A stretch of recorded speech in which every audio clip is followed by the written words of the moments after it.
Every year, people disappear in the forests of North America under circumstances so strange that even experienced investigators struggle to explain them.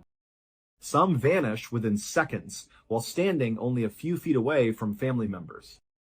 Others are later found miles away in places they should never have been able to reach on their own.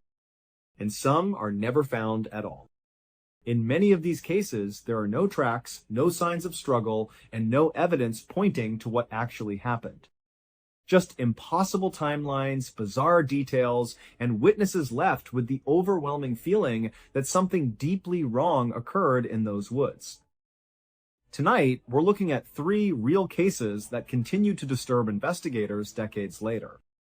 Cases involving missing children, unexplained movements through dangerous terrain, strange animal behavior, and one discovery so unsettling that even the man who found it believed something had led him there. The first case happened in Maryland in 1941.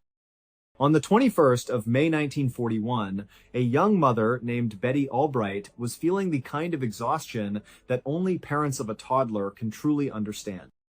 Her son, 3-year-old Eldridge, was a bundle of endless energy, and Betty just needed a moment to herself, a moment to recharge. So, she came up with a simple plan. She packed up her son and drove to her own mother's house in the quiet, rural area of Woodstock, Maryland. The plan was for her mother, Eldridge's granny, to watch him for the afternoon so Betty could get some much-needed sleep. They pulled up to the house around 1:30 in the afternoon. Betty went inside, gave her son a kiss, handed him over to her mom, and went straight upstairs to a quiet bedroom to lie down. For little Eldridge, a trip to his granny's house was a huge adventure. Her backyard was a paradise for a 3-year-old boy. If you stood on her back porch, you'd be looking out at a massive, open, grassy area about 250 meters of pure running room. This huge lawn ran all the way up to the edge of a dense, dark forest. And right in the middle of the property, directly in line with the back porch, there was a small 3-meter gap in the tree line. If you walked through that gap, it led you down into a shallow creek bed. Now, this creek was seasonal, meaning most of the time it was completely dry, just a sandy, rocky ditch. This was important because from the back porch, anyone standing in that creek bed, right in that gap, was in perfect, clear view. So, the rule was simple. Eldridge was allowed to play down there, but he couldn't go left or right, which would take him out of sight. So on this particular day, Eldridge and his grandmother stepped out onto the back porch. As soon as his feet hit the wooden planks, Eldridge was off.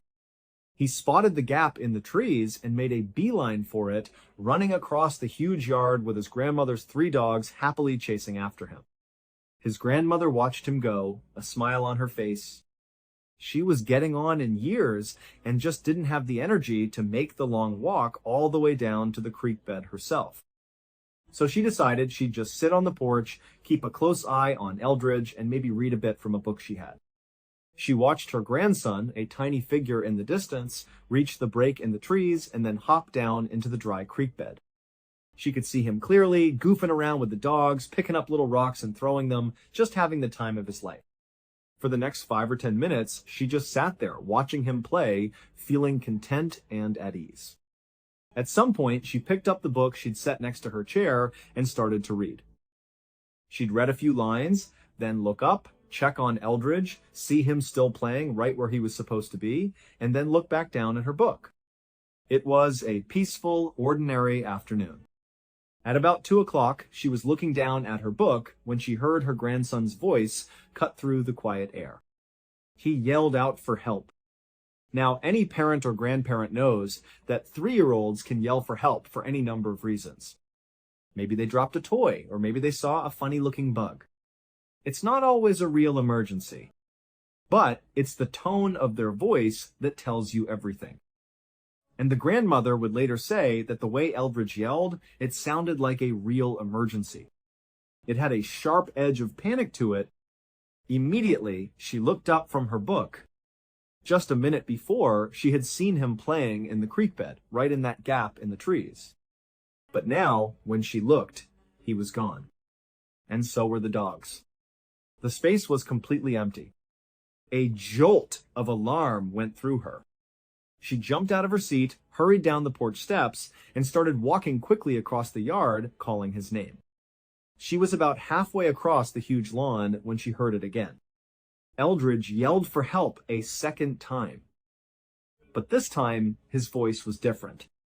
It sounded much farther away, as if it was coming from deep inside the forest, far from where she had last heard him. It gave her the chilling impression that he had moved a great distance in just a matter of moments. Something was terribly, terribly wrong. Her heart started pounding in her chest. The feeling triggered a primal fear inside of her, and she broke into a full run, sprinting towards the creek bed. She was scanning the tree line, but there was still no sign of Eldridge, no sign of any of the dogs.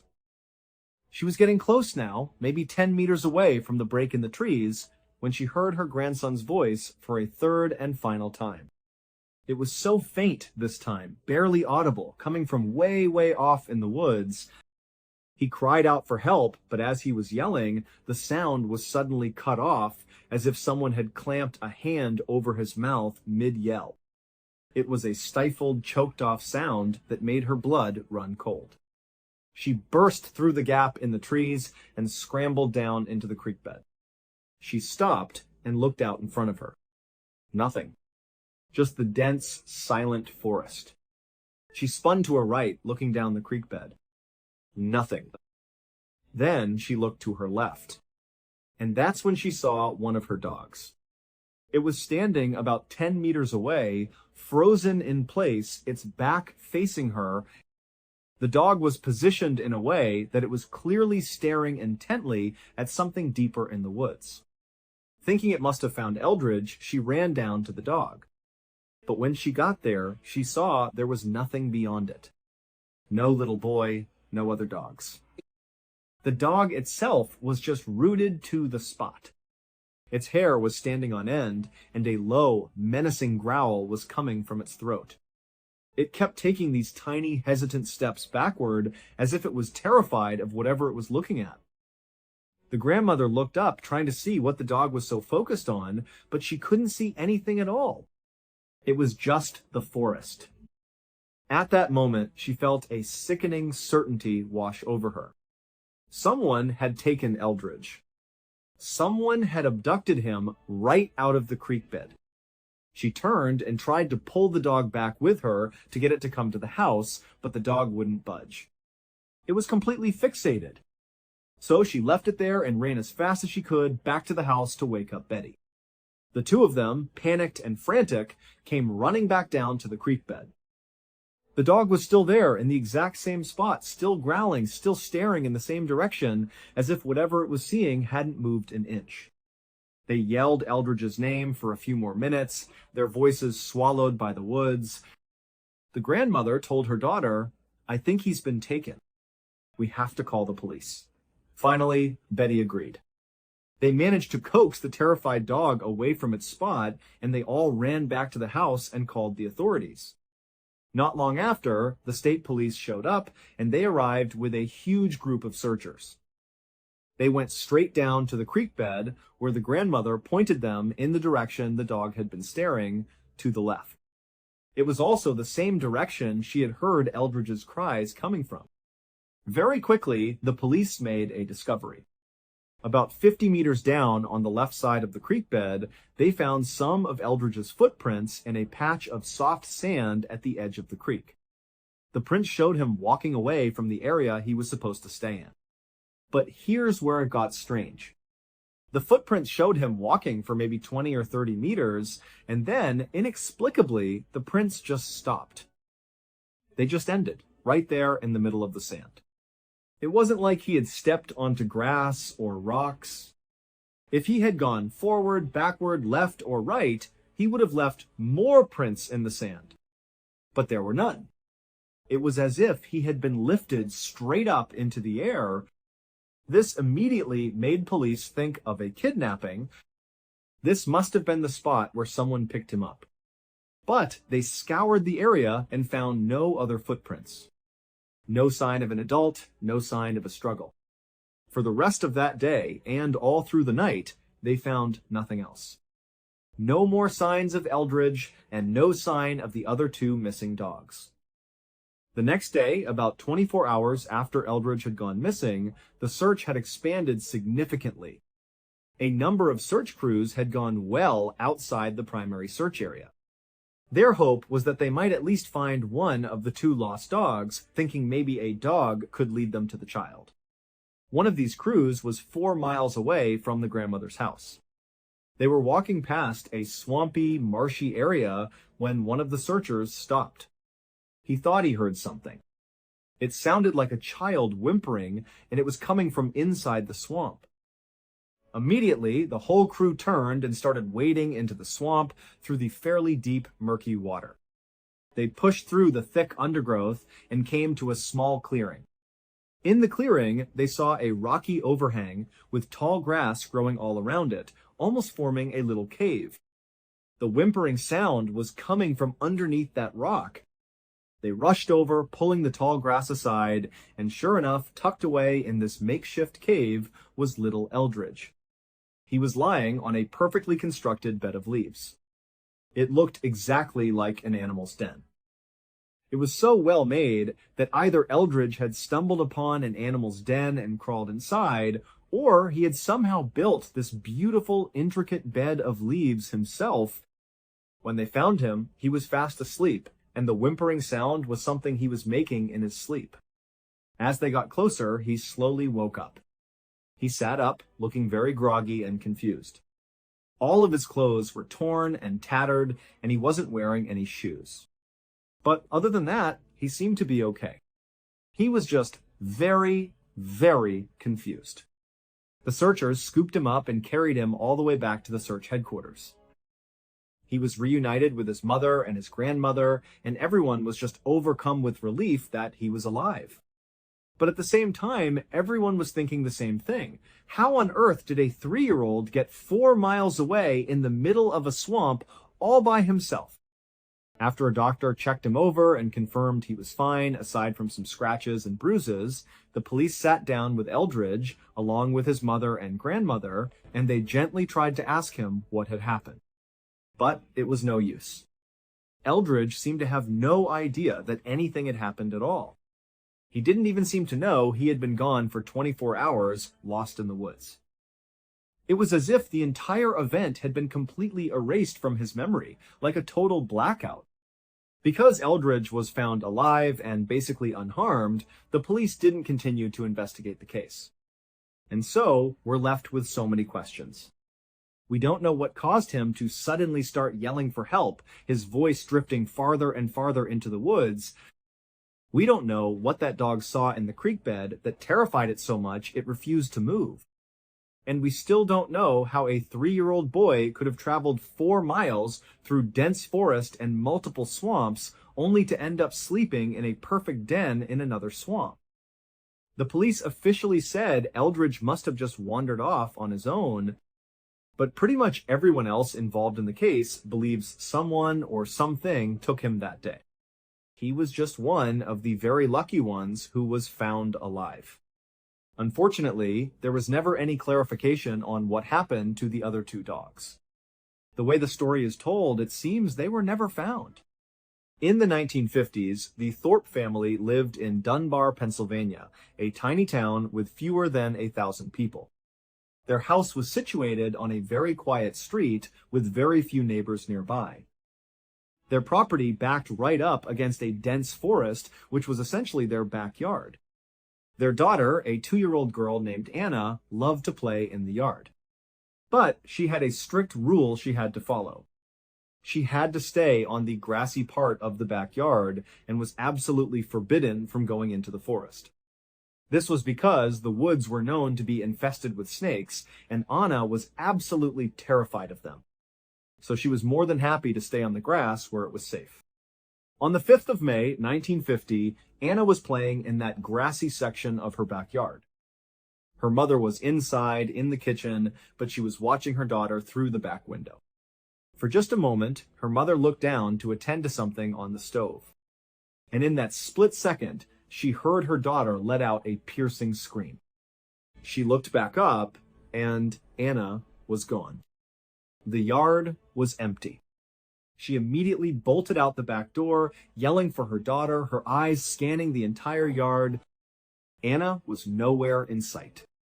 Her mother knew with a sinking feeling that she must have gone into the forest. And her first thought was a snake. She must have been bitten by a snake, and now she's lying on the ground somewhere, hurt, and that's why I can't see her. So she ran into the forest, screaming Anna's name over and over, her voice cracking with panic. But she got no response. The woods were silent. She was starting to panic, her mind racing with terrible possibilities. All of her yelling got the attention of her two older sons who were inside the house. They came running outside to see what was wrong, and they immediately joined the search, fanning out into the woods, calling for their little sister. But she was just gone. After only a few minutes of this frantic searching, Anna's mother realized they needed help. She ran back inside and called the police. When the police showed up, they launched a massive search. And in a small town like Dunbar, word travels fast. The news that a child had gone missing spread like wildfire, and soon it seemed like virtually everyone in the town had shown up to help. They formed search parties and combed through the entire forest behind the Thorpe's property, looking under every bush, behind every tree. But there was just no sign of Anna. After the first 24 hours had passed without a single clue, the search organizers made a decision. They needed to expand the search area. They went from a 1-mile radius around the house to a 3-mile radius, and it was a good thing they did. Within just a few hours of making that change, a search crew that was 3 full miles away from where Anna had gone missing found her. And she was alive. She was lying underneath a blackberry bush. All she had on was a single shoe. And right next to her on the ground was a neat little pile of her clothes. When the searchers approached her, she seemed to be completely okay. They gently picked her up and carried her all the way back to the search headquarters, where she was finally reunited with her parents. A doctor examined her and was stunned. He said there were no signs that she had been attacked. In fact, there were no signs of any wear and tear on her at all. No cuts, no scratches, no bruises. The doctor said it didn't even look like she had been outside for the past 24 hours. When Anna was asked about what had happened to her, she couldn't give any meaningful answers. She was only 2 years old, after all.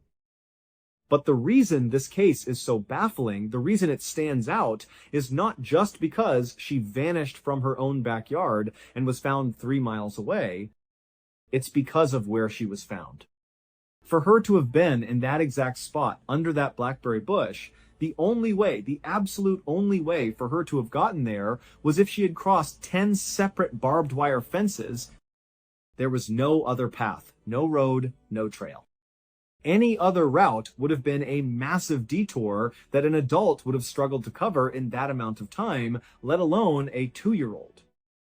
So here you have this little girl found on the other side of 10 barbed wire fences without a single scratch on her body. It's just not possible. Think about it. Even if you take the sharp barbs off the fence, a 2-year-old trying to climb a large fence is a huge task in itself. But to do it 10 times, and to do it without getting a single scrape or tear in your skin, it's truly impossible. An article in the LA Times from May 7th said the police were completely baffled by this 10-fence dilemma. They stated that the only way it could possibly make sense is if she had been abducted by someone, carried over the fences, and then dumped there. But in the same breath, the police also repeatedly said there was no evidence at all to suggest she had been abducted, attacked, or harmed in any way. It was a complete contradiction. The location where she was found simply did not add up with her physical condition. Ultimately, the police had to release an official statement. They concluded that it must have been an accident, that 2-year-old Anna had somehow, against all odds, managed to just walk her way past all these fences and was found where she was. And that everyone should just be thankful that she was alive. But there was an interesting detail. The police confiscated her clothing, the little pile they found next to her, and they refused to give it back to her parents. This strongly indicated that they were continuing to investigate even though the child had been found. But unfortunately, the police never revealed if they ever discovered anything else about this case. And just like in the Eldridge case, Anna's parents were so relieved to have their daughter back alive and unharmed that they didn't press the authorities for more information. Now, Anna's case might seem like some bizarre one-in-a-million anomaly, but this was not the first time something like this had happened in this small area of Pennsylvania. Just 2 years earlier, and less than 10 miles away from where Anna went missing, another 2-year-old named Ronald Collier also vanished in the same stretch of woods. His mother had been sitting with him on their back porch, which also overlooked that same forest. At some point, his mother went inside for a moment, leaving Ronald sitting on one of the porch chairs. She estimated that she was inside for maybe 10 or 15 seconds at the most. When she came back out, Ronald was gone. The police and the community once again came out in force. They combed through the woods, but they couldn't find any sign of Ronald. In this case, the police became very frustrated with Ronald's parents. They felt like the timeline just didn't make sense. How could a child completely disappear without a trace in just 15 seconds? They started to suspect that the parents must have had something to do with it. So the police made Ronald's parents take polygraph tests. Both of his parents passed every single one. The search for Ronald continued for several weeks, but tragically, it was eventually called off. They never found him. Many people in the area believed that someone or something, like a bear or another large animal, had been lurking in the tree line, watching Ronald. And as soon as his mother went inside, it ran up, snatched the child, and disappeared back into the woods with him. The police, however, said there was no evidence to back up a kidnapping or an animal attack. They claimed it was far more likely that Ronald just got up and walked away on his own and got lost. But then, 2 years later, when Anna's case happened, the similarities were just too striking for the locals to ignore. People started saying that it looked like Anna had been abducted and then placed where she was eventually found. And so, it was probably the same person or the same thing that took Ronald. Anna was just lucky enough to have been let go. Now, this theory of a mystery predator is just that, a theory. But it does seem a lot more plausible than a 2-year-old boy getting up and running into oblivion in 15 seconds, never to be seen again. And it seems more plausible than a 2-year-old girl scaling 10 barbed wire fences in 24 hours without getting a single scratch on her body. Unfortunately, though, we'll probably never know the truth.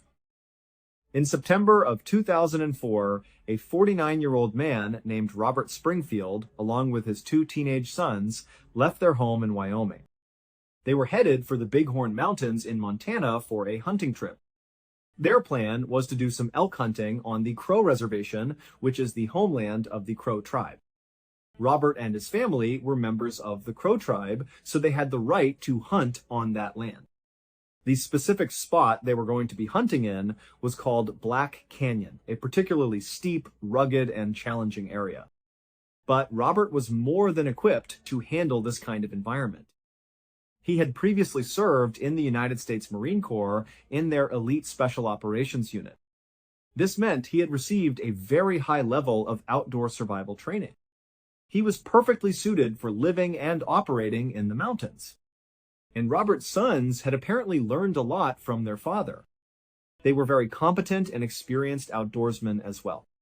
They arrived at the reservation on September 19th and immediately headed out to do some bow and arrow hunting. Their plan for the day was this. The 2 boys would break off from their father and head over to the edge of the canyon. They would then try to drive any elk they found down into the valley, where their dad would be waiting to take a shot at them. But as the day went on, late into the afternoon, the 2 teenage boys hadn't seen a single elk. The sun was starting to get low in the sky, and they knew it was time to head back to the prearranged meeting spot. So they packed up their gear and started walking. The boys made it back to the meeting area, but their father Robert wasn't there. So they sat down on some rocks and began to wait. An hour went by. Then 2 hours. Then 3. Still, there was no sign of their dad. They had no way to get in touch with him. There was no cell phone service this deep in the mountains. They started to think through the possibilities. Okay, worst case scenario, he got turned around somehow and lost his bearings. He'll have to spend the night out in the cold. But he was wearing warm winter clothes, and he knew exactly what he was doing. He knew how to build a shelter, how to find water. He would be fine. But as the sun finally set and darkness began to fall, the boys knew they had to make a decision. They finally left the meeting spot to go and tell the authorities that their dad was lost somewhere in Black Canyon. But even then, it wasn't really registering for them that this could be a life-threatening situation.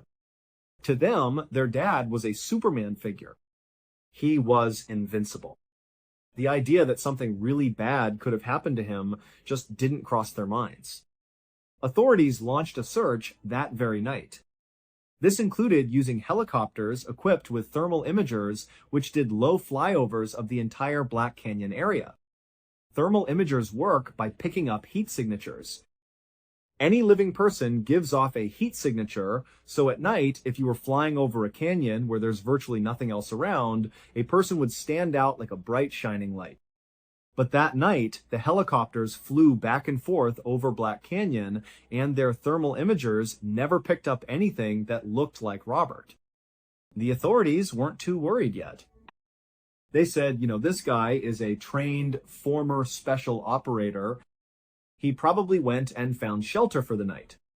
He could be inside a cave, or maybe he made himself a shelter out of tree branches, and it's obscuring him from the thermal imager. We'll just have to look for him on the ground tomorrow. But the next day came and went with no sign of him.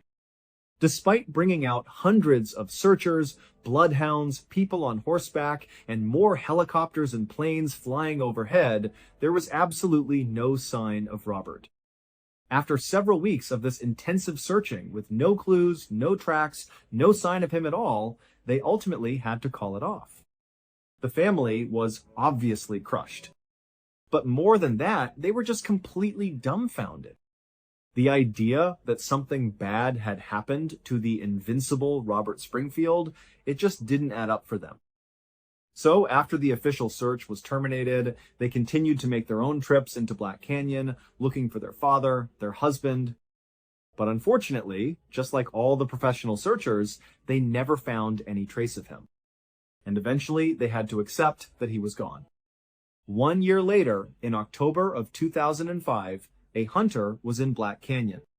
He didn't know anything about Robert Springfield or the fact that he had disappeared in this same area. This hunter was walking through a really dense section of the forest. He was all alone, an experienced hunter, and he wasn't following any path. He was just kind of kaying his way through the woods. And he started to hear what sounded like a crow screeching. At first, it didn't really register with him. It was just a normal sound of the forest. It was only later, in retrospect, that he recalled this strange sequence of events. As he kept walking, the screeching got louder and more intense, to the point where he just couldn't ignore it anymore. It was insistent. So he stopped walking and turned to listen to this screeching crow, which he still couldn't see through the dense trees. But he could tell it was coming from a general direction off to his side. This hunter would later say that as soon as he stopped and turned and began to actively listen to this crow, he had a very weird sensation. He felt like the crow was trying to actively communicate with him. It was a very strange, unsettling experience. He'd never had anything like it in his entire hunting career, and he had spent a lot of time outdoors. He felt like he had to go over and see what was going on with this crow. So he started walking towards the sound of it. He still couldn't see it. The vegetation was just too thick. He was getting closer and closer, and he finally got to a place where he could just barely see the crow. It was in a small clearing. In the middle of the clearing was a large, broken tree stump. It wasn't short, it was maybe 6, 7, or 8 feet high. It looked like a big tree had broken in the middle and fallen over. And this crow was sitting right on top of this gnarled stump, and it was just incessantly screeching. From his position, the hunter could see the crow, and he was kind of just staring at it, trying to figure out what was going on. As the hunter was looking at the crow suddenly stopped screeching, turned its head, and looked directly at the hunter. It was as if it recognized that the hunter could now see it. And it just sat there, in complete silence, staring directly at the hunter. The hunter would say he felt so unsettled by this sudden change in the crow's behavior. It was almost like it was confirming his weird feeling that the crow had been looking for him, and now that it had found him, it had stopped calling. The bird continued to stare silently at the hunter, to the point where the hunter felt compelled to walk out of the thick vegetation and into the clearing to kind of confront the bird. So he stepped out into the clearing. The whole time, the crow wasn't making a sound, just watching him. The hunter stood there in the clearing, and he looked up at the crow on the stump. And the crow suddenly looked straight down. The hunter followed the crow's gaze down to the ground at the base of the tree. And there he saw a human skull. The hunter was so taken aback by this, so shocked, that he looked back up at the crow, who was now looking at him again. The whole situation was so bizarre and terrifying to this hunter that he just made a mental note of where he was, turned around, and ran. As soon as the hunter got out of the woods and was back in an area with cell phone reception, he called the authorities. The authorities showed up, and he showed them on a map where he had discovered the crow and the skull next to the tree. And sure enough, the authorities made their way out to that spot, and they found the skull right there under the tree. The crow, at this point, was gone. When they walked up to the tree stump, they discovered it wasn't just a human skull. There was also a human femur bone lying right next to the skull. And then next to that was a set of boots that had been placed neatly right next to one another. And then next to the boots was a belt that had been tightly wound up and placed next to them. And next to that was a jacket that wasn't folded but was balled up. And inside of the jacket was a wallet containing cash and Robert Springfield's ID cards. The authorities launched a search in that immediate area to look for the rest of Robert's remains, but unfortunately, they were never recovered. Also, his bow and arrows were never found. The FBI was brought into the case because foul play was suspected. They eventually determined that Robert must have been shot. But then they later recanted that statement and said that actually he was hit by a falling tree. But that theory makes no sense. If he was struck by a tree, then where is the rest of him? Wouldn't his body have been in that area? And why were all of his things so neatly stacked? He certainly wouldn't have done that after getting hit by a tree. So who neatly stacked his things? And where are his bow and arrows? But despite how improbable it sounds, that is the official theory, that he was hit by a falling tree. The family, along with many other people, believe he was attacked by someone or something up in those mountains. But if he had been attacked, his sons probably would have heard the struggle. They were in an area where sound carried really, really well. And if a person attacked him, why didn't they take the money out of his wallet? And here's the biggest question of all. The location where Robert's remains were found was very close to where his original campsite had been with his two sons on the night he had gone missing. So it was firmly located inside of the initial search grid. This means that if he had been under that tree or been left for dead by some attacker in that area, he would have been found in those first couple of weeks that they were looking for him. The fact that he wasn't found means one of two things. Either hundreds of people, dogs, and a helicopter with a thermal imager all missed him. Or he wasn't there until after the search was terminated. And if that's the case, where was he? And perhaps the weirdest aspect of this entire case is the claim by the hunter that a crow apparently lured him over to that tree stump where he found Robert's remains. If you believe the hunter's story, and many people do, then do you really think it's just a coincidence that all of this took place on the Crow Reservation, the home of the Crow tribe? It seems unlikely. But we'll probably never know the truth about what actually happened to Robert Springfield. The forests in these stories are still there, quiet, unchanged. And whatever caused these disappearances may still be out there too. Until next time. In March of 2015, in the sprawling, historic city of St. Petersburg, Russia, a 8-year-old woman named Tamara Samsonova was living in a state of controlled chaos. Her apartment, the place she had called home for years, was being torn apart and put back together. Renovations. Dust was everywhere, the noise was constant, and it was becoming nearly impossible to live there. A good friend of hers, a 9-year-old woman named Valentina Olenova, heard about Tamara's situation. Valentina lived nearby and had a spare room. She felt for her friend and decided to make a generous offer. She called up Tamara and said something along the lines of, "Why don't you come and stay with me while the work is getting done?" "It's no trouble at all." Tamara was immensely grateful. It was the perfect solution. She immediately accepted, packed a few bags, and moved into Valentina's quiet, comfortable apartment. From the moment she arrived, Tamara wanted to be the perfect houseguest. She knew she couldn't afford to pay rent, so she decided to contribute in other ways. She became the unofficial housekeeper. She cleaned the apartment from top to bottom, she did all the dishes, and she made sure there was always a home-cooked meal ready for Valentina. For the first couple of weeks, things were wonderful.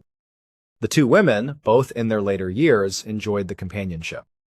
They'd chat in the evenings, share meals, and it felt like a comfortable, easy arrangement. Valentina was happy to help her friend, and Tamara was relieved to be out of her noisy, dusty apartment. Then, after a few weeks passed, Tamara got a call. The renovations on her home were complete. It was time for her to move back. But a strange thing had happened. Tamara had gotten used to living with Valentina. She enjoyed the company, she enjoyed their routine, and frankly, she didn't want to leave. So she approached Valentina and asked, "Would it be okay if I stayed just a little bit longer? I'm really enjoying it here." Valentina was a little hesitant. The original agreement was just for the duration of the renovations. But she was a kind woman, and she didn't want to just kick her friend out onto the street. So she reluctantly agreed. "Okay," she said. "A little bit longer is fine."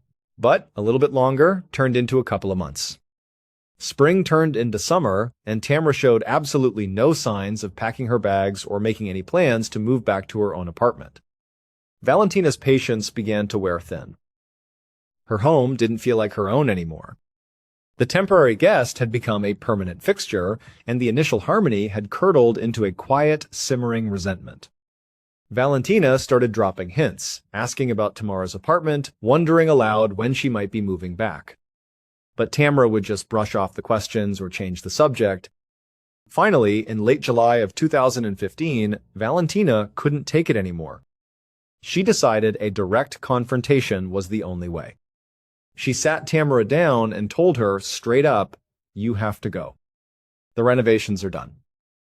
It's time for you to go home." She expected some resistance, maybe some sadness, but she didn't expect Tamara's flat-out refusal. Tamara just looked at her and said, "No, I'm not leaving." This sparked a huge fight. Voices were raised, feelings were hurt, and the tension in the small apartment became unbearable. But at the end of it all, nothing was resolved. Tamara still refused to leave. For the next couple of days, a heavy, oppressive silence fell over the apartment. The two women moved around each other like ghosts, not speaking, not even making eye contact. The air was thick with unspoken anger. This Cold War was finally broken on July 23rd over something incredibly trivial. There were a few unwashed cups left in the sink. One of them was supposed to have cleaned them, but hadn't. An argument started about whose turn it was to do the dishes.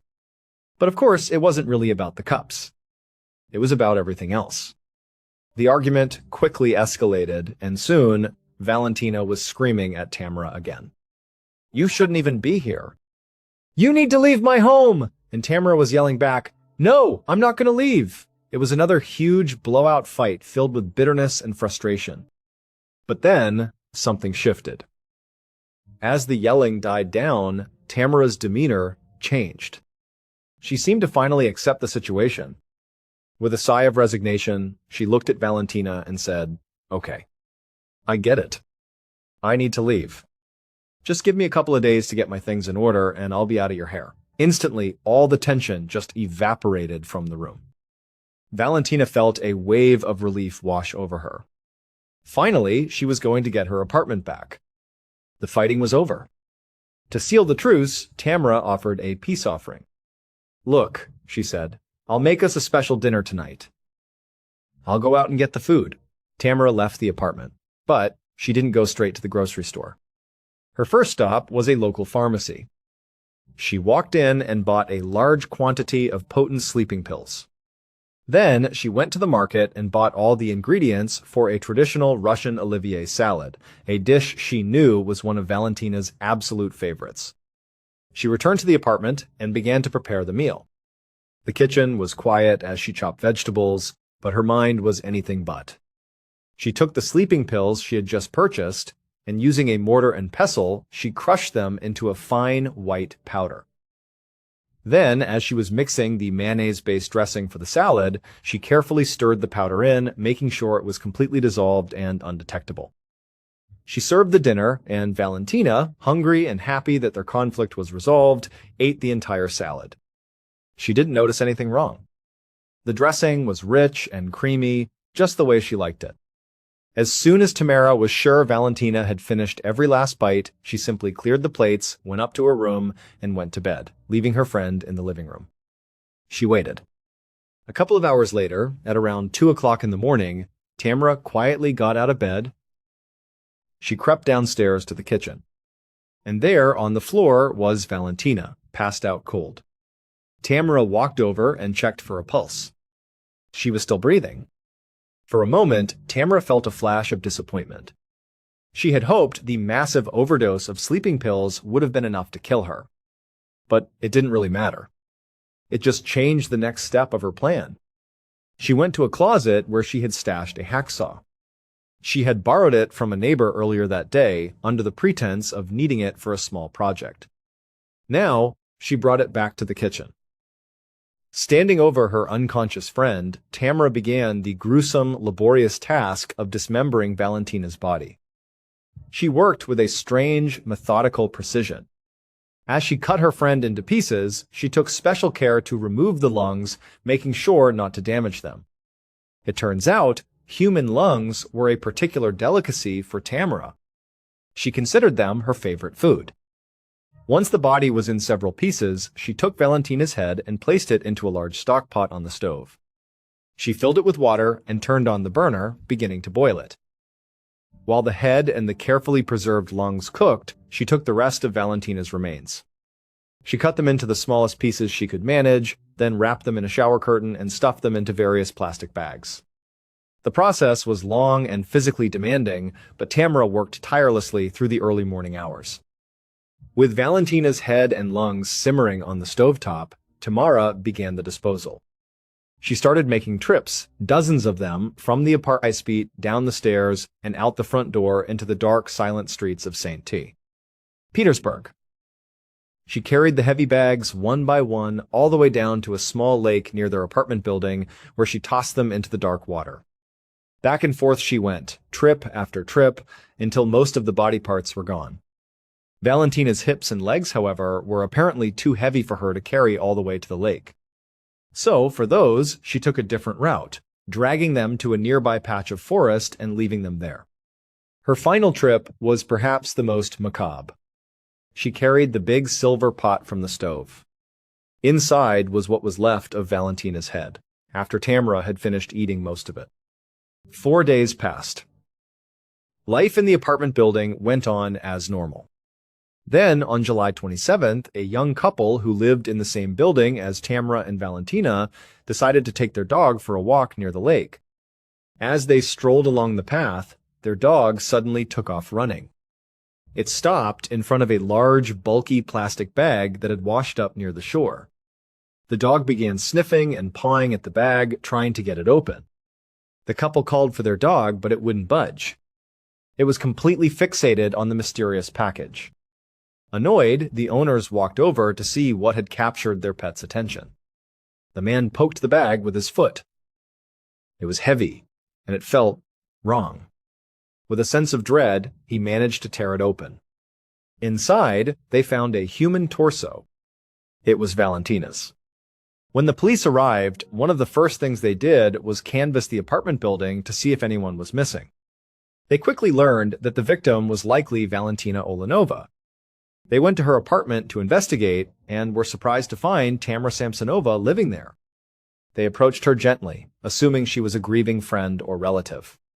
They explained that Valentina had been found deceased and that they needed to search the apartment as part of the investigation. Tamara's reaction was completely bizarre. She was totally indifferent. There was no sadness, no shock, no fear. She just calmly allowed them in, as if she knew this day would eventually come. The search of the apartment didn't take long. The officers quickly found what they were looking for. There were specks of blood all over the bathroom. There was more blood in the kitchen. They found the hacksaw she had used, still bearing traces of blood and tissue. And then they found her diary. It was sitting on a table right next to a book about black magic and the occult. When the police opened the diary, they were horrified. It wasn't just a daily journal. It was a meticulous, detailed log of ritualistic killings that Tamara had apparently been carrying out for the past 20 years. The diary described 14 different murders. According to her own writings, almost all of the killings were motivated by her desire to cast spells she was learning from her books on black magic. These spells, she wrote, required specific human components like flesh or organs. So she would kill people, use their bodies for her rituals, and then afterwards she would consume parts of them. Not because the spell required it, but simply because she said she liked the taste of human flesh. And in particular, she noted, she loved the taste of human lungs. The police arrested Tamara on the spot. She didn't put up a fight. She didn't deny anything. She looked at the officers and said, "Yep, you got the right person. I did all this." During her trial, Tamara's behavior was a spectacle. She seemed to be in a great mood, often smiling. She told the judge, "I hope you give me a really severe punishment. I expect to die in prison." She was seen blowing kisses to the reporters in the courtroom gallery. It was as if she was completely detached from the reality of her horrific crimes, or perhaps she simply didn't care anymore. Tamara, who the press quickly nicknamed the Granny Ripper, was found guilty and given a life sentence. To this day, she remains in a high-security prison, one of Russia's most notorious and chilling serial killers. After spending 21 years serving in the U.S. Army, a man retired and decided to move his family to Central Florida. He, his wife, and their young son settled into a quiet life. They had plenty of money. He had his military pension coming in every month, and his wife still worked a full-time job.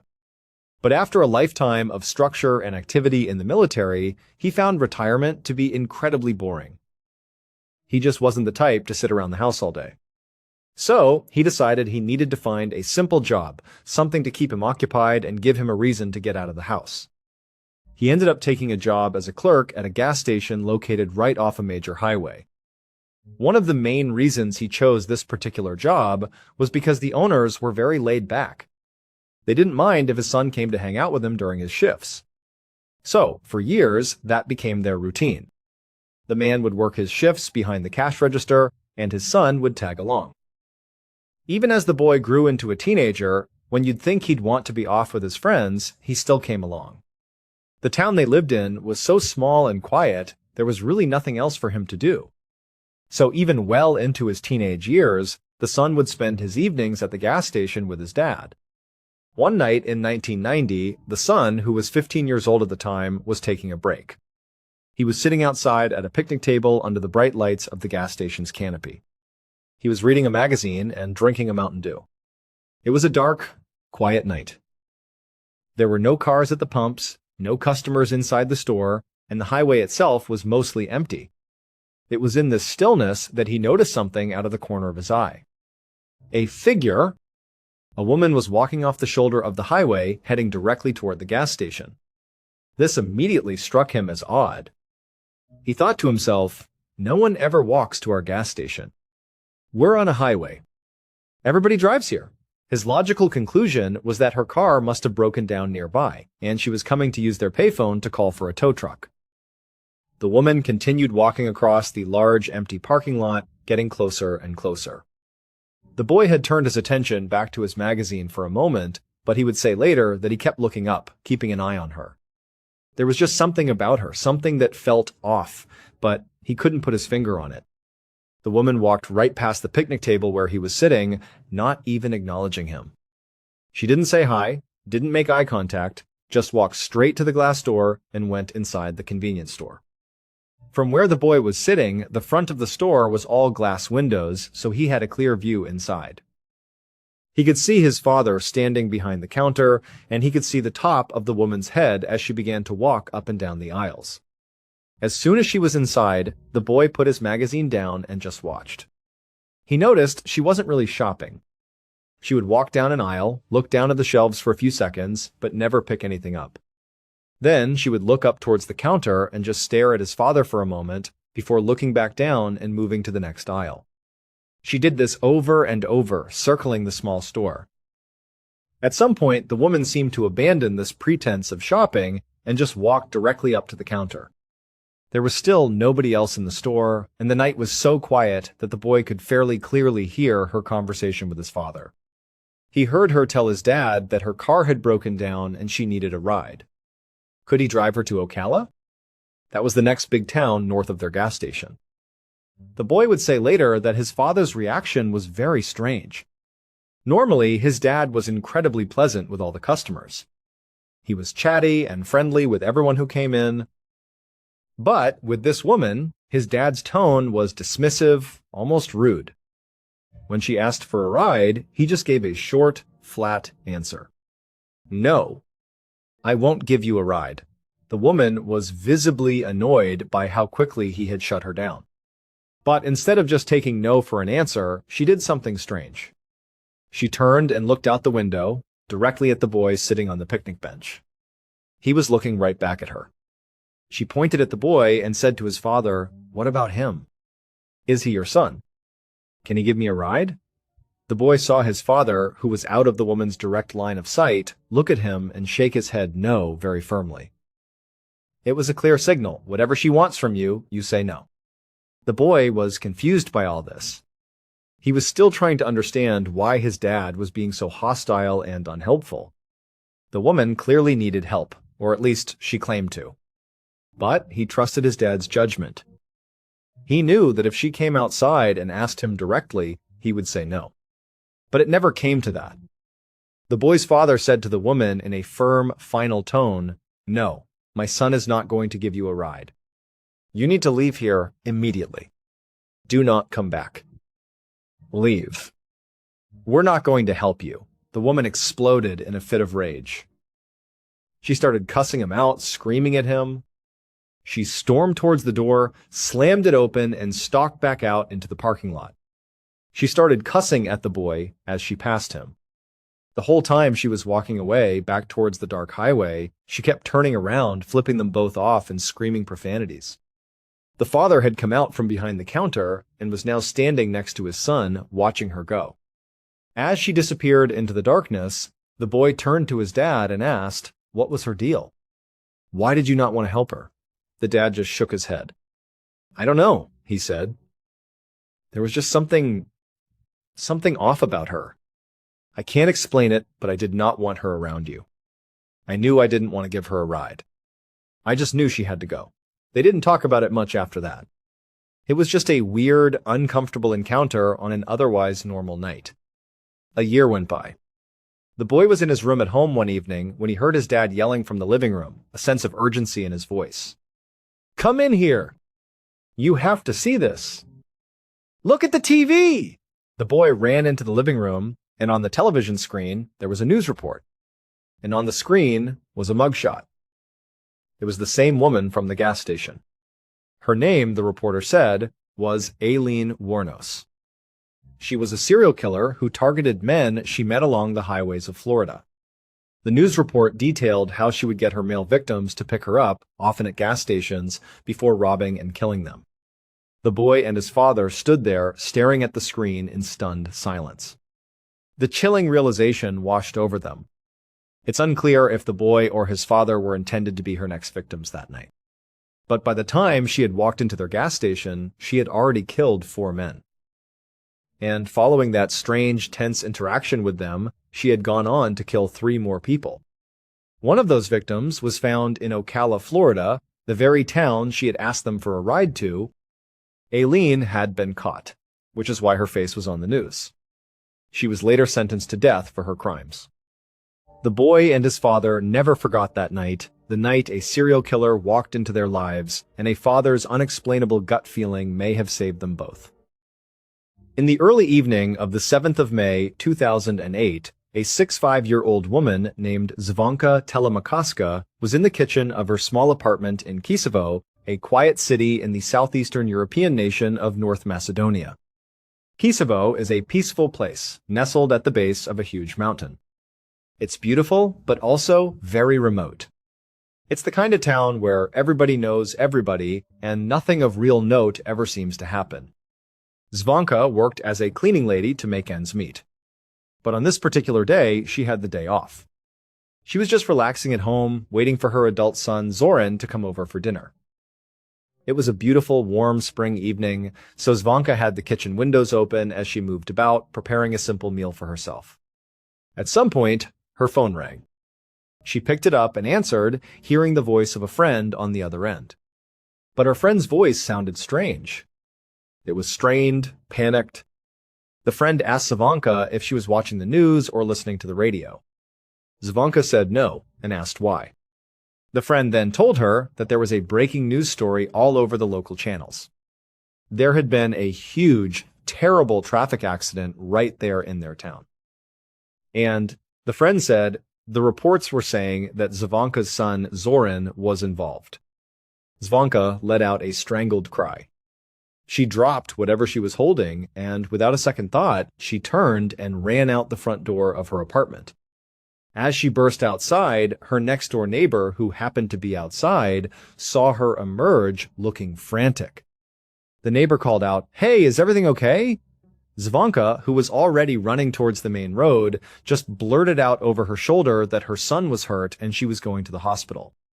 The neighbor watched as Zvonka ran down the street, turned a corner, and disappeared from sight. Zvonka didn't own a car, so she was literally going to run all the way to the hospital to get to her son. A little while later, that same neighbor heard a knock on their door. The neighbor went and opened it and was completely shocked by who was standing on the doorstep. It was Zvonka's son, Zoran. He didn't have a scratch on him and didn't appear to be hurt in any way. Before the neighbor could even process what was happening, Zoran, who looked visibly confused, asked, "Hey, have you seen my mom? We were supposed to meet for dinner, and it's totally unlike her to just disappear without telling me where she was going." The neighbor just stared at Zoran for a second, trying to make sense of the situation. Then the neighbor asked, "Wait a minute, Zoran, were you in a car accident?" Zoran just looked back at them, completely bewildered. "No," he said. "What are you talking about?" The neighbor then explained what had happened just a short while ago. They told him how his mother had run out of her house in a panic, saying he had been in an accident and that she was running to the hospital. Now it was Zoran's turn to be confused. He pulled out his phone and immediately called the local hospital to see if his mother was there. But when the hospital staff answered, they told Zoran 2 things. First, his mother was not there. She hadn't been there at all that day. And second, while they had heard rumors about a car accident in town, no victims from any such accident had been brought to the hospital. By the end of the night, Zoran had no idea where his mother was, what had happened to her, or what this whole story about a car accident was about. He did the only thing he could think to do. He went to the police and reported his mother, Zvonka, missing. 9 days later, on May 16th, Zvonka was still missing. The police had no leads, no new information, nothing. On that day, a 5-6-year-old local reporter named Vlado Teneski, who happened to live not far from Zvonka, got a call from one of his confidential sources inside the police department. The source told him something that wasn't yet public information. Zvonka had just been found. And unfortunately, she was dead. Her body, which had been brutally beaten, strangled, and stabbed, had been found wrapped in plastic bags and dumped in an illegal garbage dump not far from the town's football stadium. The source also told Vlado that when her body was found, she still had her valuables on her, which seemed to rule out robbery as a motive. This was the part that puzzled the police. When they had started looking into Zvonka's life, they discovered she was just a poor, elderly cleaning lady. She had no known enemies. It made absolutely no sense that she would be the victim of such a brutal, personal, and violent murder that wasn't financially motivated. Vlado thanked his source for the information and hung up the phone. His source had sounded completely shocked by the murder, but Vlado wasn't so much shocked as he was suspicious. He felt like something about the official story was off. Maybe on the surface, Zvonka was just a poor cleaning lady with no enemies, but maybe she was leading a secret life that got her killed. Or maybe she had stumbled onto something she wasn't supposed to see. Vlado had no idea, but his reporter's intuition was telling him there was a much bigger story here and it needed to be investigated. Vlado had a reputation in Kisevo for being an aggressive, fearless journalist. He wasn't afraid to dive headfirst into murky stories involving corruption or abuse of power. He would regularly publish articles that were highly critical of the government, the police, or anyone in a position of authority. As a result, over his 30-year career, he had been threatened with violence many times for the things he had written. But even though Vlado knew this Zvonka murder case had the potential to put him in hot water again, he felt it was his duty to get to the truth. Feeling determined, Vlado grabbed his notebook and pen, walked out of his house, and made the short walk over to Zvonka's apartment. When he got there, her son, Zoran, opened the door. Soon, the two men were sitting in the kitchen, and Zoran was telling Vlado the whole strange story. He told him about the planned dinner, about finding his mom gone, and about the neighbor's bizarre story of her running to the hospital because of a non-existent car accident. As Zoran spoke, Vlado took meticulous notes, asking pointed follow-up questions. By the end of the interview, Vlado felt like he had a pretty good working theory about what had really happened to Zvonka. And the key to his theory was something Zoran had told him about his mother, that she was a cleaning lady. It took Vlado a couple of days to put his story together. He interviewed dozens more people in the neighborhood. Finally, on May 19th, just 3 days after Zvonka's body was found, Vlado published his story in the newspaper. The headline was "Explosive: A Serial Killer Stalks Kisevo." In the article, Vlado argued that Zvonka's murder was very likely not an isolated killing. Instead, he wrote, her murder was probably linked to the murders of 2 other women in their town. And these 2 other victims looked an awful lot like Zvonka. Not just in appearance, but in their lives. They were also poor older women who worked as cleaning ladies. This was the connection Vlado had made while interviewing Zoran.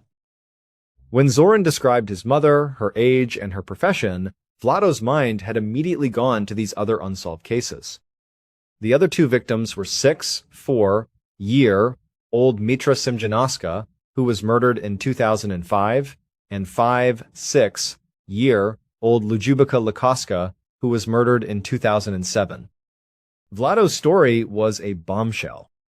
It was the first time anyone had publicly suggested that a serial killer was operating in their quiet little town. But the story was also explosive for another reason. Vlado was intensely critical of the police.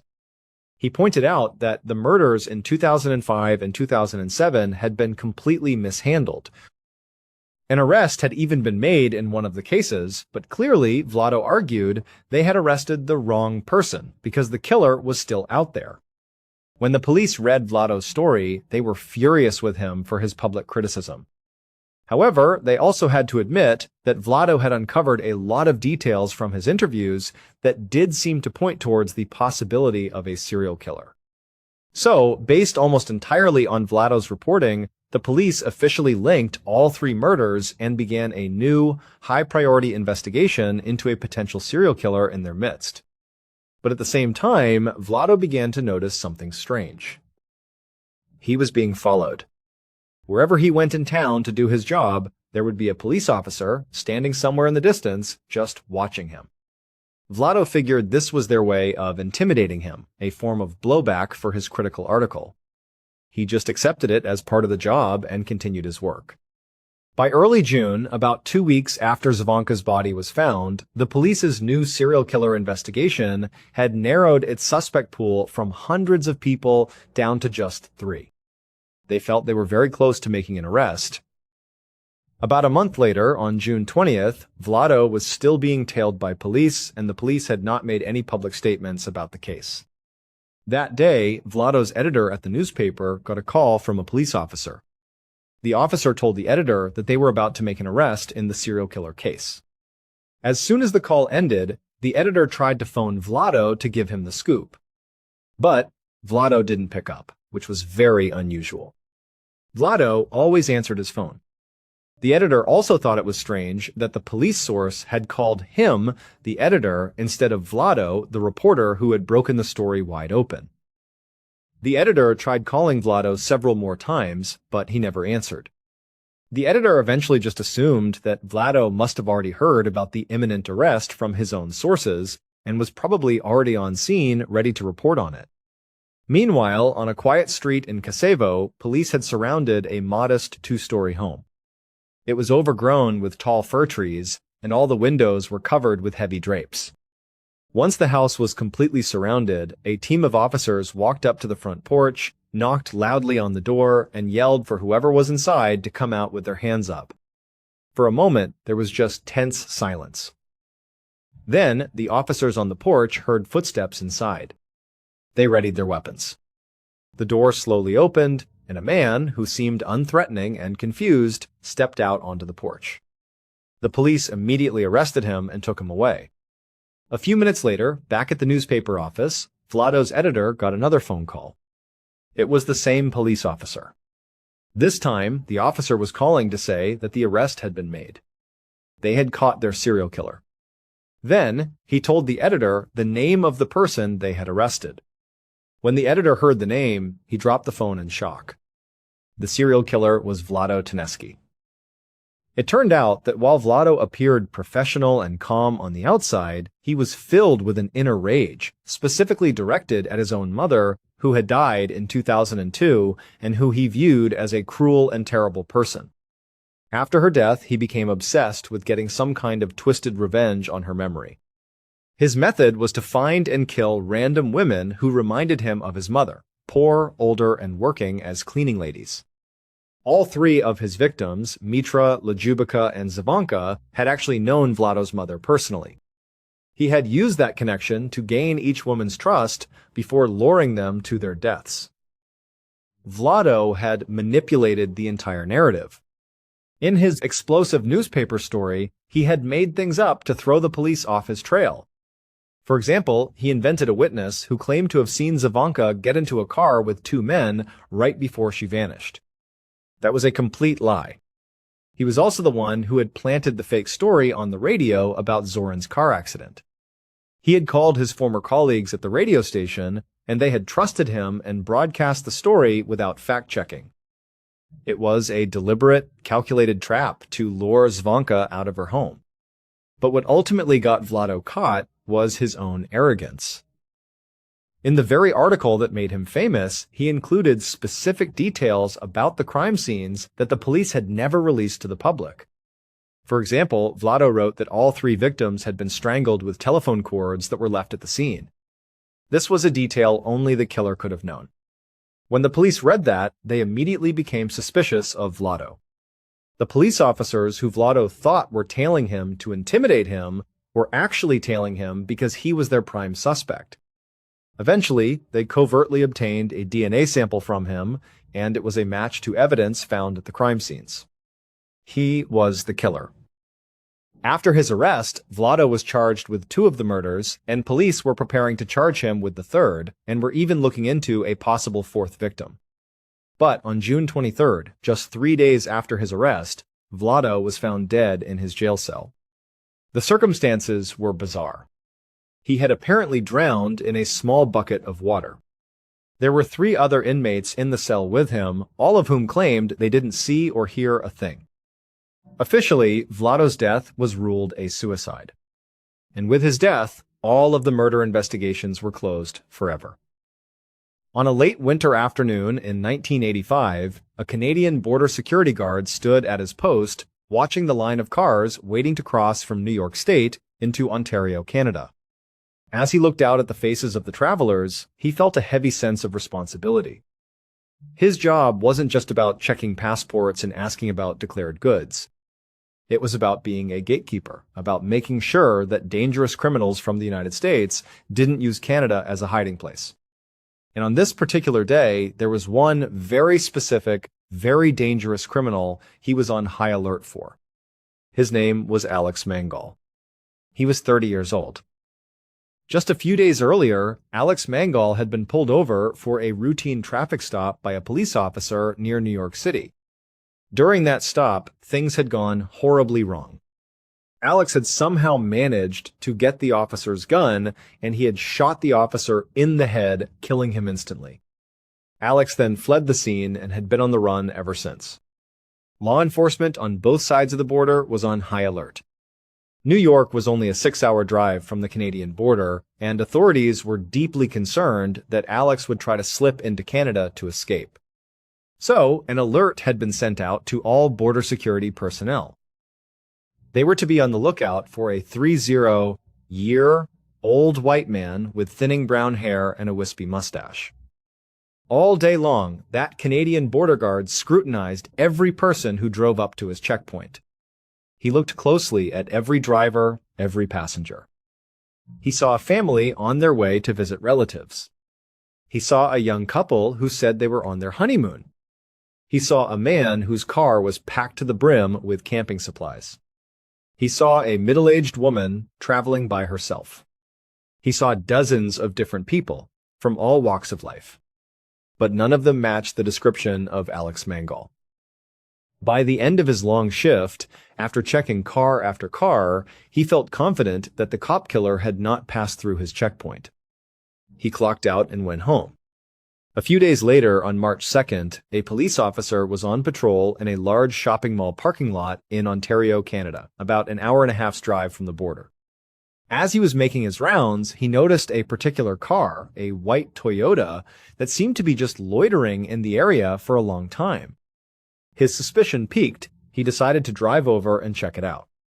As he pulled up alongside the Toyota, he looked inside and saw someone sitting in the passenger seat. It was a white man who looked to be in his 30s, with thinning brown hair and a wispy mustache. The officer immediately recognized him from the wanted posters. It was Alex Mangal. The officer grabbed his radio and called for backup, then he parked his cruiser, got out, and with his gun drawn, he cautiously approached the white Toyota. As he got closer to the passenger side door, the man inside turned and saw him. In a flash, the man jumped over into the driver's seat, fired up the engine, and the Toyota screeched out of the parking spot, speeding away. The officer sprinted back to his car and took off in pursuit.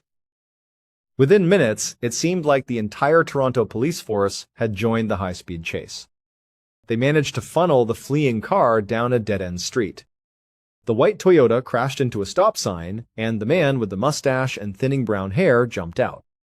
At that point, cornered and with nowhere to go, he gave up without a fight.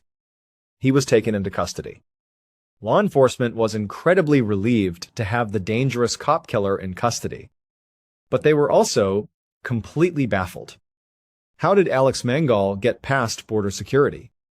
Every single guard was on high alert, looking for a man with his exact description. How did he slip through? The police had no answers until they searched the white Toyota that Alex had been driving. Here is what they figured out. On the night Alex shot and killed the police officer, he had fled into a nearby wooded area and hidden there overnight. The next day, he was walking around and happened to pass by a commercial building. He saw a middle-aged woman named Beverly Capone come out of the building and walk towards her car in the otherwise empty parking lot. Alex approached her, abducted her at gunpoint, and forced her to drive to an isolated cabin he knew of deep in the woods. Once they were there, he murdered her. And then, he did something truly monstrous. After she was dead, he stole her clothes and put them on. And then, he cut off her face and her scalp, and he wore them as a mask and a wig. He was literally wearing her skin and her hair. Dressed as a middle-aged woman, he got into her white Toyota and drove the 6 hours north to the Canadian border. He pulled up to the checkpoint, and he got through without anyone giving him a second look. It turned out that the Canadian border security guard, who had been so diligently looking for Alex Mangal all day, had in fact seen Alex Mangal. He just didn't recognize him. Because when Alex Mangal drove up to the checkpoint, he was wearing Beverly Capone's face, her hair, and her clothes. The guard saw what he believed was just a middle-aged woman traveling alone, and he waved him through into Canada. The police pieced this all together when they searched the white Toyota after his arrest. Lying on the floorboard of the car, they found Beverly's dress, her scalp, and her face. Alex was deported back to the United States to stand trial for the murder of the police officer. However, before he could face justice, he attempted to escape from a prison transport vehicle. In the ensuing chaos, he was shot and killed by police. But that wasn't the end of Alex's story. Following his death, investigators continued to look into his past and search his property. During one of these searches, they made a disturbing discovery. They found a collection of photographs of unidentified women, along with several maps of New York and Pennsylvania. On these maps, various isolated remote locations were circled. No one knows what these maps or photos mean. Police have never been able to conclusively link Alex to any other murders, but he remains a person of interest in several unsolved disappearance cases. In fact, many investigators believe that Alex Mangal wasn't just a cop killer. They believe he was actually a serial killer. But because he took all of his secrets to the grave, we will probably never know for sure how many people he actually killed. On the morning of the 2nd of February 2012, a young man pulled his car off a 4-lane highway in Anchorage, Alaska, and into a large, snowy parking lot. He drove past dozens of parked cars until he reached a small, standalone shack that was painted a bright teal color. This was a popular drive-through coffee shop called Common Grounds, and the young man worked there as a barista. After he parked, he walked up to the white employee entrance door, pulled out his key, and went to unlock it. But as he turned the key, he realized the door was already unlocked. He knew the person who had worked the closing shift the previous night. It was an 18-year-old girl named Samantha Koenig. She had only been working at Common Grounds for about a month, but she always seemed very responsible. She had never forgotten to lock up before. The young man shrugged it off. People make mistakes. He pushed the door open and went inside. Right away, he noticed that things seemed out of place. The small kiosk was a mess. It looked like Samantha had just left in the middle of her shift without cleaning up at all. There were napkins scattered on the floor, used towels were left out on the counter, and dirty cups were still sitting by the espresso machine. As the young man walked over to the cash register to get it ready for the morning rush, he tried to run through scenarios in his head that could explain why Samantha had been so sloppy. He reached down with his key to unlock the cash register, and just like the front door, it was already unlocked. He pulled out the cash tray. All the money was gone. And that's when it hit him. They had been robbed. He immediately picked up the phone and called his boss. The night before, Samantha had arranged for her boyfriend, Dwayne, to pick her up after her shift ended. Dwayne arrived at the Common Grounds kiosk at around 8:30 p.m., which was 30 minutes after her shift was supposed to be over. He had gotten held up at his own job, which was why he was late.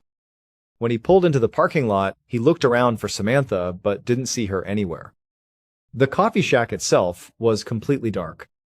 It looked like it had been closed up for the night. Dwayne got out of his truck and walked through the freezing cold air up to the kiosk's service window. He pressed his face against the cold glass and peered inside, but he couldn't see anyone. His mind immediately went to the fight they'd had earlier that night over text message. She had accused him of cheating on her, and he had been dismissive about it, which had led to a really ugly argument. As Dwayne walked back to his truck, he thought to himself, maybe Samantha just didn't want to see him because of the fight. Maybe she had called her dad or a friend to get a ride home at the end of her shift, and that's why she wasn't here waiting for him. He got back inside his truck and sent a text message to Samantha asking if she was okay and if she had gotten home. But after several minutes passed with no response, his worry started to grow. Even though they were fighting, he cared deeply about her. He decided he had to go by her house just to make sure she was there and that she was safe. A few minutes later, he pulled up to her house and knocked on the door. Her father, James, a single dad, answered. Dwayne explained that he couldn't find Samantha after her shift and was just checking to see if she was home. But James said, "She's not here. I haven't spoken to her. I have no idea where she is." The two men went into James's kitchen and sat down at the table. They both started calling and texting Samantha, trying to figure out where she was. After a couple of minutes, Dwayne's phone lit up. It was a text message from Samantha's number. The message made it clear that she was still very angry with him. It said that she needed some time to think and that she was going to stay with some friends for a couple of days. It also asked if he, Dwayne, would please let her father know where she was. Dwayne showed the text message to James. Samantha's father read it and immediately felt that something was wrong. This was very uncharacteristic of his daughter. He had raised Samantha on his own since she was 2 years old, and they were incredibly close. They told each other everything. It made no sense that she wouldn't contact him directly to say she was going to be with friends. And it made even less sense that she would be ignoring all of his worried phone calls and text messages. The two men stayed up late into the night, calling and texting, hoping for another message from Samantha, but she never responded again. The following morning, with still no word from his daughter, James went to the Anchorage Police Department and filed a missing person report. After receiving the report, an Anchorage police officer called the owner of the Common Grounds coffee shop to ask about Samantha. The owner said that, coincidentally, she had just gotten a call from her morning barista informing her that the kiosk had been robbed overnight and that no one had been able to get in touch with Samantha. The owner told the officer that as soon as she could get the security footage from the previous night, she would send it over to the police. While they waited for the footage, some officers started calling Samantha's friends and family, but no one had seen or heard from her. Other officers went to the Common Grounds kiosk to investigate the scene. They found no signs of a struggle either inside or outside the small building. They also noted that there was a silent panic button located under the counter, which had not been pressed. So, even though Samantha's father felt that her final text message was strange, the police began to operate under the initial theory that Samantha had robbed the kiosk herself and had run away. But this theory had problems. What confounded the police was how Samantha would have physically left the area. She didn't have a car that night, and the weather was brutally cold, far too cold to have just walked away. Anchorage isn't a very walkable city to begin with. And if she really was just taking a few days to be with friends, why did none of her friends know where she was? This question was answered later that day when the owner of the coffee shop sent over the security footage. The footage, which had no audio, started around 8 p.m. on February 1st, the night Samantha went missing. It showed Samantha inside the kiosk, working alone. She seemed cheerful, busy, serving customers. Then, at some point, someone who is just out of the camera's view comes up to the window and orders a drink. Samantha turns to them, acknowledges the order, and then turns her back to make the drink. When she finishes, she turns back to the window to hand it to the person, and in that instant, her entire demeanor changes. She immediately steps back and puts her hands up in the air. A few seconds later, she reaches over and turns off all the lights inside the kiosk, plunging the interior into darkness. Then, she gets down on her knees with her back to the window. She stays in that position, unmoving, for about a minute. Then, she slowly stands up and walks towards the cash register. She opens it, scoops out all the money, walks back to the window, and appears to hand the cash to a shadowy figure on the other side. Then, Samantha turns and kneels down again, with her back to the window. 2 more minutes pass. Then, the person outside the window leans their entire upper body through the small service window. They reach down and appear to be tying Samantha's hands behind her back. Because it was so dark inside the kiosk, the footage is extremely grainy, making it impossible to identify the person. But it's clearly a male, wearing a large hooded sweatshirt with the hood up and a hat pulled down low over his face. After he's finished tying Samantha's hands, the man leaps entirely through the window, landing inside the kiosk. He then shuts the window behind him. He pulls Samantha to her feet, puts what looks like a gun into her back, and marches her towards the employee door. He leads her out the door, across the snowy parking lot, to a white pickup truck. He puts her inside, and they drive off into the night. Over the next couple of days, the police and the FBI, who were now involved, hit one dead end after another. They had no physical evidence, no fingerprints, nothing. All they had was the grainy surveillance footage that didn't show the kidnapper's face.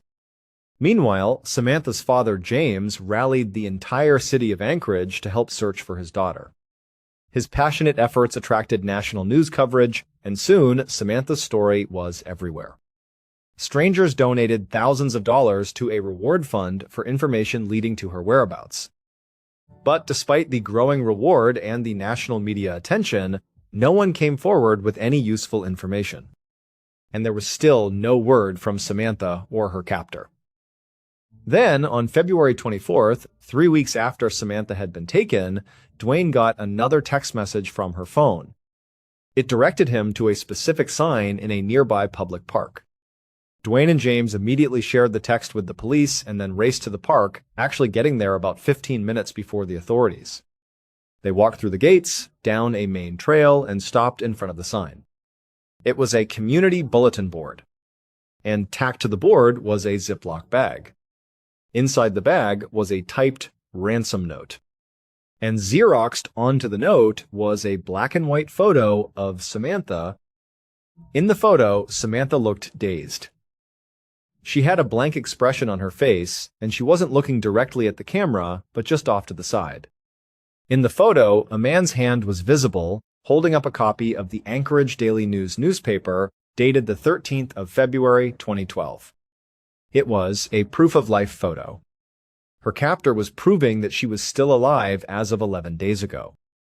For James and everyone involved, this was a small, agonizing bit of relief. At least, she had been alive last week. The ransom note demanded that James deposit $30,000 into his daughter's bank account.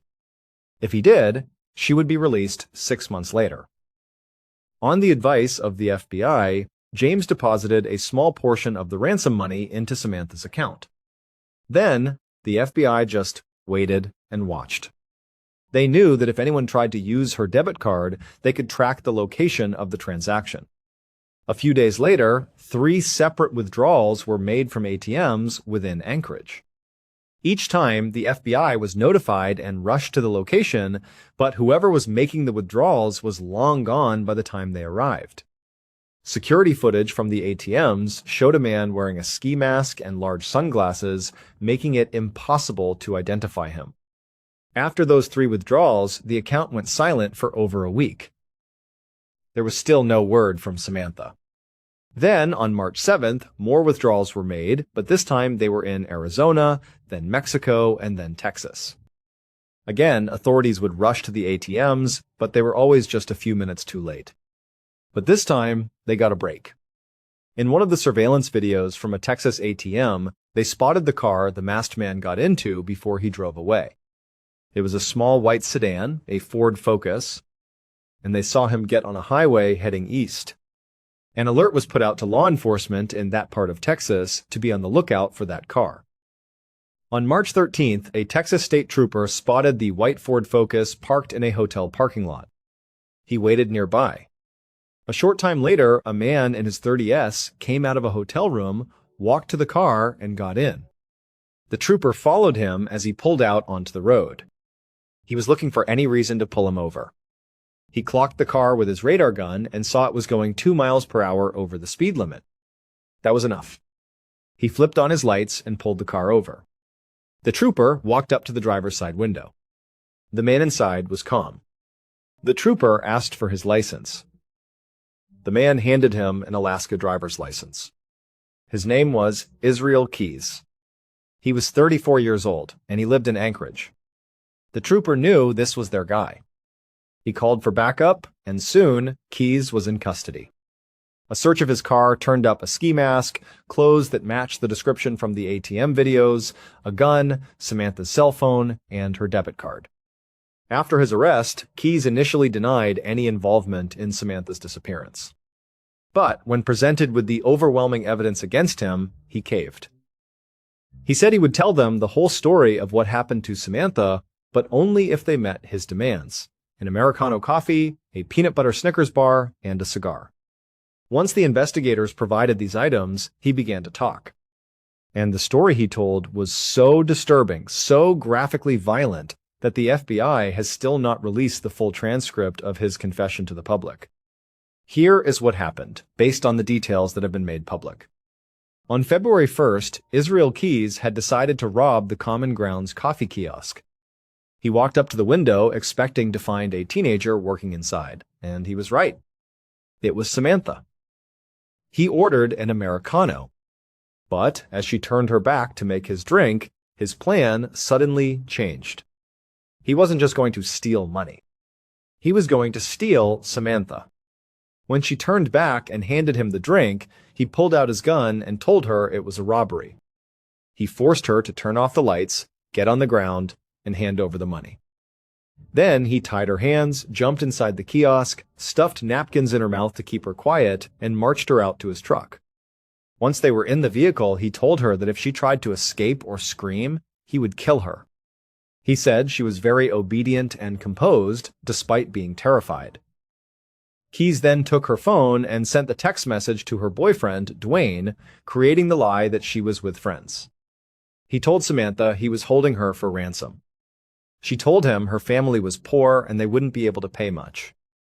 Keys replied, "Don't worry, they'll find a way." He drove around Anchorage for hours, then eventually went back to his own house. He made Samantha lie down in the back seat and covered her with tarps, telling her he would kill her if she moved. Then he went inside his house, where his 10-year-old daughter and his girlfriend were fast asleep. He was scheduled to leave with his daughter in just a few hours for a 2-week-long luxury cruise to New Orleans. Keys went back out to his truck, put a blindfold on Samantha, and led her to a shed in his backyard. Inside, he sat her on a bucket and tied a rope around her neck, anchoring it to the wall behind her so she couldn't move. He cranked up a radio to mask any noise she might make, and told her again that he would kill her if she screamed. He gave her a couple of cigarettes and told her everything was going to be fine, that as soon as he got the ransom money, he would let her go. He turned on a couple of space heaters to keep her from freezing, then he left and locked the shed door. He went back inside, had some wine, and then a little while later went back out to the shed with a cup of water for her. He told investigators that Samantha asked him if he had spoken to her father about the ransom. Keys lied and said yes, that everything was going according to plan. Then, in a moment of unimaginable cruelty, he untied her wrists and took the rope from around her neck. For a brief second, Samantha must have thought her nightmare was over. But then, Keys grabbed her and tied her up again, much more tightly this time. He told investigators he just wanted to see the look on her face when she realized she was never going to be let go. He said that as he was tying her up the second time, she had a look of total resignation. She knew what was about to happen. After tying her up, he went back inside one last time to make sure his daughter and girlfriend were still asleep. They were. He went back to the shed. He assaulted Samantha. Afterwards, as he was getting dressed, she looked up at him and asked, "Are you going to kill me?" He said, "Yes, I am." Shortly before 4 a.m., he killed her. He told investigators she never made a sound. After she was dead, he left her body in the shed, went inside his house, and took a shower. Then he woke up his daughter and told her to get ready for their trip. While she was getting ready, he went back out to the shed, rolled Samantha's body in a tarp, and pushed it into a corner. He turned off the heaters and the music, locked the shed, and went back inside to make his daughter breakfast. At 5 a.m., a taxi picked them up, and they left for the airport to begin their 2-week vacation. When he returned from the cruise, Keyes went back into the shed. He unrolled Samantha's body from the tarp. He then dressed her in new clothes, applied makeup to her face, braided her hair, and then used thread to stitch her eyelids open to make it look like she was alive and alert in a photograph. He held up the newspaper next to her and took the picture that would become the proof-of-life photo in the ransom note. After that, he dismembered her body and dumped the pieces in a frozen lake nearby. It turned out Samantha was not Israel Keyes' first victim.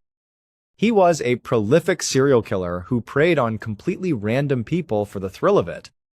For years, he had been burying kill kits all over the United States. These were caches filled with guns, zip ties, and tools for disposing of bodies. This way, no matter where he was in the country, if he got the urge to kill, he could just dig up his nearest kit and go hunting for a random stranger. He told investigators that the moment he saw Samantha in the coffee kiosk, he knew he was going to kill her. The robbery, the ransom, it was all just an elaborate lie to control her and give her false hope. Keyes admitted to killing Samantha and an older couple in Vermont, but in December of 2012, before he could name any of his other victims, he took his own life in his jail cell. To this day, no one knows for sure how many people Israel Keyes killed. The best guess, based on a drawing of 11 skulls that he made in his cell, is at least 11. But it's just a guess. The true number of his victims is a secret he took to the grave. Thank you so much for watching. Let me know what you thought of today's episode in the comments. And remember, we have a whole playlist of true crime episodes ready for you to binge right now. Until next time, see ya. Sometimes the most unbelievable stories are the ones that actually happen. Events so strange, so perfectly timed, that they feel like they must have come from a movie script, but they didn't. They happened to real people in the real world. And today we're going to look at 3 of those stories. In January of 2015, a 27-year-old man from Texas named George Pickering III was living his life just like any other young man. He had hopes, he had dreams, he had a family that loved him. But one day, everything changed in an instant. George suffered a massive stroke. It came out of nowhere, a sudden and devastating medical event that sent shockwaves through his family. He was rushed to the hospital, and every second felt like an eternity for his parents and his brother as they followed the ambulance, their minds racing with a million terrifying thoughts. At the hospital, George was immediately admitted and the medical team went to work. But the situation was dire. His condition was so severe that he had to be put on life support. The rhythmic hiss and pump of the machines became the new grim soundtrack to his family's life as they waited for any sign of good news. But the good news never came. Instead, the doctors eventually came to the family with the worst possible update. They sat them down in a sterile, quiet room and explained the situation. They had run every test they could. They had monitored his brain activity around the clock. And the conclusion was unavoidable. George, they said, was brain dead. There was no activity, no sign of consciousness, nothing to indicate that he would ever wake up again. The doctors were gentle but firm. They advised the family that realistically, the most compassionate thing to do would be to consider pulling George off of life support. The machines were keeping his body functioning, but he, the person they knew and loved, was gone. It was a conversation no family ever wants to have. George's family was completely and utterly devastated. It was like the floor had just dropped out from under them. The news was so crushing for George's father, also named George, that he couldn't even process it. He was overwhelmed with a grief so profound, so suffocating, that he just got up and left the hospital. He couldn't stand to be in that building, couldn't stand to hear those words one more time. He just needed to get away, to breathe, to try and make sense of a world that no longer made any. In his father's absence, the heavy burden of the decision fell on George's mother and his brother. They were reeling from the news themselves, lost in a fog of sorrow. They talked with the doctors, asking every question they could think of, hoping for a different answer, a sliver of hope. But the medical opinion was unanimous. There was no hope. And so, with the heaviest hearts imaginable, they gave their consent. They told the doctors, yes, we are prepared to pull George off of life support. Once that decision was made, things moved quickly. The hospital staff, following protocol, put George's name on an organ donor list. It was a small, cold comfort, the idea that his tragedy could mean a new chance at life for someone else. While that process began, his mother and brother started the unthinkable task of making funeral plans. They were numb, just going through the motions, trying to navigate this new horrific reality. Later that day, George's father returned to the hospital. He had spent hours trying to come to terms with the news, but he just couldn't. When he walked back into the hospital and found out that his wife and other son had already consented to have George removed from life support, he was furious. It wasn't just grief anymore. It was a deep, burning anger. He refused to believe it.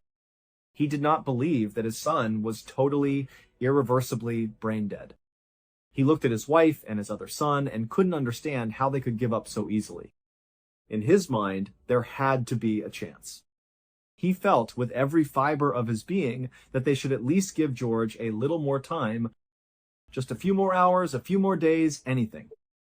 He was convinced that if they just waited, George would give them a signal, some sign that he was still in there, still fighting. But his wife and son tried to explain. They told him about their conversation with the doctors. They repeated the grim prognosis, the finality of it all. They told him there was no hope, no reason to delay the inevitable. It was time, they said, to let him go. But George's father was not having it. He saw it as giving up, as a betrayal of his son. He stormed out of the waiting room, his mind set. He found the doctors and demanded, his voice shaking with a mix of desperation and rage, that they keep his son on life support. Just a little bit longer, that's all he was asking for. The doctors listened patiently, but their answer was the same.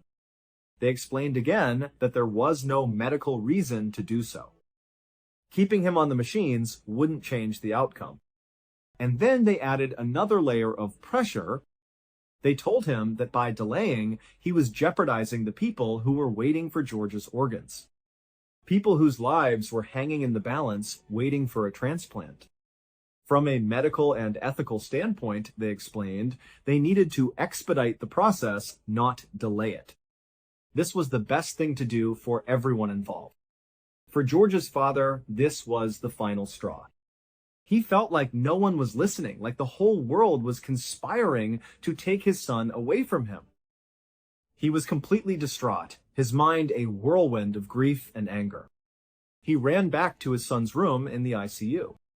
He saw George lying there, still and silent, surrounded by machines. He stumbled over to the bed and collapsed over his son's body. He grabbed George's hands, holding them tightly, and just stared at him. He prayed. He begged. He pleaded with his son to give him a sign, anything to prove that he was still there, that his father's intuition was right. But his son remained motionless. Before long, the medical staff began to filter into the room. It was time to begin the procedure, to remove George from the machines that were keeping his body alive. As they came in, with their quiet, professional demeanor, something inside George's father snapped. It was a moment of pure desperation. He couldn't let it happen. He bolted out of the room, past the surprised nurses and doctors. He didn't stop, didn't look back.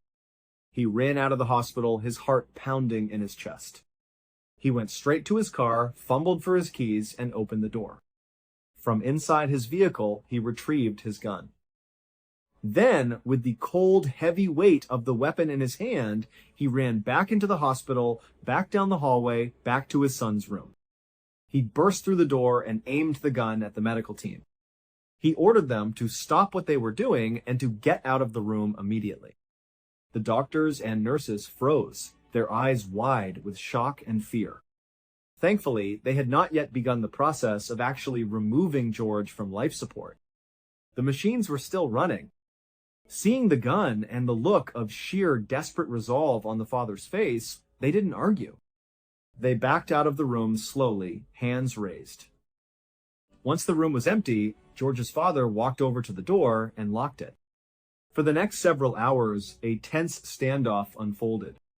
He kept the gun aimed at the locked door, a lone guardian at his son's bedside. He spent those hours talking to George, holding his hand, his eyes never leaving his son's face, searching, hoping, praying for that sign.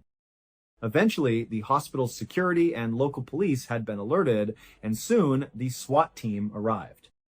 They were heavily armed, clad in tactical gear, and they began stacking up in the hallway right outside the door to George's room.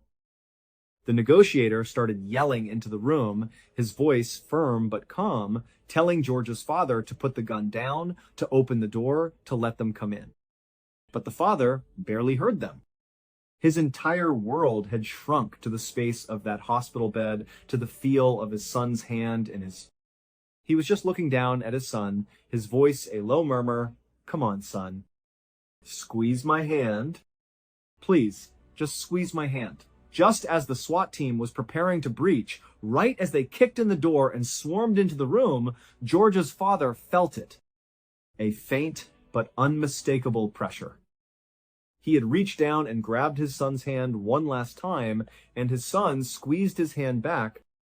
The moment he felt that squeeze, it was as if all the anger, all the tension, all the desperation just drained out of him.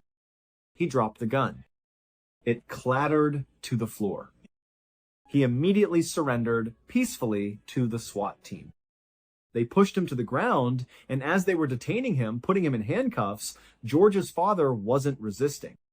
He was yelling, his voice filled with a triumphant, hysterical relief. He was yelling for the doctors to come back into the room. "My son is okay.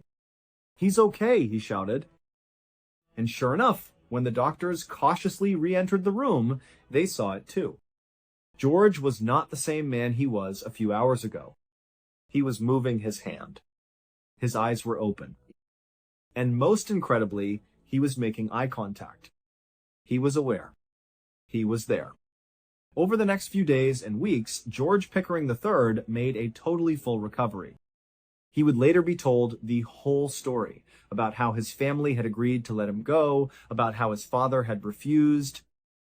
And he learned that had his father not stepped in, had he not staged that desperate, dangerous standoff and bought him those few extra hours on life support, George would have died. As for his father, he was charged with aggravated assault with a deadly weapon. His actions, while born of a father's love, had been a serious crime. He was ultimately sentenced to 10 months in prison. But for him and for the rest of his family, it was a small price to pay. He had saved his son's life. He had trusted his gut, and he had been right. In 1959, in the small town of Lake City, South Carolina, there was a very gifted 9-year-old African-American boy named Ronald McNair. Ronald was one of those kids who just seemed to be good at everything he tried. He excelled in school, he was a talented musician, he was a natural at sports. But for all his varied talents, there was only one thing that truly captured his imagination, that filled him with a sense of wonder and possibility. And that was outer space. The idea of leaving Earth, of floating among the stars and planets, was more fascinating to him than anything else. And so, as a 9-year-old child, he made a very serious, very determined decision. One day, he was going to become an astronaut.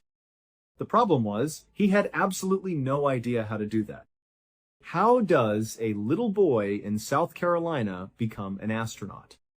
He figured the first logical step was to learn everything he could. He needed to read about science, about physics, about rockets. He decided he would go to his local library and take out some books on NASA, the famous organization that was sending American heroes into the cosmos. There was, however, a very big issue with his plan. This was 1,959 inches, the deep south. The library in his town, the Lake City Public Library, only served white patrons. It was a segregated library. Ronald knew this. Every black person in town knew this. It was just a fact of life, one of the many invisible walls that defined their world. But Ronald was determined. He figured, you know what? I'm a polite kid. I'm not looking for trouble. I can just get in there, get my books, and get out before anyone even really notices me. But as soon as he pushed open the heavy wooden door and stepped inside, he knew he was wrong. The library went quiet. Every person in there, all of whom were white, stopped what they were doing and just stared at him. Ronald could feel their eyes on him, a mixture of surprise and disapproval. He kept his head down, trying to make himself as small as possible. He walked quietly through the aisles, his heart beating a little faster now. He found the science section, his eyes scanning the shelves until he found what he was looking for. Books about aviation, about astronomy, about the space program. He carefully pulled a couple of books from the shelf, holding them close to his chest. Then he took a deep breath and walked back to the front counter. He placed the books on the counter and looked up at the librarian, a white woman with a stern expression. He very politely asked her if he could check these books out. The librarian looked down at him, then at the books, and then back at him. Her face hardened. "Young man," she said, her voice sharp, "you better get out of here before I call the police." Ronald stood there for a second, a 9-year-old boy holding books about the stars, being threatened with the police for wanting to read them. He looked up at the librarian, thought for a moment, and then, in a moment of quiet defiance, he just hopped up onto her counter and sat there. He folded his hands in his lap and said, "Okay, I'll wait for the police." The librarian was totally outraged. This was not the reaction she expected. She immediately picked up the phone and called the police, and then she called Ronald's mother. Before long, 2 white police officers arrived. They walked into the library, and the librarian rushed over to them. She started talking frantically, pointing back at the small boy sitting on her counter, gesticulating, explaining that he was the problem, he was why she had called. The officers listened, looking over at Ronald, who was just sitting there quietly, and then back at the librarian. They seemed more annoyed than anything else. Finally, one of the officers said to her, "Why don't you just let the kid take the books out?" The librarian was totally offended by this suggestion. She began to defend her decision, explaining the rules, the policy, why she had to call them instead of just letting him borrow the books. As she was in the middle of her tirade, Ronald's mother came rushing into the library. She was out of breath, her face etched with worry. She ran over to her son, checking to make sure he was okay. Then she looked up at the police officers and the librarian, trying to piece together what was happening. At this point, the police officers were just completely over the whole situation. They turned back to the librarian and said, more firmly this time, "You know what? You really ought to let him take the books out." And with that, the officers just turned around and left. The librarian, however, was not about to just give in. She was still very upset. She stormed over to Ronald's mother and said, "You shouldn't let your son come in here." Ronald's mother looked at this furious librarian, then she looked down at her son, who had his head bowed. And then she noticed the books on the counter. Books about space. She knew all about Ronald's love for outer space, his big dreams. In that moment, she understood exactly what had happened. She thought about it for a moment, gathering her composure. Then she looked up at the librarian, her voice calm and steady.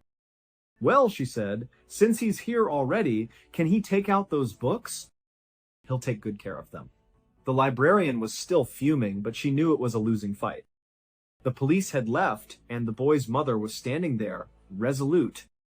So, very reluctantly, with a scowl on her face, she grabbed the books from the counter and practically jammed them into Ronald's arms.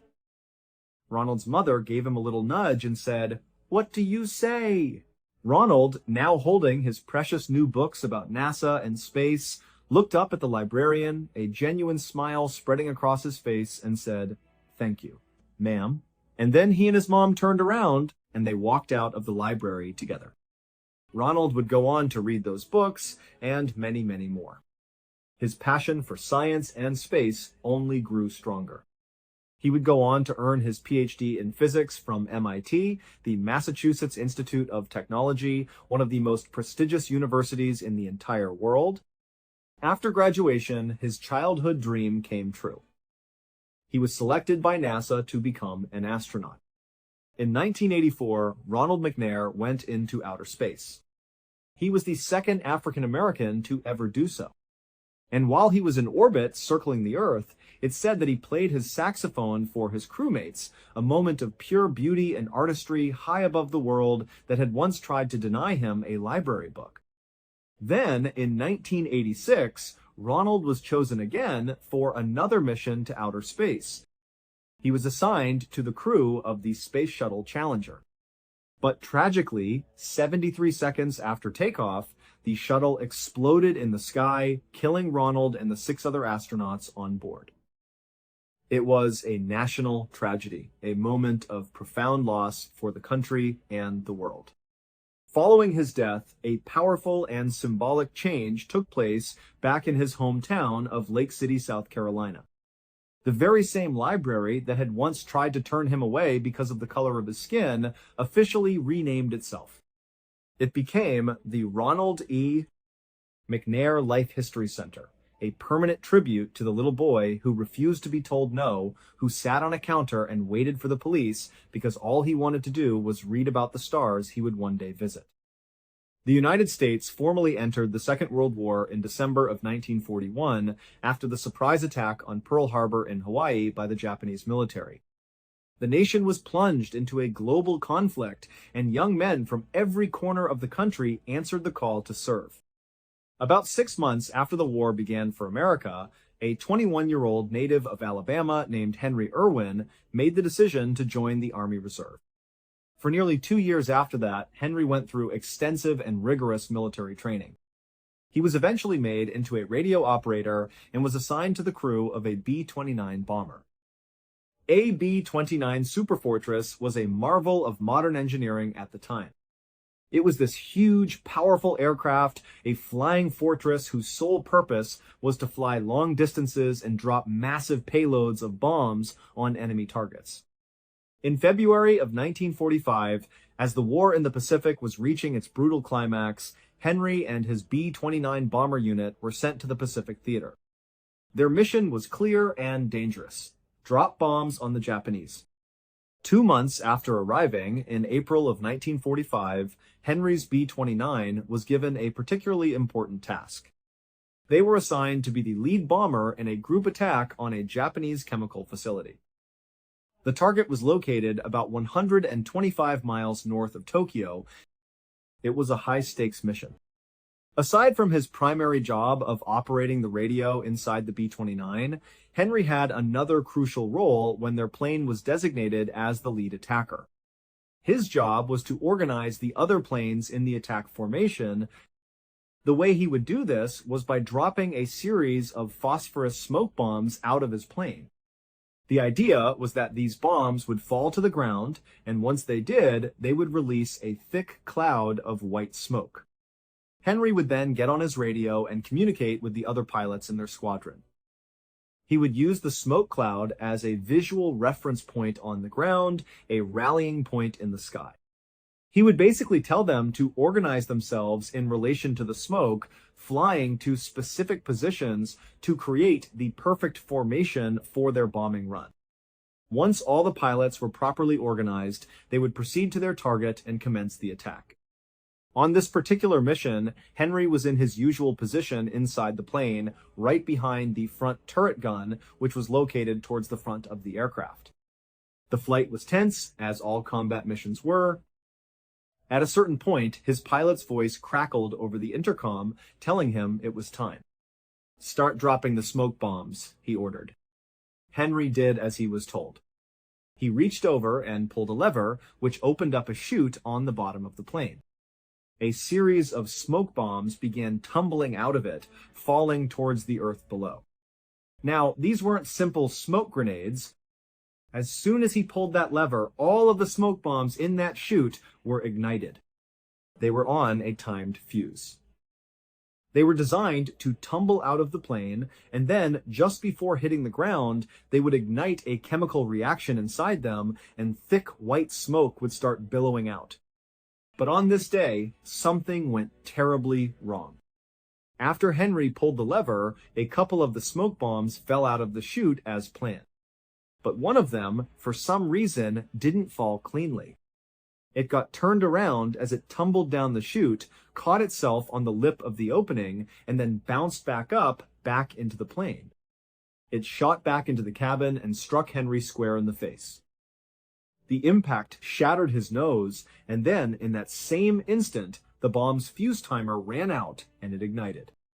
The bomb erupted in a blaze of white-hot phosphorus. It literally lit Henry's face on fire. The chemical fire instantly blinded him. Now, smoke bombs aren't considered lethal devices in the way that high explosive bombs are. They don't explode with a massive concussive force. But make no mistake, you would not want to be anywhere near a military-grade smoke bomb when it went off. In order for it to emit that very thick, long-lasting smoke, the bomb ignites a chemical fire within itself that burns at an extremely high temperature. So when this smoke bomb came back inside the plane and went off right in front of Henry, those burning chemicals sprayed all over his face and his flight suit. That's why he caught on fire. And if that wasn't bad enough, the bomb also did exactly what it was designed to do. It filled the entire front of the plane completely with thick, choking smoke, making it impossible for the pilots to see anything. They were flying blind. Despite his face burning, his nose shattered, and being unable to see, all Henry could think about was one thing. If he didn't get this smoke bomb off the plane in the next few seconds, they were all going to crash and die. The pilots couldn't see the controls, they couldn't see the horizon. The plane was in grave danger. So, instead of trying to put out the flames that were consuming his own body, Henry began feeling around on the floor for the smoke bomb, which was now essentially a white-hot fireball rolling around on the metal deck. When his burned hands finally found it, he did something incredible. He pulled the searingly hot device into his chest, trying to smother it as best he could against his body, absorbing the intense heat. With his body now completely engulfed in flames, Henry began to low-crawl his way towards the front of the plane. He couldn't see, but he knew the layout of the cockpit by heart. He knew that just by touch, he would be able to find a small window near the co-pilot's seat. He crawled agonizingly across the floor, on fire, blinded, in unimaginable pain, but driven by a single purpose. He finally reached the spot. He could feel the frame of the window above him. With a final surge of adrenaline and willpower, he managed to lift the burning smoke bomb up and shove it out the window. And then, his mission accomplished, he collapsed on the ground. He passed out completely, still on fire, fully expecting to die. A few seconds later, with the source of the smoke now gone, the thick clouds inside the cockpit began to clear. The pilot, who had put the plane on autopilot but had to drop significantly in altitude because they were starting to stall, could finally see again. He looked at his instruments and then out the window and saw they were only about 300 feet from hitting the water of the Pacific Ocean. He grabbed the controls, pulled back with all his might, and managed to get the massive B-29 out of its death dive. He narrowly escaped crashing into the water. He leveled the plane out, turned it around, and began flying back to base. On this return trip, the rest of the crew, who were shaken but unhurt, began to assess the damage. That's when they saw Henry. He was lying on the side of the cockpit, his body still smoldering. They rushed over, grabbed a fire extinguisher, and put out the last of the flames. They fully expected him to be dead. No one could survive what he had just been through. But, to their absolute shock and horror, he was still alive. They gave him a shot of morphine for the pain, their hands shaking as they did so. They still expected him to die any moment. But Henry didn't die. Instead, he was conscious, and incredibly, he was cheerful. On the long flight all the way back to base, he would ask each of his crew members if they were okay. And they would all answer, their voices thick with emotion, "Yeah, I'm just fine, Henry. It's you we're concerned about here." When the pilot finally landed the damaged B-29 back at their base on the island of Tinian, Henry's body had stiffened up so dramatically from his horrific burns that the doctors and medics couldn't actually get him out of the plane's side door. They had to get a maintenance crew to come and dismantle a section of the plane's fuselage just to extricate him. The doctors who received him on the tarmac fully expected Henry was going to die. His wounds were some of the worst they had ever seen. But since he hadn't died yet, they resolved to do everything in their power to try and save him. They put him through dozens of grueling surgeries. One of the most painful procedures involved trying to remove the tiny chemical flecks of phosphorus from the smoke bomb that had embedded themselves in his eyes. Since these chemicals would combust as soon as they made contact with oxygen, every time the surgeons pulled out one of these tiny flecks, it would burst into flames, painfully burning Henry's eyes a little bit more. While Henry was undergoing all of these surgeries, fighting for his life, the rest of his B-29 crew immediately went to their commanding officer. They told him the whole story, what Henry had done, how he had saved all of their lives at the cost of his own body. They were adamant. "You have to put Henry in for the Medal of Honor," they said. The Medal of Honor is the highest and most prestigious award for valor that can be achieved in the U.S. military. After the commanding officer heard the incredible story of what Henry had done, he agreed without hesitation. In record time, he got all the necessary paperwork processed and got Henry approved for the award. But there was a problem. There were no actual physical medals of honor on the island to present to Henry. The officers and the rest of his crew were deeply worried that Henry would die before the actual medal could be shipped out to the island to be given to him. They felt it was critical for him to receive it while he was still alive. It turned out there was only one Medal of Honor on the entire island.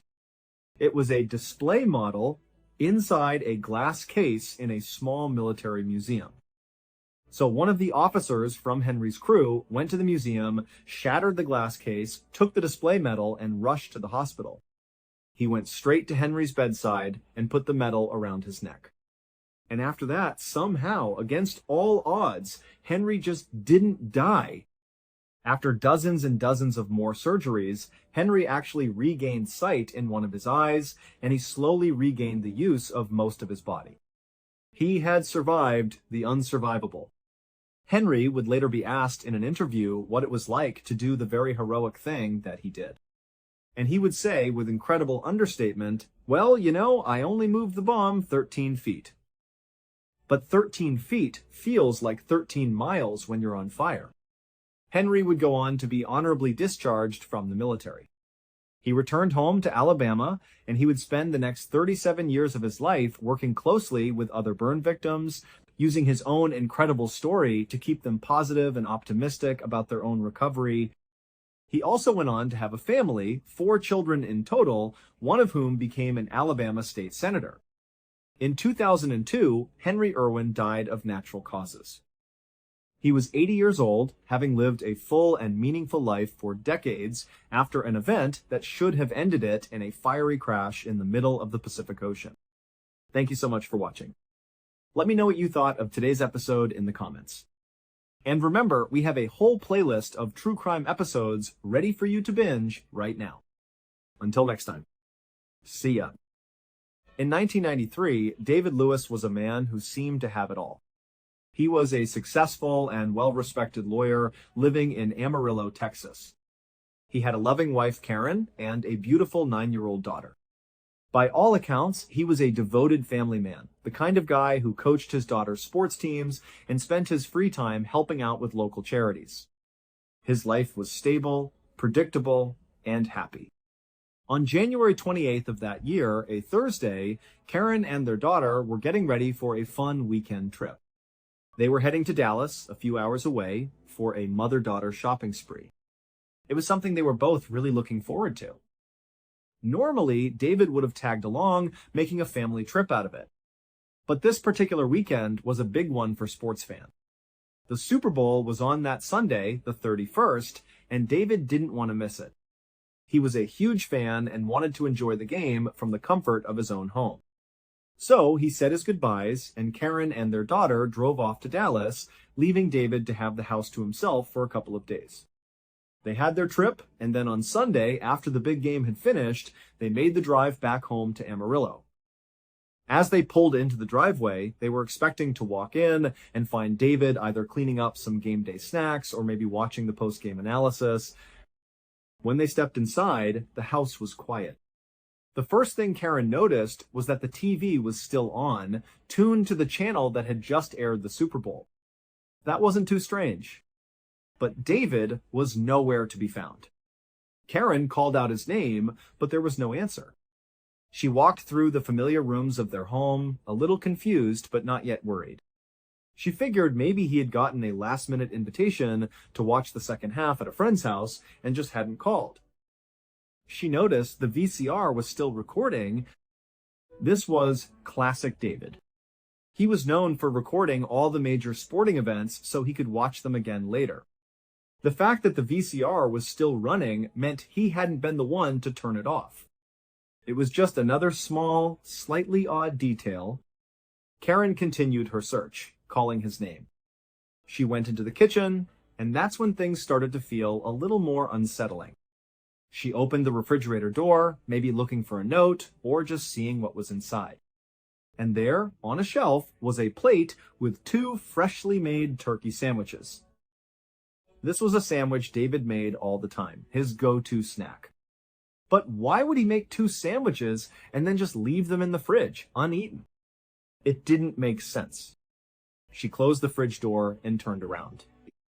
On the kitchen counter, she saw something that made her pause. It was David's wedding band and his watch, just sitting there. Now, this was truly strange. A man might forget his wallet, but leaving behind his wedding ring and his watch was different. It felt personal. Still, Karen tried to rationalize it. There were no signs of a break-in. Nothing was stolen or out of place. There was absolutely no evidence of a struggle. The house was exactly as it should be, just without David in it. Her best guess was that he had simply stepped out in a hurry and would be back soon. So, Karen waited up for a while, but as the hours ticked by, she eventually went to bed, telling herself he would surely be there in the morning. But when she woke up the next day, the other side of the bed was still empty. David had not come home. Now, real worry began to set in. The strange little details from the night before suddenly felt much more sinister. She knew something was wrong. She called the police and reported her husband missing. The Amarillo police began their investigation immediately. It didn't take them long to find a major clue. Within 24 hours, they located David's car. It was parked and abandoned in a downtown lot not far from the courthouse where he often worked. When they searched the vehicle, they found his keys, both for the car and the house, tucked away under one of the floor mats. Inside the car, everything seemed to be in order. His checkbook was there. His credit cards were in the glove compartment. His driver's license was right where it should be. Nothing of value had been taken. Investigators then looked into his recent financial activity, and that's when the story took another strange turn. They saw he had recently made a deposit of $5,000 into the family bank account. That seemed more like someone planning for their family's future than someone in trouble. But then they found something else. He had also recently purchased 2 one-way plane tickets. One was from Los Angeles to Dallas, and the other was from Dallas back to Amarillo. Police couldn't determine if he had actually used these tickets, but it added to a growing theory that maybe David had chosen to disappear. When the police presented all of this to Karen, the abandoned car, the untouched valuables, the bank activity, she told them something that changed the entire direction of the investigation. She said that just before he disappeared, David had told her that he believed his life might be in danger. He was scheduled to give a deposition in Dallas later that month. It was for a complicated conflict of interest case involving his old law firm and one of their very wealthy, very powerful clients. According to Karen, David was being heavily pressured by his former colleagues to lie to cover up some of the firm's wrongdoings. But David was an honest man. He had told his family that he was going to tell the absolute truth in his deposition, no matter whose reputation it destroyed. He knew this decision would make him a lot of enemies. He understood that telling the truth put a huge target on his back. This information was a bombshell. The police were certainly intrigued. It painted a picture of a man caught in a dangerous situation, not one who would just walk away from his family. But the problem was, it was just a story. They had no hard evidence to support the idea that someone was actively trying to silence David Lewis. It was a compelling theory, but without proof, it was just that, a theory. For the next 11 months, investigators followed every lead they could find.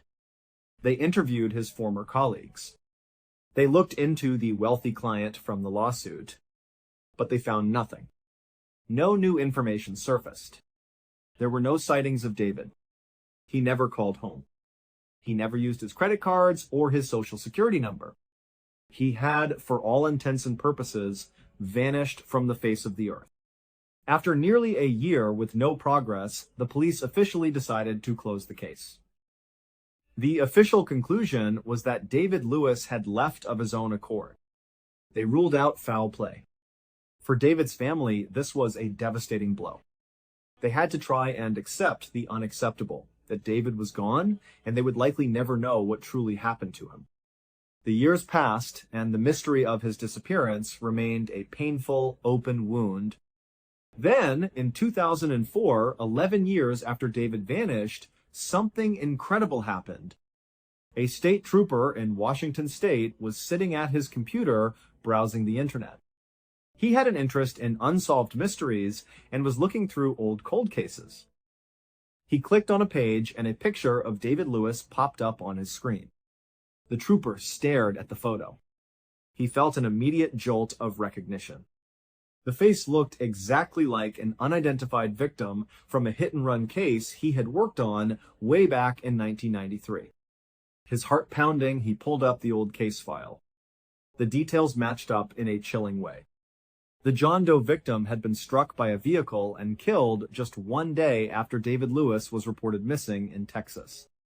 The man had been found on the side of Highway 24 inches, rural Washington state, a staggering 1,600 miles away from Amarillo. When he was found, this John Doe was dressed from head to toe in military-style clothing. He had no wallet, no identification, and no luggage or bags of any kind. He was just walking aimlessly down the side of a remote highway.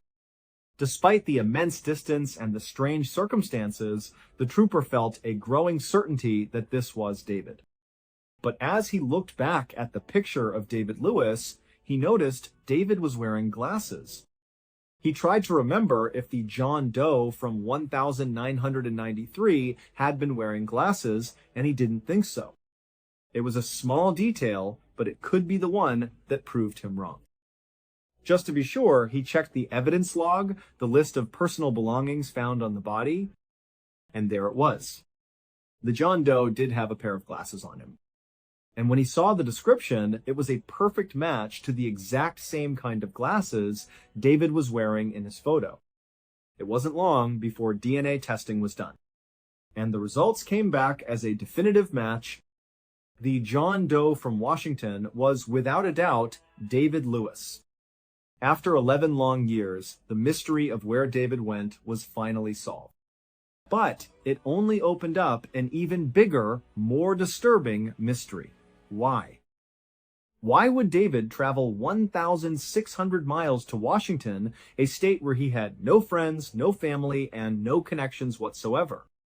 If he was the one who hit the record button on his VCR on Super Bowl night, that meant he had less than 24 hours to get from Amarillo, Texas to that remote highway in Washington. He did it without his car, without his credit cards, and seemingly without any luggage. Where did the military clothing come from? Did he buy it? Or did someone make him wear it? What was he doing walking down that highway in the middle of nowhere? David's family has always believed that he was a victim of foul play. They believe his own words to his wife that his life was in danger because of the testimony he was about to give. They believe someone abducted him from his home, drove him across the country, and killed him, staging it to look like a random accident. But officially, the case remains closed. The police maintain that David Lewis left his home voluntarily, and his death on that lonely highway was nothing more than a tragic accident. In the year 2000, Mary Lou Morris was a 48-year-old woman living a quiet life in Houston, Texas. She worked as a loan officer at a Chase bank and was happily married to her husband, Jay. On the morning of October 12th, a Thursday, everything seemed perfectly normal. Mary Lou said goodbye to Jay and left for her job at the bank, just like she did every other weekday. That afternoon, Jay decided to give his wife a call at work just to check in. But she didn't pick up her phone. He left her a voicemail, figuring she was just busy with a customer and didn't think much of it. But as the afternoon wore on and she didn't call him back, a small seed of concern started to grow.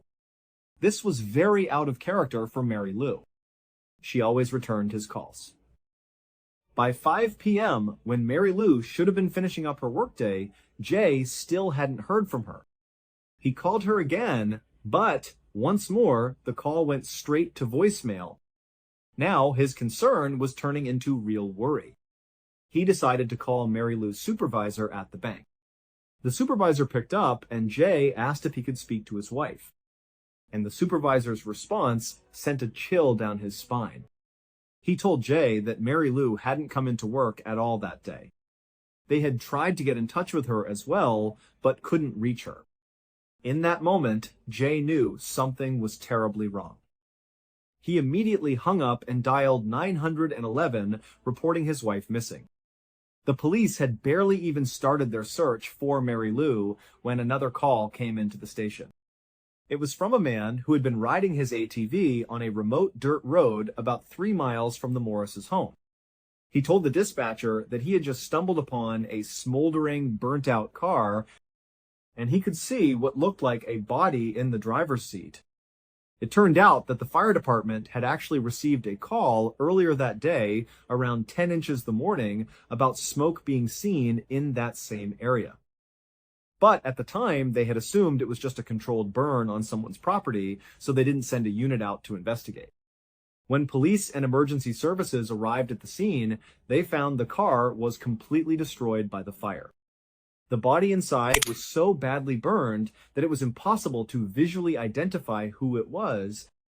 Investigators carefully sifted through the wreckage, and they were able to find a small tooth fragment. They sent it off for testing, and soon their worst fears were confirmed. Dental records proved that the victim was indeed Mary Lou Morris. It was immediately clear to investigators that this was no accident. This was a homicide. They found evidence that gasoline had been poured all over Mary Lou and all over the interior of the car before it was set ablaze. It seemed the killer had tried to stage the scene, perhaps to make it look like a suicide or a tragic car fire. But because of the intense damage from the fire, the medical examiner couldn't determine an exact cause of death. They didn't know if Mary Lou was already deceased when she was placed in the car, or if the fire itself was what killed her. As police processed the scene, they noted that a number of Mary Lou's valuables, like her purse, were still inside the car. But one very important item was missing. Her wedding ring was not on her finger. The news of Mary Lou's brutal murder shocked her family and the entire community. She was known as a kind, gentle person who didn't have a single enemy in the world. No one could understand why anyone would want to hurt her. The day after her body was found, the case took another bizarre turn. A local Houston newspaper received a phone call from an anonymous man. All he said was, Mary Lou's death was an accident. The reporter on the line tried to press him for more information, asking who he was and what he meant, but the man simply hung up. The call was untraceable. At the exact same time this tragedy was unfolding for the Morris family, a completely separate drama was playing out for another woman in Houston. Her name, coincidentally, was also Mary Morris. This was 9-year-old. Mary McGinnis Morris. She was a successful and well-liked nurse practitioner. She generally got along with everyone at the clinic where she worked, with one notable exception. A new male nurse, a man named Dwayne Young, had recently started working there, and he was making her feel extremely uncomfortable. He seemed to have a problem with her for no apparent reason. One day, Mary McGinnis returned to her desk after seeing a patient and found something deeply disturbing. All of the framed photos of her family that she kept on her desk had been turned face down. And in the very center of her desk was a small piece of paper with 3 words written on it, "Death to her." She knew in her gut that it had to be Dwayne. But she had no proof. That night, she went home and told her husband Mike about what had happened. She told him about Dwayne and the note, and she said, "I don't feel safe at work anymore." "Can you teach me how to shoot a gun?" Mike agreed. He took her to a range and taught her how to handle a firearm safely. He then bought her a small pistol, which she started keeping tucked under the driver's seat of her car, just in case. On October 16th, 4 days after Mary Lou Morris's body was found, and 3 days after that strange anonymous call to the newspaper, Mary McGinnis Morris finished her shift at the clinic and stopped at a drugstore on her way home. As soon as she walked inside, she noticed a man on the other side of the store who seemed to be watching her every move. She felt a wave of fear and immediately pulled out her cell phone and called her best friend, Lori. She described the strange man to Lori and asked what she should do. Lori told her to just wait, to pretend to shop until the man left the store. But the man didn't leave. He just stayed there, lingering in an aisle, staring at her. Finally, Mary McGinnis decided she couldn't wait any longer. She told Lori, "You know what? I'm just going to pay for my stuff and get out of here. I have to make a quick stop by the office, but I'll be home in just a few minutes." "I'll be fine." She hung up the phone, walked to the register, bought her items, and left the store. Just 12 minutes later, a frantic 911 call came in. It was Mary McGinnis Morris. The dispatcher could hear the sheer terror in her voice as she screamed that someone was trying to kill her. The contents of that 911 call have never been made public, reportedly because on the recording, you can actually hear the moment she is attacked. Later that night, Mary McGinnis was found in her car. She was deceased. She had a single gunshot wound to the head. It was clear from her terrified 911 call that this was a homicide. But just like with the first Mary Morris, her killer had attempted to stage the scene to look like a suicide. The murder weapon, which was her own pistol that she kept under her seat, had been carefully placed on the seat next to her hand. None of her valuables had been stolen from the car. But, just like Mary Lou Morris, her wedding ring was missing from her finger. After the murder of the second Mary Morris, police and the public began to speculate that these 2 cases had to be connected. It was just too much of a coincidence. 2 women, sharing the same name, living in the same city, murdered within days of each other. In both cases, the crime scenes were staged to look self-inflicted. And in both cases, the victim's wedding ring was taken. A chilling theory began to form. This was a professional hit gone horribly wrong. The people who subscribed to this theory believed that Mary McGinnis Morris was the intended target all along, and that the murder of Mary Lou Morris was a tragic mistake. They reasoned that a hitman was hired, given the name Mary Morris and a general location, and he simply killed the wrong woman first. Then, upon realizing his mistake, he was the one who anonymously called the newspaper to say her death was an accident. And a few days later, the hit was successfully carried out on the correct target, Mary McGinnis Morris. The detail about the missing wedding rings supported this theory, as it's reportedly a common practice for hitmen to take a personal item like that to prove to their client that the job is done. Police took this theory very seriously and began looking into who might want Mary McGinnis Morris dead. Their attention quickly turned to her husband, Mike. They discovered that he had recently accused her of having an affair and was said to be extremely angry about it.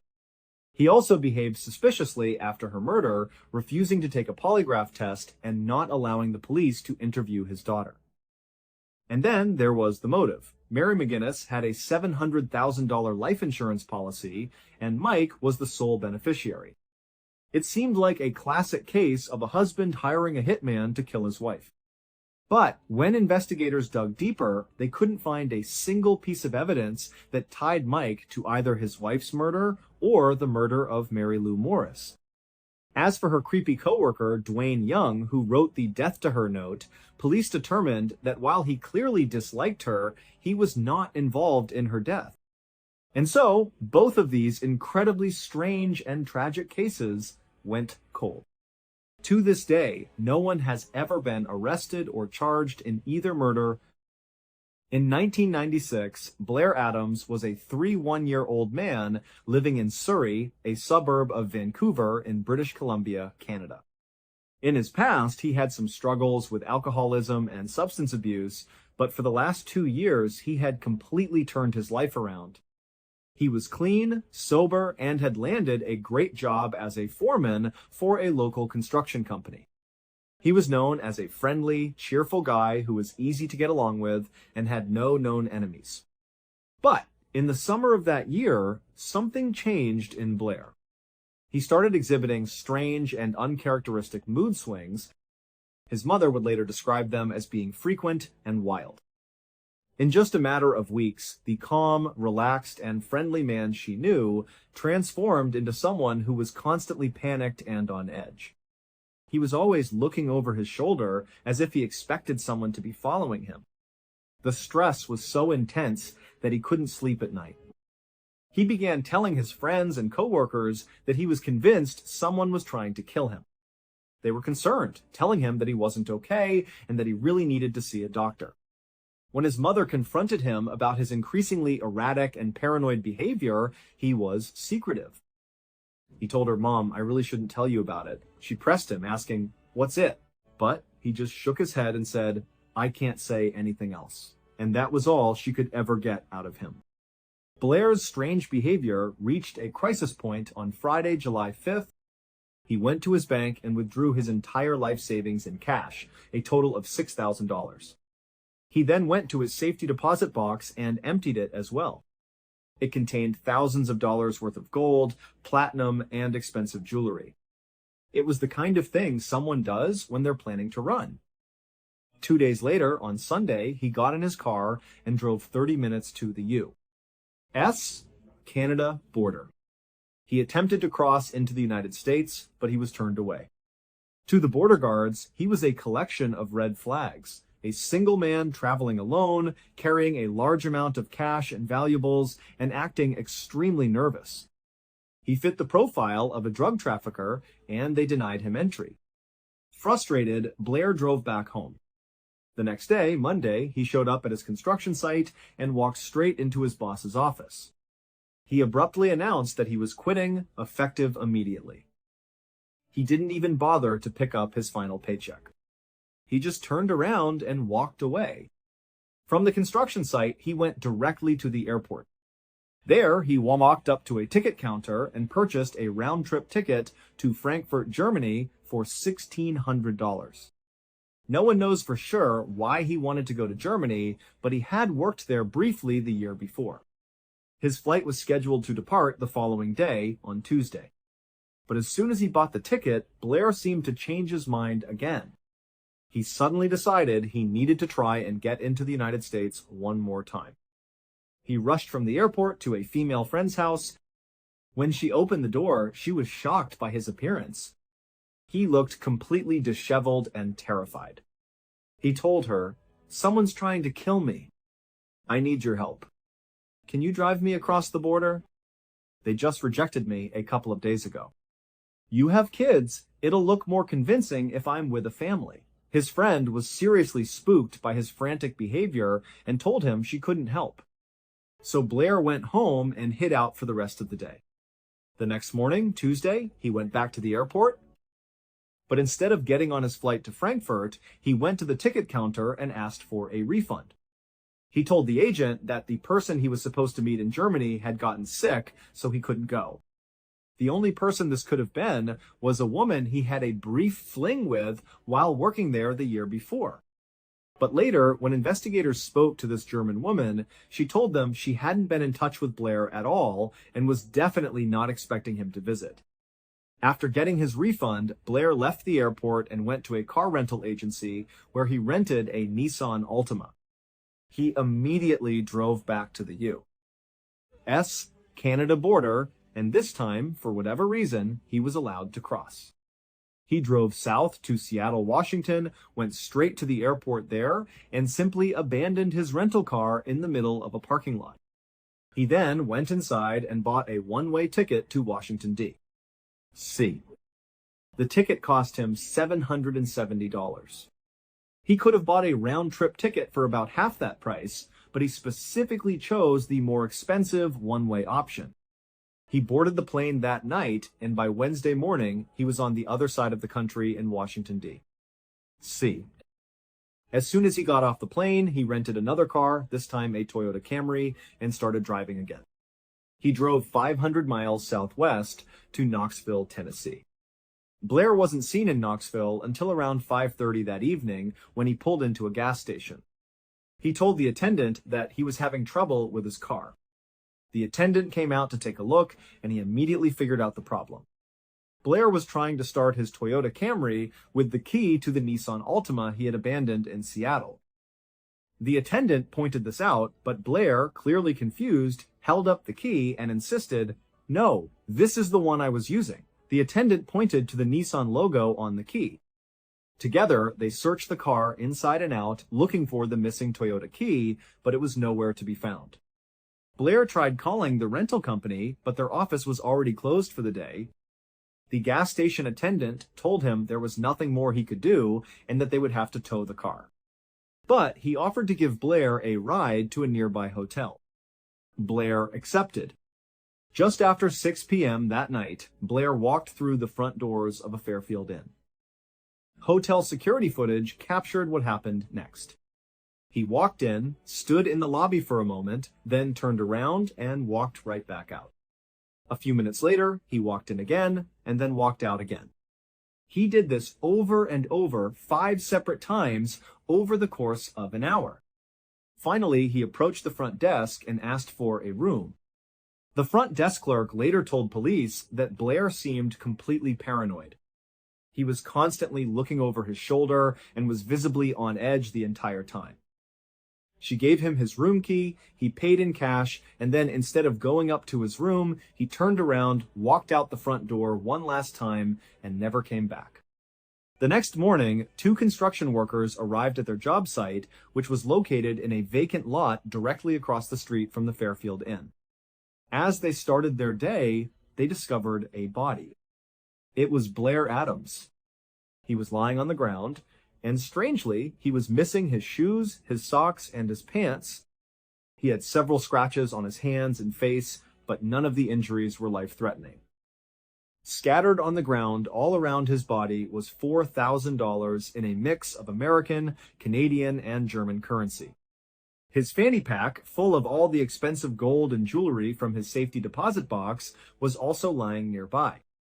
A black duffel bag containing maps and travel receipts was on the ground. And also, lying in the dirt, was the missing key to the Toyota Camry. An autopsy was performed, and the medical examiner determined that Blair had died from a single massive violent blow to his stomach that had ruptured his organs. They had no idea what could have caused such an injury. A toxicology report came back clean. There were no drugs or alcohol in his system. the only piece of forensic evidence found at the crime scene was a single long strand of hair that Blair was found clutching tightly in his fist. There were no witnesses to the attack, but a security guard at a nearby business reported hearing a woman's scream coming from the direction of the lot at around 3:30 that morning.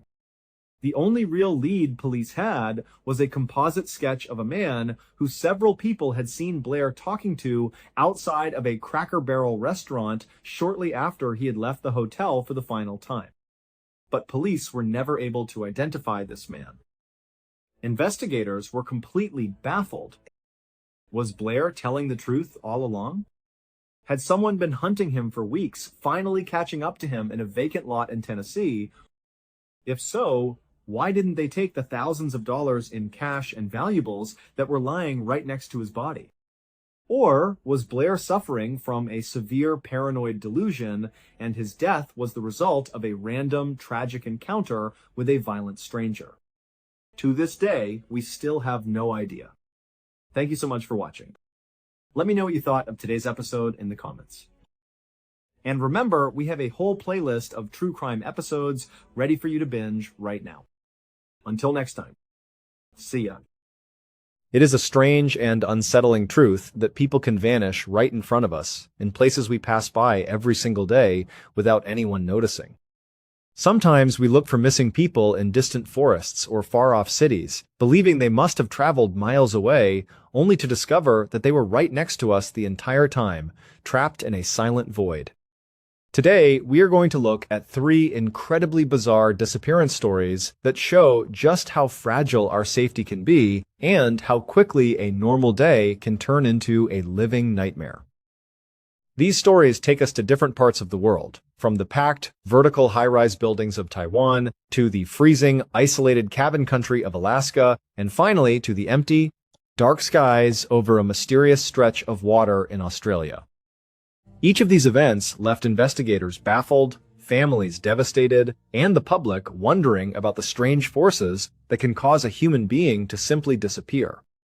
Our first story takes us to the bustling, crowded streets of New Taipei City, a major metropolis in northern Taiwan. High-rise apartment buildings dominate the skyline here, housing thousands of families stacked on top of one another in massive concrete towers. In these packed environments, you would think it would be impossible to be completely isolated. But the problem was, the very design of these buildings could sometimes create deadly, invisible traps.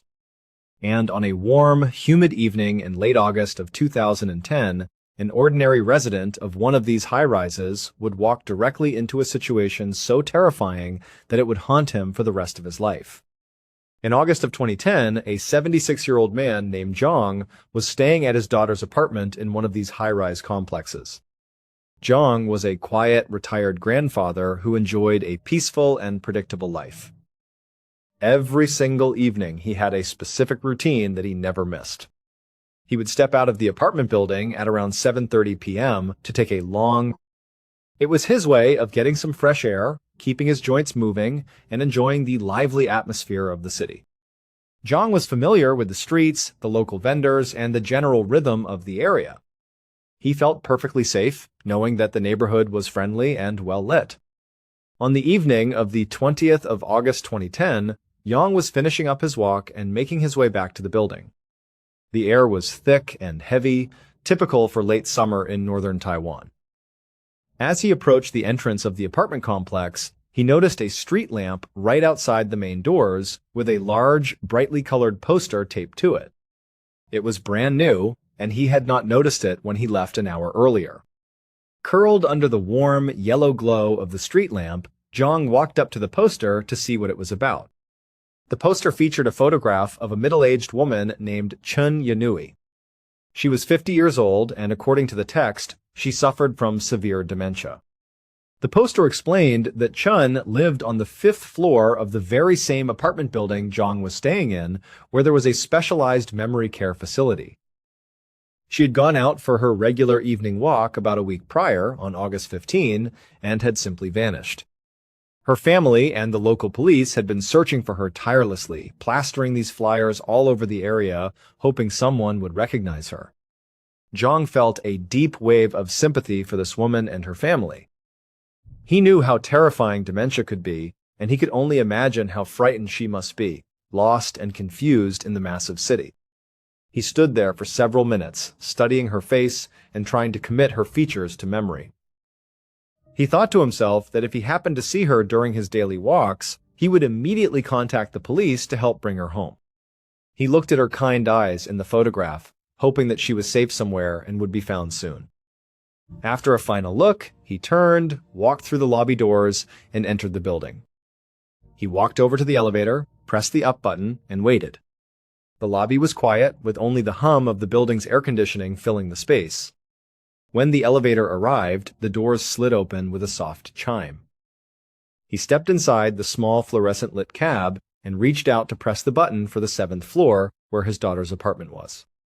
But the problem was, Zhang was still slightly distracted, his mind completely occupied by the image of the missing woman on the poster.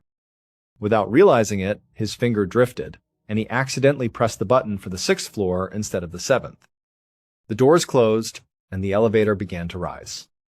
As the elevator climbed, Zhang looked down at the control panel and realized his mistake.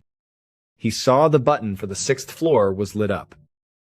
He quickly reached out and pressed the button for the 7th floor, hoping the elevator would bypass the 6th, or at least just open and close its doors quickly before taking him to his destination. But the elevator was already slowing down as it approached the 6th floor. The car came to a stop, the chime sounded, and the metal doors began to slide open. But when the doors opened, Zhang did. Instead, he was met with a sight that made his heart freeze. Standing directly in front of the elevator doors was a human body. Before he could even process what he was looking at, the stiff, cold body tipped backward, falling directly into the elevator cab and landing right on top of him. The weight of the body pinned Zhang to the floor of the elevator.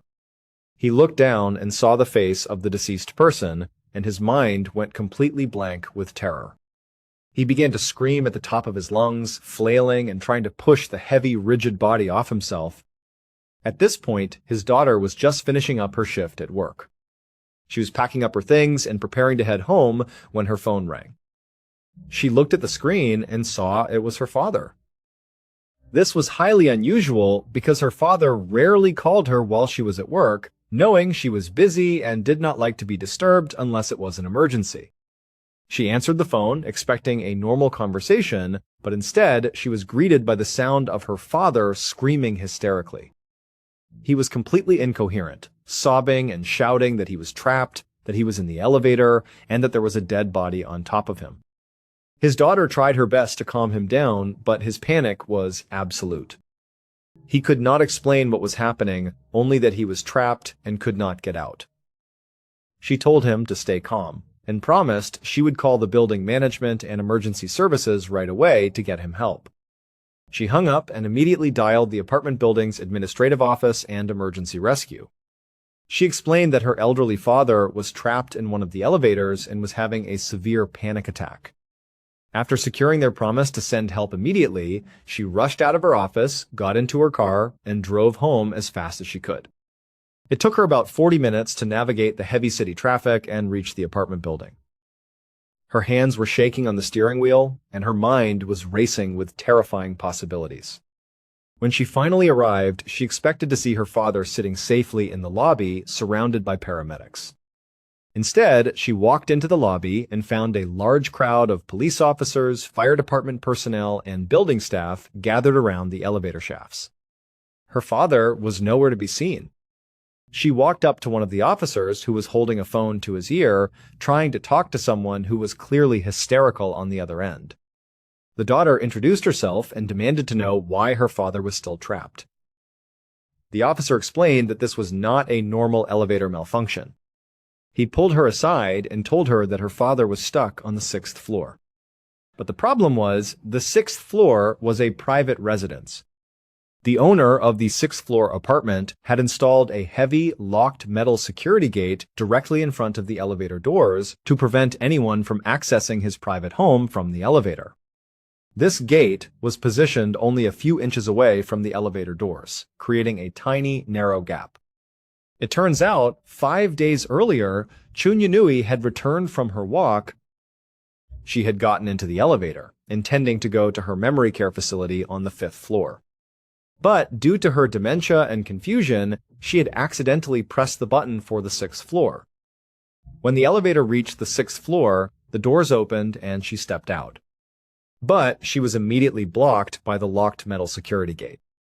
Before she could realize her mistake, the elevator doors closed behind her. And then, she was trapped. Because the elevator buttons to call the cab back were located on the wall outside the metal gate, she could not reach them. She was stuck in a tiny, dark gap between the closed elevator doors and the locked security gate. She could not push the gate open, and she could not call the elevator back. The owner of the 6th floor apartment was away on a long vacation, so no one was home to hear her cries for help.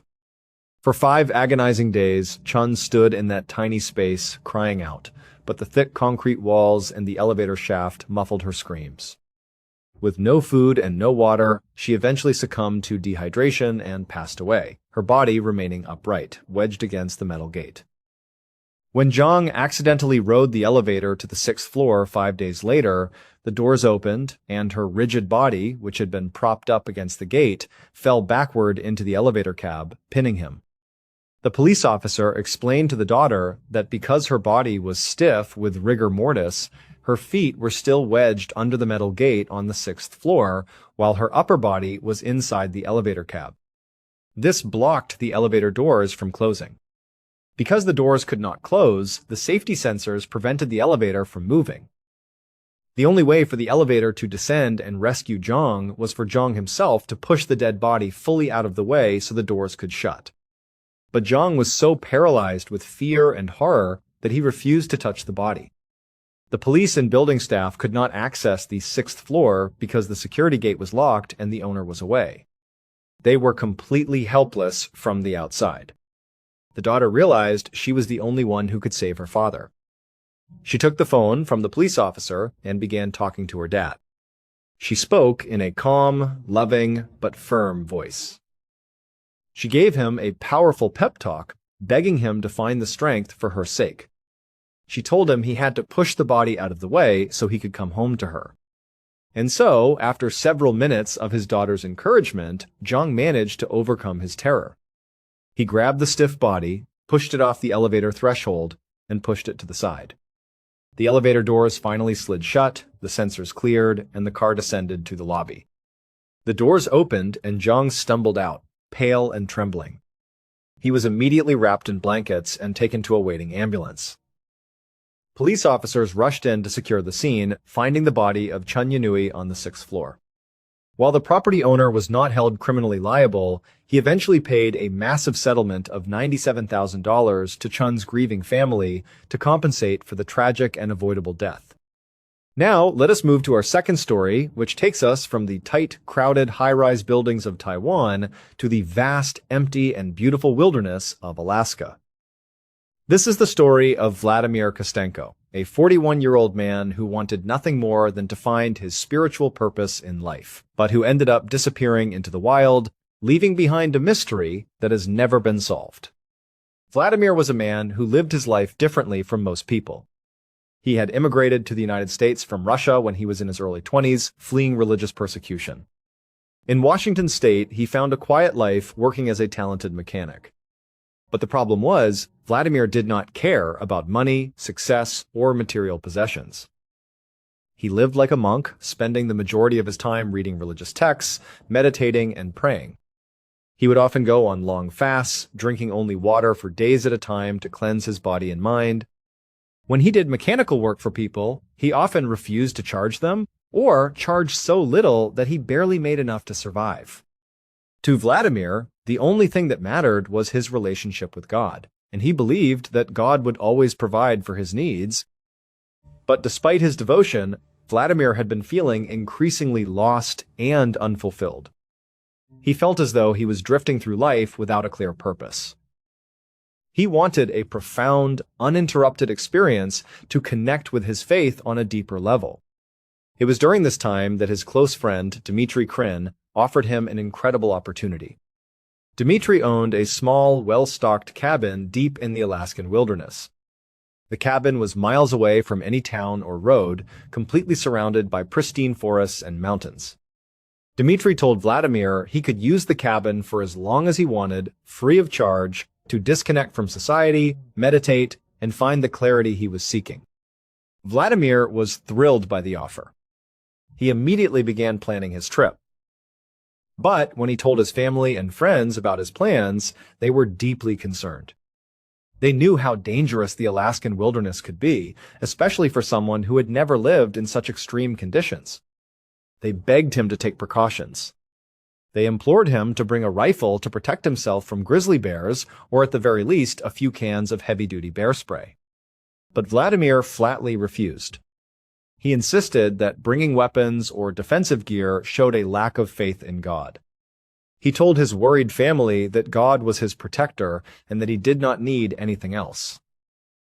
And so, on the morning of the 18th of August, 2018, Vladimir arrived at the edge of the wilderness. He had taken a taxi to the very end of a desolate dirt road, miles from the nearest town. All he had with him was a backpack containing some spare clothes, a solar-powered cell phone charger, his phone, and 5 pounds of dry oatmeal. As he paid the taxi driver, the driver looked at him with sheer disbelief. The driver asked if he was absolutely sure he wanted to do this, pointing out that he was stepping into the middle of nowhere with virtually no gear. Vladimir just smiled, nodded, and said he would be just fine. He stepped out of the car, put on his backpack, and watched as the taxi turned around and drove away, leaving him in total silence. But the problem was, Vladimir was still 14 miles away from Dmitry's cabin, and there was no trail. He had to navigate through dense brush, steep ridges, and thick forests, carrying his gear, relying solely on his instincts and his faith. Against all odds, Vladimir made the grueling hike and arrived safely at the cabin. The cabin was in perfect shape, fully furnished, with a wood-burning stove and a pantry stocked with food. At first, everything went exactly as planned. Every couple of days, Vladimir would make the difficult hike up a nearby mountain where he could get a weak cell phone signal. He would send text messages to Dmitry, letting him know he was doing well. He wrote about his deep meditations, the beauty of the wilderness, and how he was foraging for wild berries. He even joked about a persistent squirrel that kept sneaking into the cabin to steal his oatmeal. But after 6 weeks of regular communication, the updates suddenly stopped. Dmitry did not receive any more texts. At first, Dmitry tried to remain calm. He knew that winter was fast approaching in Alaska and the days were getting shorter and darker. He figured that the lack of sunlight meant Vladimir's solar charger was not getting enough juice to charge his phone. He rationalized that his friend was simply disconnected but safe inside the cozy cabin. But as the weeks rolled by and October turned into November, Dmitry's worry grew into a deep, nagging panic.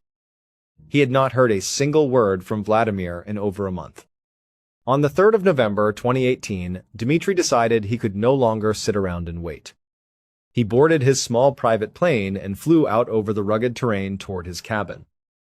He knew it would be nearly impossible to spot a single person in that massive forest from the air, but he hoped to see some sign of life. As he circled the coordinates, he used a specialized camera mounted on the underbelly of his plane, which displayed a clear, high-definition feed on a screen in his cockpit. He located the cabin. It looked perfect, nestled in the trees, with a thin wisp of smoke curling up from the chimney, indicating a fire was burning inside. Dmitry's heart leapt with relief.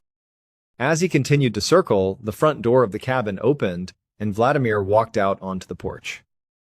He looked up at the plane, put his hands on his hips, and waved vigorously to his friend. Dmitry was overjoyed.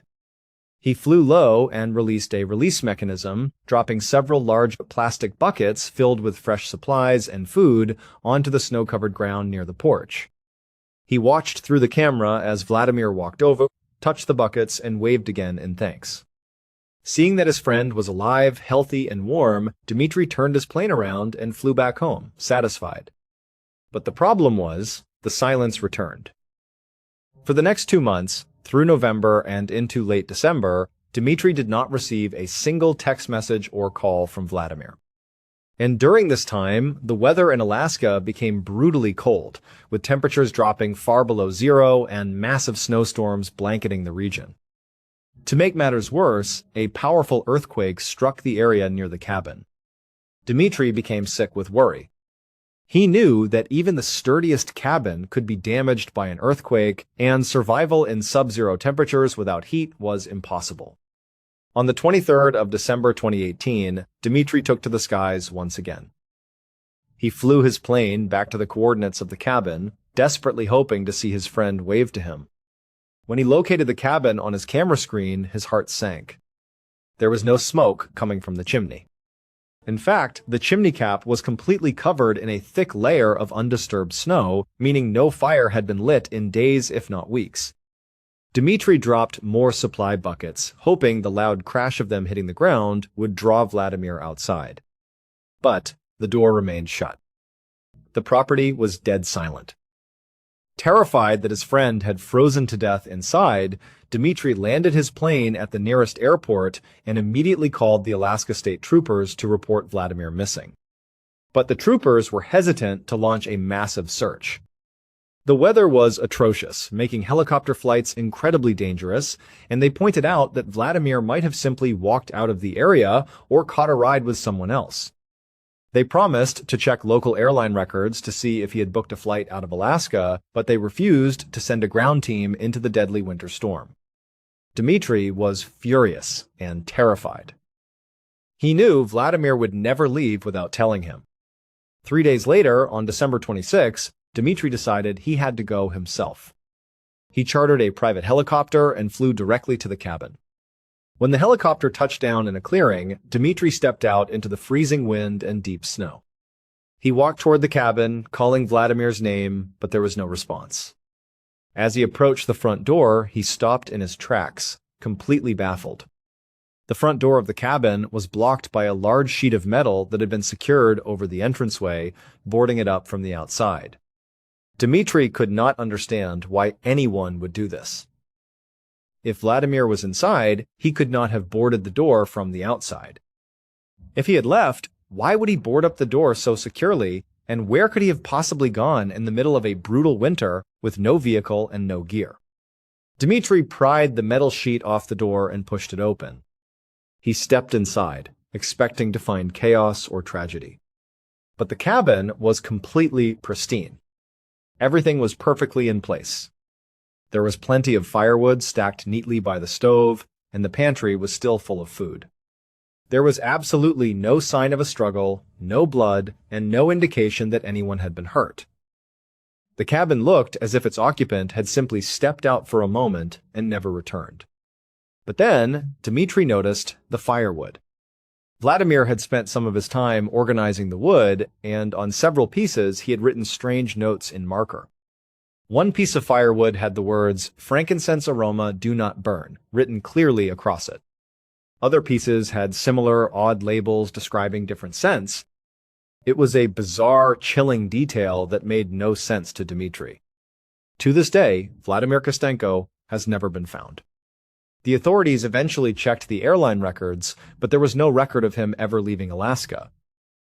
Some searchers speculated that he might have had a mental health crisis brought on by the extreme isolation and the dark winter, causing him to board up the cabin and wander into the forest to die of exposure. Others believed he might have climbed out of a window after boarding the door, or that someone else was involved. Over the years, there were reported sightings of him in Hawaii and Oregon, but they all turned out to be false leads. Vladimir simply vanished into the vast Alaskan wild, leaving behind a boarded-up cabin, a pile of labeled firewood, and a mystery that continues to haunt his family. Our final story takes us back in time, to a dark night in the late 1970s, in a body of water off the southern coast of Australia that has become famous for things that simply should not exist. This is the story of Frederick Valentik, a 20-year-old pilot who set out on a routine flight only to encounter something in the night sky that defied explanation, leading to one of the most famous and baffling aviation disappearances in history. Frederick Valentik was a young man with a singular, driving passion. From the time he was a young boy, he had dreamed of nothing but flying. He wanted to be up in the clouds, looking down at the earth, experiencing the ultimate freedom of flight. But the path to achieving his dream had been incredibly difficult. He had applied to join the Royal Australian Air Force twice, but he had been rejected both times because he failed to meet their strict educational and physical requirements. Undeterred, he tried to become a commercial airline pilot, but he struggled with the intense examinations and failed those tests as well. Despite these crushing setbacks, Frederick refused to give up. His father, who was quite wealthy and supported his son's dream, stepped in and funded private flying lessons for him.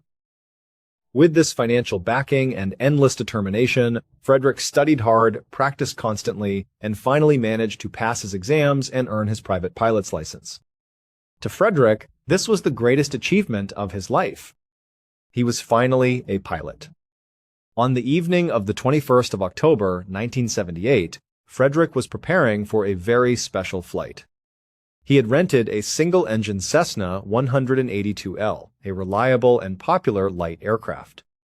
His plan was to fly from Moorabbin Airport in Melbourne, Australia, to King Island, a small island located about 60 miles south in the middle of the Bass Strait. This flight was incredibly important to him because it would be his very first solo night flight. He was excited to prove to himself and to everyone who had doubted him that he was a capable and professional pilot. At around 7 p.m., Frederick completed his pre-flight checks, started the Cessna's engine, and took off into the evening sky. The weather was absolutely perfect. The air was calm, the sky was completely clear, and the visibility was excellent. As he climbed to his cruising altitude of about 4,500 feet, he watched the bright lights of Melbourne slowly fade away behind him. Ahead of him lay the Bass Strait, a vast, dark stretch of ocean that separated mainland Australia from the island of Tasmania. It was a beautiful but intimidating sight, a black void stretching out into the horizon. For the first few minutes, the flight was completely peaceful. Frederick coasted along, monitoring his instruments and enjoying the serene feeling of being alone in the sky at night. But at 7:06 p.m., just 6 minutes into the flight, the peacefulness was shattered. As Frederick looked out of his cockpit window, he suddenly noticed a strange light in the distance. The light was positioned behind and slightly above his aircraft. In the pitch-black sky over the ocean, any light was incredibly bright and easy to spot. Frederick watched the light carefully, trying to determine what it was. At first, he assumed it must be another plane, perhaps a commercial airliner, or another private aircraft flying on a similar route. But the problem was, the light was moving incredibly fast. It was closing the distance between them at a rate that seemed impossible for a standard aircraft. Within seconds, the light had positioned itself only a few thousand feet behind his Cessna. Frederick began to panic. He knew from his training that having another aircraft fly this close was extremely dangerous. He worried that the other pilot might not see him, or that they were flying recklessly and could cause a mid-air collision. He was also deeply concerned that if he was somehow off course and flying in restricted airspace, he could face severe penalties and potentially lose his hard-won pilot's license. He quickly checked his navigation instruments and confirmed that he was exactly where he was supposed to be. He was on course, flying at the correct altitude. That meant the other aircraft was the one flying dangerously. Frederick decided the safest and most professional thing to do was to contact air traffic control to report the traffic and ask for guidance. He grabbed his radio microphone and contacted Melbourne Air Traffic Control. The man on duty that night was an experienced air traffic controller named Steve Roby. Frederick spoke into the mic, his voice tight with tension. He asked if there was any known traffic in his area, explaining that he had a large aircraft positioned right behind him at about 5,000 feet. Steve Roby immediately checked his radar screen. He looked for any active flight plans, commercial flights, or military exercises in the Bass Strait area. After a thorough search of the radar, Steve got back on the radio. He told Frederick that there was absolutely no known traffic in his area. According to the radar, Frederick was completely alone in the sky. But Frederick could not believe what he was hearing. He looked out of his window again, and the light was now even closer. It was right on his tail. He told Steve that he could clearly see a large, bright object with 4 brilliant lights that looked like landing lights. He said the object was moving at incredible speed, performing maneuvers that no normal airplane could ever achieve. And then, things got even stranger. Frederick reported that the object had suddenly accelerated and was now orbiting his Cessna.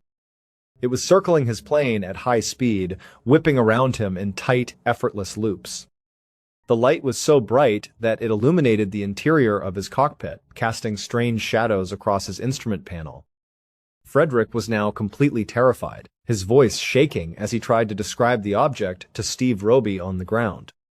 He told Steve that the object was long, sleek, and metallic. It had a strange, green-glowing light emanating from its surface. He said it was hovering directly above his plane, as if it was studying him. As Steve listened to the young pilot's frantic descriptions, he tried to remain calm, asking Frederick to confirm the size and speed of the object. But before Frederick could answer, a new problem arose. Suddenly, Frederick's engine began to sputter and cough.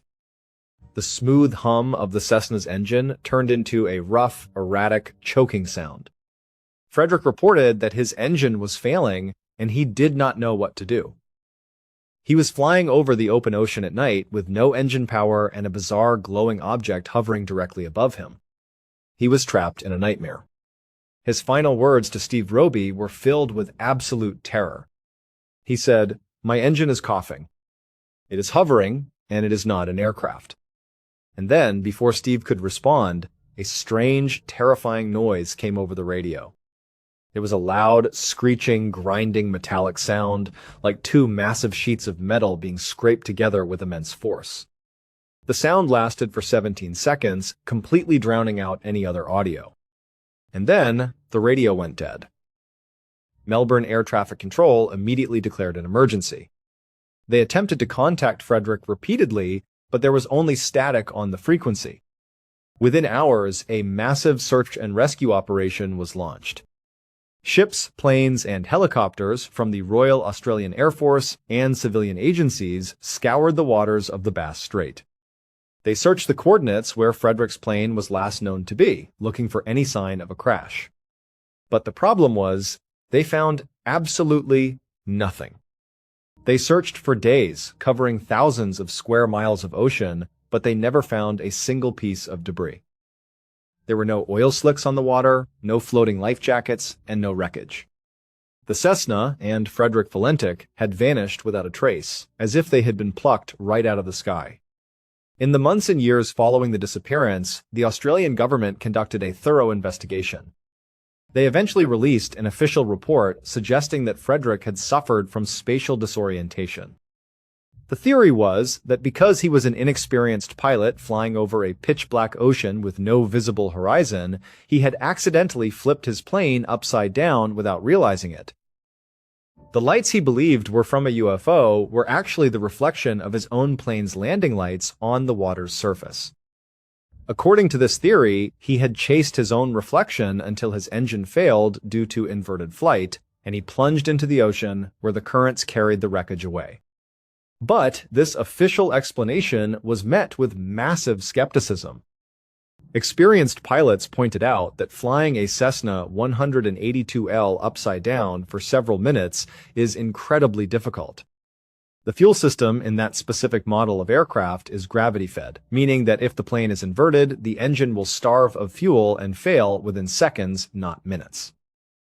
Furthermore, the physical sensation of flying upside down, with all the loose items in the cockpit falling to the ceiling and the pilot hanging from their harness, would make it immediately obvious to even a novice pilot that they were upside down.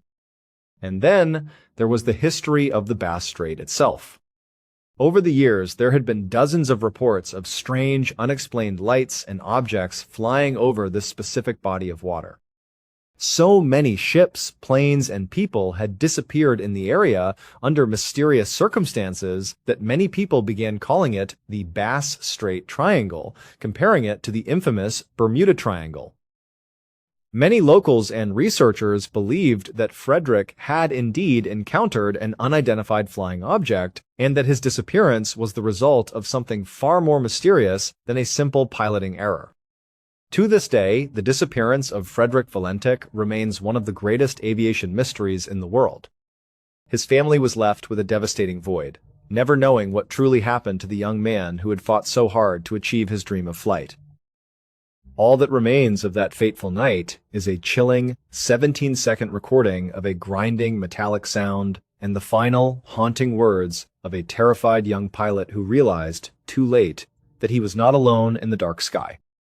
Let us now look closer at the aftermath of these three remarkable events, because the true weight of these stories is not just in how they began, but in the lingering questions they left behind for the families and communities who had to pick up the pieces. In the case of Chun Yanui and the elderly Zhang, the physical and emotional scars run incredibly deep. Yang survived his terrible ordeal in the elevator, but his life was permanently altered. For the rest of his days, he suffered from severe post-traumatic stress disorder. The sheer trauma of having a decomposing, rigid body fall directly on top of him in a dark, enclosed space left him unable to ever step foot in an elevator again.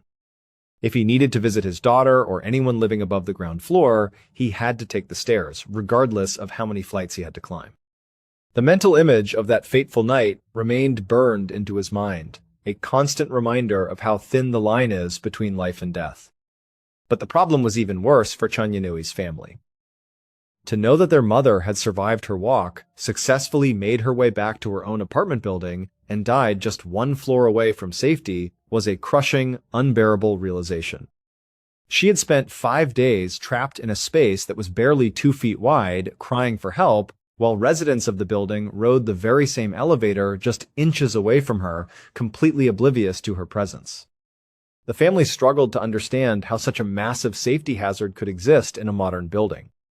The legal battle that followed exposed massive flaws in the building's management and municipal safety enforcement.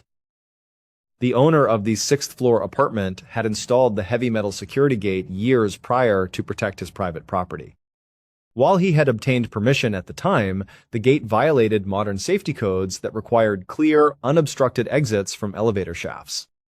The local government in New Taipei City was forced to review their policies regarding private elevators and security gates in high-rise buildings, leading to stricter inspections and the removal of similar gates throughout the city. But for Chun Yanui, these changes came far too late. The civil settlement of $97,000 paid by the homeowner was a small, hollow consolation for a family that had lost their mother in the most horrific and preventable way imaginable. Fast forward to the snowy peaks of Alaska, where the disappearance of Vladimir Kostenko continues to baffle experienced trackers, survivalists, and law enforcement officers alike. The discovery of the pristine cabin, boarded up securely from the outside, remains one of the most perplexing puzzles in the history of the state's missing person cases. When the story of Vladimir's disappearance was shared with the public, survival experts pointed out the massive logical inconsistencies in the theory that he simply walked away. Vladimir had spent weeks preparing for his retreat, and he was well aware of the brutal cold of an Alaskan winter. He had a warm cabin, a working wood-burning stove, and enough food in the pantry to survive for 3 full years. Why would a man, even one undergoing a deep spiritual crisis, choose to board up his only source of shelter, heat, and food, and walk out into a sub-zero blizzard with nothing but the clothes on his back?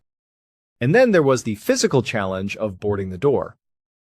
The metal sheet was secured from the outside, and all of the cabin's windows were locked from the inside. If Vladimir had boarded the door himself, he would have had to climb out of a window, shut it, and then somehow lock the window from the inside while standing in the deep snow outside. This is a physical impossibility. This detail has led many independent investigators to believe that Vladimir did not leave the cabin willingly, or that someone else was present at the property after he was already gone. Some believe that Vladimir may have succumbed to carbon monoxide poisoning from the wood-burning stove, or perhaps he suffered a severe medical emergency. But if that was the case, where was his body? Dmitri searched every inch of the cabin and the immediate surrounding area, and he found absolutely no trace of his friend. If Vladimir had died inside, someone would have had to remove his body, clean the cabin to its pristine state, and then board up the door from the outside. But what would be the motive for such an elaborate cover-up? Others point to the strange labeled firewood as a sign of mental decline. They suggest that the extreme isolation, combined with his frequent, prolonged fasts, may have caused Vladimir to suffer from severe hallucinations or a psychological break. He may have begun writing the odd labels like frankincense aroma, do not burn, because he was losing his grip on reality. In his disoriented state, he might have believed that he was receiving messages or that the forest was calling to him, leading him to board up his shelter and walk into the freezing wilderness to meet his fate. To this day, his family refuses to give up hope, but the vast, silent forests of Alaska have kept their secrets, leaving only the image of Vladimir waving from his porch as his final legacy. Finally, we return to the mysterious waters of the Bass Strait, where the legacy of Frederick Valentik's disappearance continues to capture the imagination of researchers and aviation enthusiasts worldwide. The official report claiming that Frederick suffered from spatial disorientation has never been widely accepted, and many argue that it was simply an attempt by the government to quickly close a case that had no logical explanation. In the years following the 1978 incident, several researchers obtained access to the raw radar data and the communications logs from that night. They discovered that several other military and civilian radar installations had indeed picked up erratic high-speed targets in the Bass Strait area around the time of Frederick's flight. These targets moved at speeds exceeding several thousand miles per hour, performing sharp turns that would have crushed any human pilot under intense gravitational forces. Furthermore, the farmer near Cape Otway, who claimed to have seen a green glowing object carrying a light aircraft, was not the only witness. Over 30 separate individuals came forward in the days after the disappearance, all claiming to have seen bizarre, brilliant lights performing impossible aerial maneuvers over the Bass Strait on the night of October 21st. Some witnesses described seeing a large metallic disc hovering silently over the water, while others reported seeing bright green beams of light shooting down from the sky. The emotional toll on Frederick's father, Guido Valentik, was immense. He spent the remainder of his life defending his son's reputation as a pilot. Guido argued that his son was a meticulous and cautious pilot who loved flying too much to make such a basic, fatal error. He believed with absolute certainty that his son had been taken by whatever was inside that glowing metallic craft. Guido spent thousands of dollars hiring private investigators, speaking to witnesses, and keeping the case in the public eye. He always hoped that one day his son would return, or that the truth would finally be revealed. But Guido passed away without ever getting the answers he so desperately sought. The Bass Strait remains a busy shipping lane and flight path, but it also retains its reputation as a place of unexplained phenomena. The mystery of Frederick's final flight, the chilling sound of grinding metal on the radio, and the complete lack of any physical evidence have ensured that his story will never be forgotten. It stands as a haunting reminder of the unknown forces that may exist just beyond our understanding, waiting in the dark corners of our world. Whether in the heart of a crowded city, the depths of a freezing forest, or the empty skies over a dark ocean, these three stories show us that the world is full of mysteries we may never fully comprehend. They remind us of the fragility of our existence, and how quickly the ordinary routines of our lives can be shattered by the unexpected and the unexplained. We are left with the memories of those who vanished, the grief of the families they left behind, and the quiet, unsettling realization that sometimes people simply disappear, leaving nothing behind but questions. We must always remember to cherish the moments we have with the people we care about, because we never truly know when an ordinary walk, a trip to a quiet cabin, or a routine flight might become the final chapter of a story.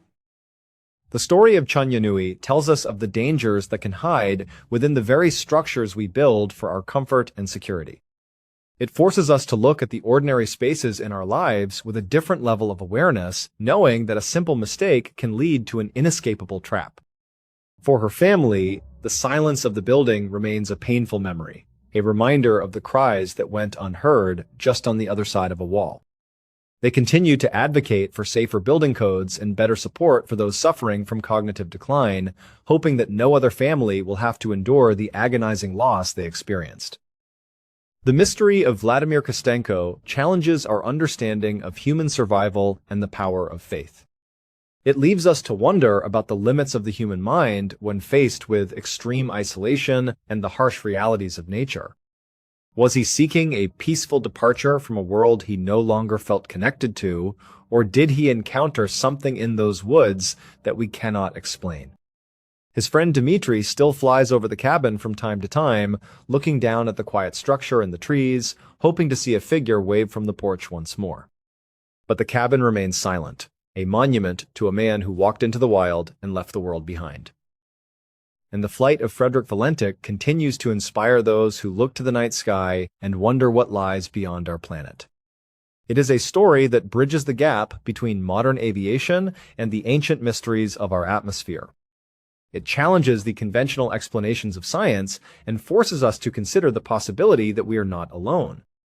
The audio recording of his final moments, with its bizarre metallic screeching, remains one of the most chilling pieces of evidence ever captured in an aviation investigation.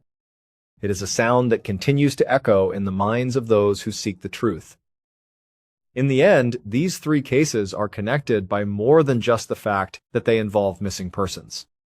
They are connected by the profound sense of mystery that surrounds them, the way they defy our everyday logic, and the lasting impact they have on everyone who hears them. They show us that despite all of our technology, our busy cities, and our maps, there are still places where the unknown holds sway, and where the answers we seek remain just out of reach, lost in the shadows of the world we think we know so well. As we look back at these events, we are reminded of the importance of community, of keeping an eye out for our neighbors, and of the deep connections that bind us to one another. The families of the lost continue to search, to hope, and to remember, carrying the memory of their loved ones forward into the future.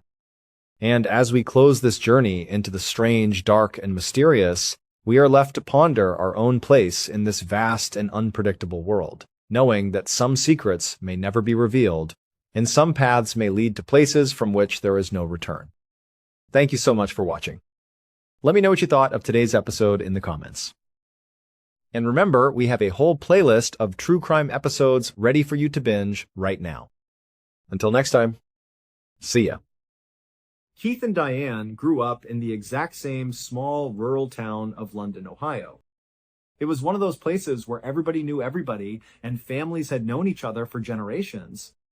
They were high school sweethearts, the kind of couple you see in old yearbooks, and it just seemed natural that after high school, they would get married.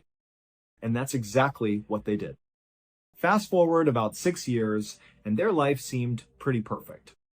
They were still happily married, they had a beautiful 4-year-old daughter named Raven, and Diane had just found what she thought was their absolute dream home. This new house was also in London, Ohio, so they weren't leaving the town they knew and loved. But this property was different.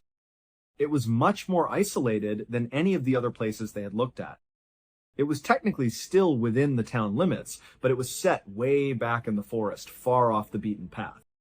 For some people, that might have been a downside, but for them, it was a huge selling point. Keith was an avid hunter. He loved being out in the woods. And Diane loved the peace and quiet of the forest too. They both really liked the idea of having total privacy, of being away from nosy neighbors and the sounds of the town. So they didn't hesitate. They bought the house, moved in, and started to settle into their new life. Their routine, however, was a little demanding. Keith was working incredibly hard to provide for his family. He had a full-time job as a welder during the day, which was already tough work.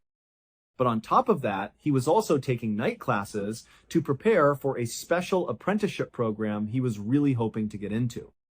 This meant that for 5 days a week, Keith was gone from the house for about 12 hours at a time. He would leave early in the morning and not get back until late at night. This left Diane at home alone with Raven a lot of the time, especially in the evenings after Raven was in bed. Diane was a stay-at-home mom, so this new, isolated house was basically her whole world during the week. In those first couple of weeks after they moved in, as Diane was getting used to the new sounds of the house and the long stretches of being alone, she started to notice something. At night, after the house was quiet, she would hear this faint sound coming from outside. She described it as a sort of scampering noise, like some animal was moving around in the brush just beyond their yard. It wasn't particularly alarming. After all, they lived in the middle of a forest. Animals were to be expected. She had this big, beautiful window right over the kitchen sink. Whenever she was washing dishes, she was looking directly out into the dense woods that made up their backyard. So, from time to time, when she'd hear that scampering, she'd lean in and poke her head closer to the glass, trying to catch a glimpse of whatever was out there. She just figured it was a deer or maybe a stray dog from a neighboring farm. It was just a little quirk of their new property, nothing to be concerned about. It was just something she noticed. One night, Keith was out late for his night school class, and Diane had just put Raven to bed. She went downstairs to clean up the kitchen and the living room. As she was standing at the sink, washing the last of the dinner dishes, she heard that familiar scampering sound again. It seemed a little closer this time. She leaned toward the window, peering out into the darkness. The problem was, the light from the kitchen was on behind her, which created a really strong glare on the glass. So to see anything at all, she had to press her face right up close to the window pane, cupping her hands around her eyes to block out the reflection. She stared out toward the tree line, which was only about 20 or 25 feet from the back of the house. It was very close. And as her eyes adjusted to the dark, she saw it. A pair of eyes, reflecting the light from the house, staring right back at her. Her first thought was a little bit of relief. She thought, okay, it's a dog. That confirms it. There's a loose dog that's been wandering around the property. That's what has been making all that noise. She wasn't scared. She grew up in the country, she was used to animals, so she just thought, cool, it's a dog, and finished up with the dishes. She then walked into the living room, which was on the other side of the house. The windows in the living room looked out in the opposite direction from the kitchen window. She was just tidying up, picking up Raven's toys and putting things away. As she moved around the room, she happened to glance up towards one of the living room windows, and her heart just stopped. For just a split second, she saw another set of eyes. But these were different. They were at human height, and they were pressed right up against the glass, looking in. She only saw the reflection for a moment before she instinctively backed away, totally startled. The lights were on in the living room, so again, it was hard to see outside clearly. She started to doubt herself immediately. Did I really see that? Or am I just scaring myself because I'm alone out here? Her mind started racing. She tried to rationalize it. She went back into the kitchen, thinking she'd look out that window again. She was hoping to see the dog's eyes again, maybe further away. She thought if the dog was still there, it would somehow explain what she just saw in the living room, even though that wouldn't make any sense. A dog couldn't be that tall. She walked into the kitchen and slowly approached the window over the sink. She was leaning in, her head getting closer and closer to the glass, trying to see past the glare. And just as her forehead was about to touch the window, a face appeared. It came right up in front of her on the other side of the glass. It was a person's head with these glowing golden eyes looking directly at her. She was so horrified she stumbled backward and fell to the floor. She was on the ground, looking up, and this face was still there in the window, just staring in at her. She started scrambling backward on the floor, trying to get out of the kitchen and out of its line of sight. And at that exact moment, she heard the sound of car tires on their gravel driveway. It was Keith. Her first thought was a rush of panic. Oh my God, Keith is going to run into whoever is outside. She heard the car door open and shut, and then she heard Keith call out her name. She prayed it was really him. A moment later, he walked in and saw her on the floor of the living room, looking terrified. He immediately ran over to her, asking what was going on, what had happened. She tried to explain it through her panic. She told him she saw someone outside, that she thought it was a dog at first, but it wasn't. It was a person staring in the window. Keith listened, but he was skeptical. He's a hunter, he knows the woods. He knows they just moved into this isolated house. His immediate thought was that his wife was just a little scared of being so far out in the country by herself. He figured her imagination was probably getting the best of her. To calm her down, he grabbed a big flashlight and went outside. He walked the entire perimeter of the property. He shined the light into the tree line. He looked all around the house, under the windows, everywhere. He couldn't find a single footprint. He couldn't see any sign that anyone had been there at all. He came back inside and tried to reassure her. He told her he knew they had just moved in and that she was probably stressed being there alone so often with a huge forest right outside their door. He said she was going to hear animals and see things in the dark and that she shouldn't sweat it. It was probably nothing to worry about. But Diane was not okay with being told not to worry about it. She knew what she saw. It wasn't an animal, and it wasn't her imagination. About a month went by after that incident. Keith and Diane had stopped talking about it. There hadn't been any more strange occurrences at the house. Diane hadn't seen any more eyes in the windows. She hadn't heard any more scampering sounds. Life had kind of gone back to normal. Keith was still working long hours and going to night school. One evening, he was gone, and Diane was home by herself again. She was in the kitchen and found herself subconsciously looking out that same window over the sink. This time, she didn't hear any scampering or anything to warn her. Without any warning at all, she saw a set of eyes just suddenly appear at the edge of the window right where the woods began. She saw them dead on, and this time there was no doubt. She immediately backed away from the window, her mind racing. Her first and only thought was that she had to protect Raven, who was asleep upstairs. Her next thought was a tactical one: turn off all the lights in the house. If the house was dark, the person outside couldn't see in. So, terrified but determined, she ran through the downstairs of the house, flipping off every single light switch. The last light she had to turn off was in the living room. She stood with her back pressed against the wall, her hand on the switch. As she hit the switch and plunged the living room into darkness, her eyes adjusted. And because it was now dark inside, she could see outside with perfect clarity. And what she saw made her blood run cold. Standing there, with its body pressed right up against the living room window, was a human figure. It had those same orange glowing eyes at eye level, and it was looking directly into the room right where she had been standing just seconds before. She was horrified. She started sliding along the wall, trying to make her way back into the kitchen without making a sound. They had a landline phone mounted on the wall in the kitchen, and she knew she had to get to it. As she moved, she tried to keep an eye on the figure at the back window.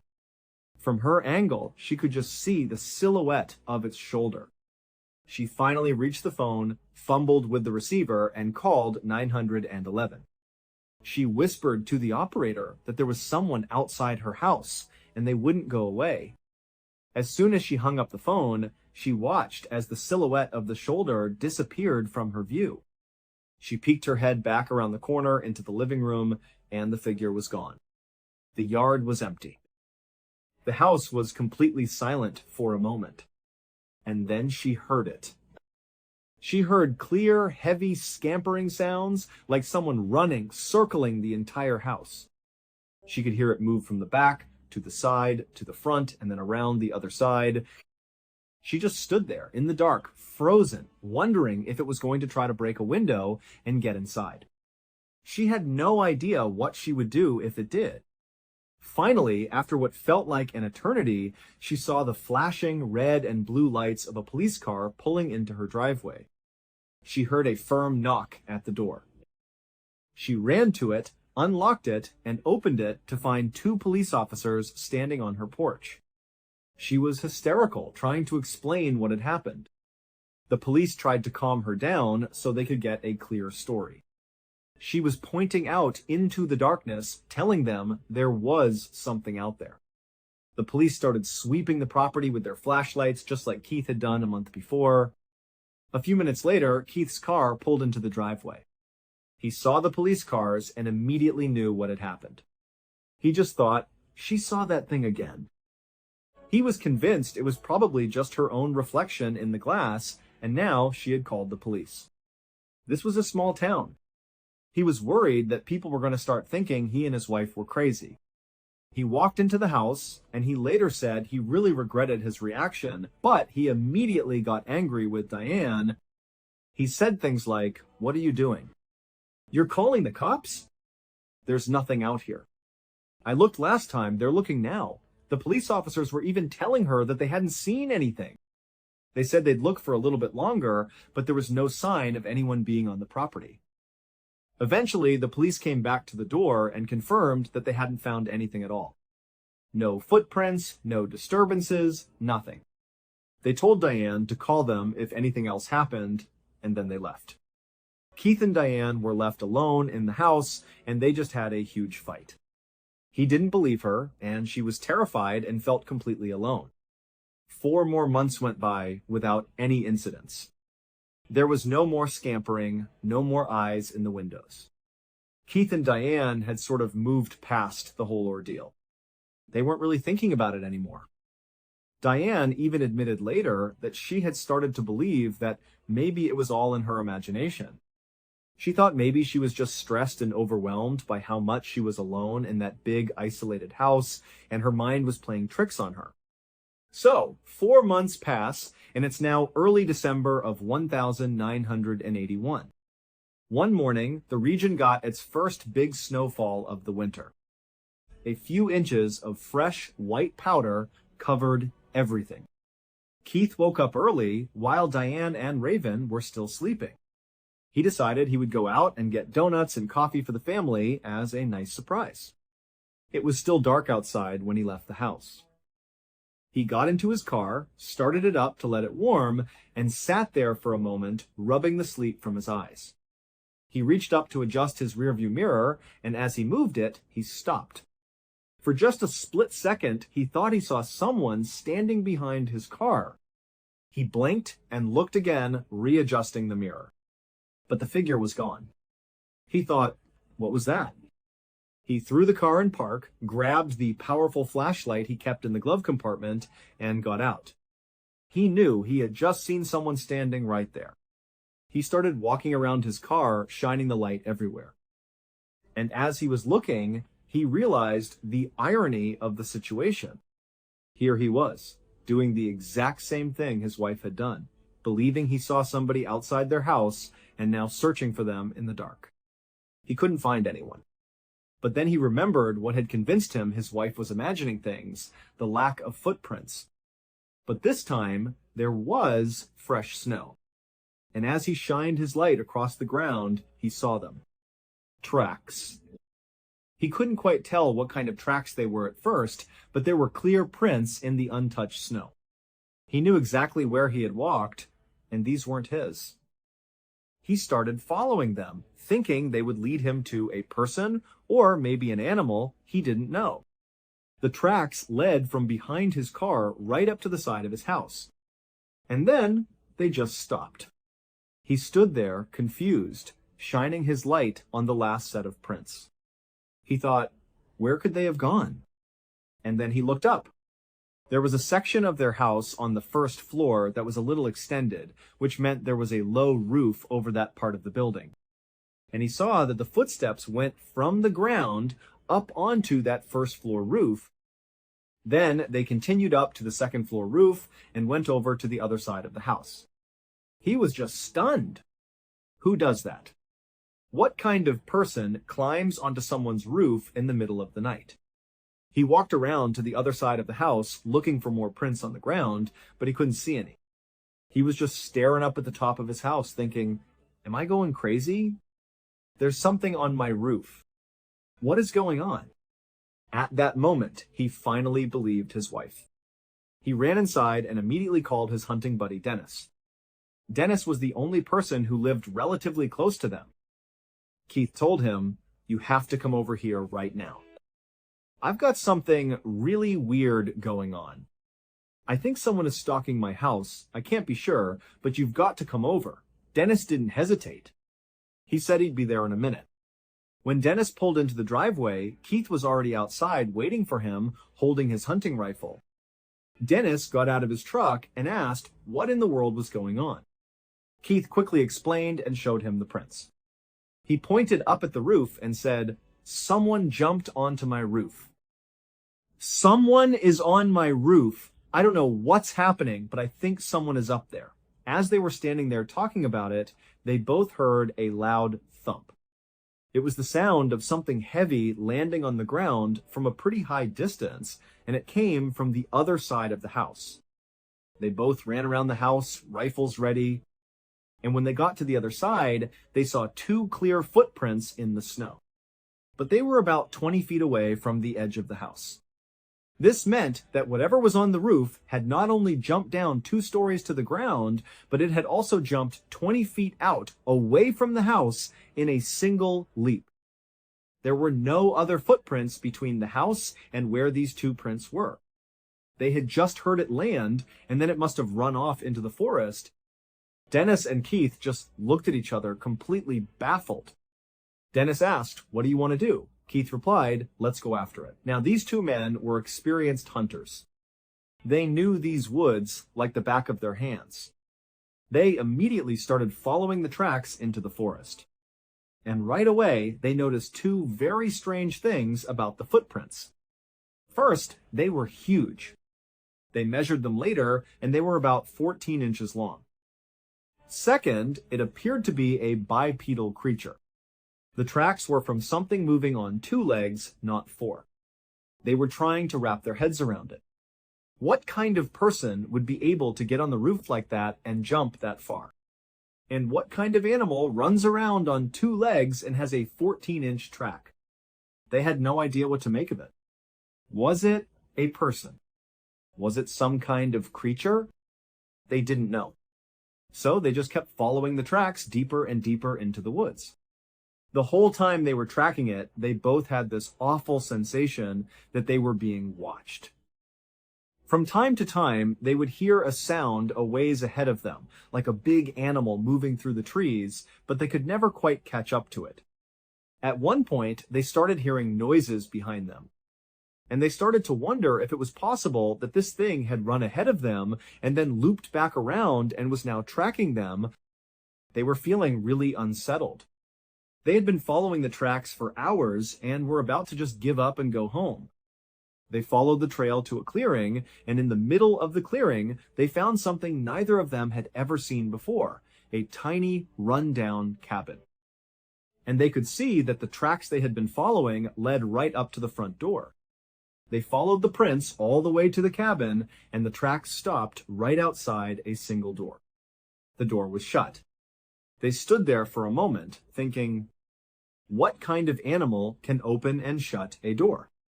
It had to be a person. Dennis started banging on the door, yelling for whoever was inside to come out. He was shouting things like, "We know you were at Keith's property. Get out here. We followed you. We know it's you." There was no sound from inside. No movement at all. They tried looking in the windows, but they couldn't see anything. Then Keith had a moment of clarity. He realized this was a bad look for them. They had tracked this person to their home, and they were standing outside with guns. They couldn't be there. They needed to leave and just let it go. After a few more choice words for the person inside, they left. They decided not to go back through the woods. They walked to the nearest road they could hear nearby and found a payphone. Keith called his father, who came to pick them up. When they got in the car, Keith's dad saw the rifles and asked what was going on. Keith and Dennis explained the whole story, and they described the cabin in the woods they had just been at. And Keith's dad said, "Oh, I know who lives in that cabin. It's this guy who works at the tire shop. He's a loner type, an older guy. Nobody really knows much about him." Dennis immediately said they had to go to that tire shop. He wanted to get a look at this guy. Keith was a little hesitant. He didn't want to blow this out of proportion, but they ultimately decided to go. Their plan was to bring a beat-up old tire to the shop and ask to get it repaired, just as an excuse to see the person who apparently owned the cabin. So they drove to the tire shop. They knew the person at the front desk wasn't the guy they were looking for. It was the mechanic who worked in the back. They handed the tire over, and the front desk guy yelled back into the garage, "Hey, George, come out here, you got a tire." Keith would later describe George as coming out of the shadows. He was a huge man, about 6'5" and older. He looked up at Keith and Dennis, and he had these striking orange eyes. Keith said it was the most distinctive set of eyes he had ever seen. And as George looked at them, there was a moment of clear recognition. George was looking at the two men who had just tracked him to his house. And Keith and Dennis were looking at him, thinking, "We know it was you." They all knew. George looked down, grabbed the tire without a word, and walked back into the garage. When he was finished fixing it, he just rolled it out to the middle of the floor, staying in the shadows. Keith and Dennis were sure that he didn't want to show his face again. He knew that they knew. They paid for the repair and left, totally weirded out. It was so strange. He was an old guy. He kind of fit the description. He was big enough to have 14-inch feet, but none of it really added up. How is an old guy like that climbing on roofs and jumping 20 feet? Keith was in a tough spot. He couldn't tell the police what had happened because he would have to admit that he stalked a man to his house with a rifle. And he couldn't prove that George had committed any crime. And he didn't want to tell his wife. He knew she would not only have a huge "I told you so" moment, but she would immediately want to move. And he just didn't have the money to sell their new house and move again. So he decided to just keep it to himself and hope that he never ran into George again. For a few months, there were no more sightings of anything strange at their house. Then, in March of 1982, about 3 months after their encounter with George at the tire shop, Dennis showed up at Keith's house unexpectedly. He told Keith to get in the car. He wanted to show him something. Keith got in, and as they started driving, he could tell that Dennis was taking him toward George's cabin in the woods. Keith told Dennis they couldn't do this. They couldn't go to this guy's house again. They knew he did it, but what were they going to do about it? And Dennis just looked at him and said, "No, I just found out that George died. He's dead. So we can go check out his place now." Keith felt a little bad about it, but he was also incredibly curious. So he agreed. They started driving down the access road that led to George's cabin, and they found a police car parked in the middle of the road, blocking it. It turned out that Dennis knew the cop. He got out and explained the whole strange story about the cabin and how it related to them. At first, the cop was very reluctant to share any information about why he was there or what was going on. But eventually, he relented.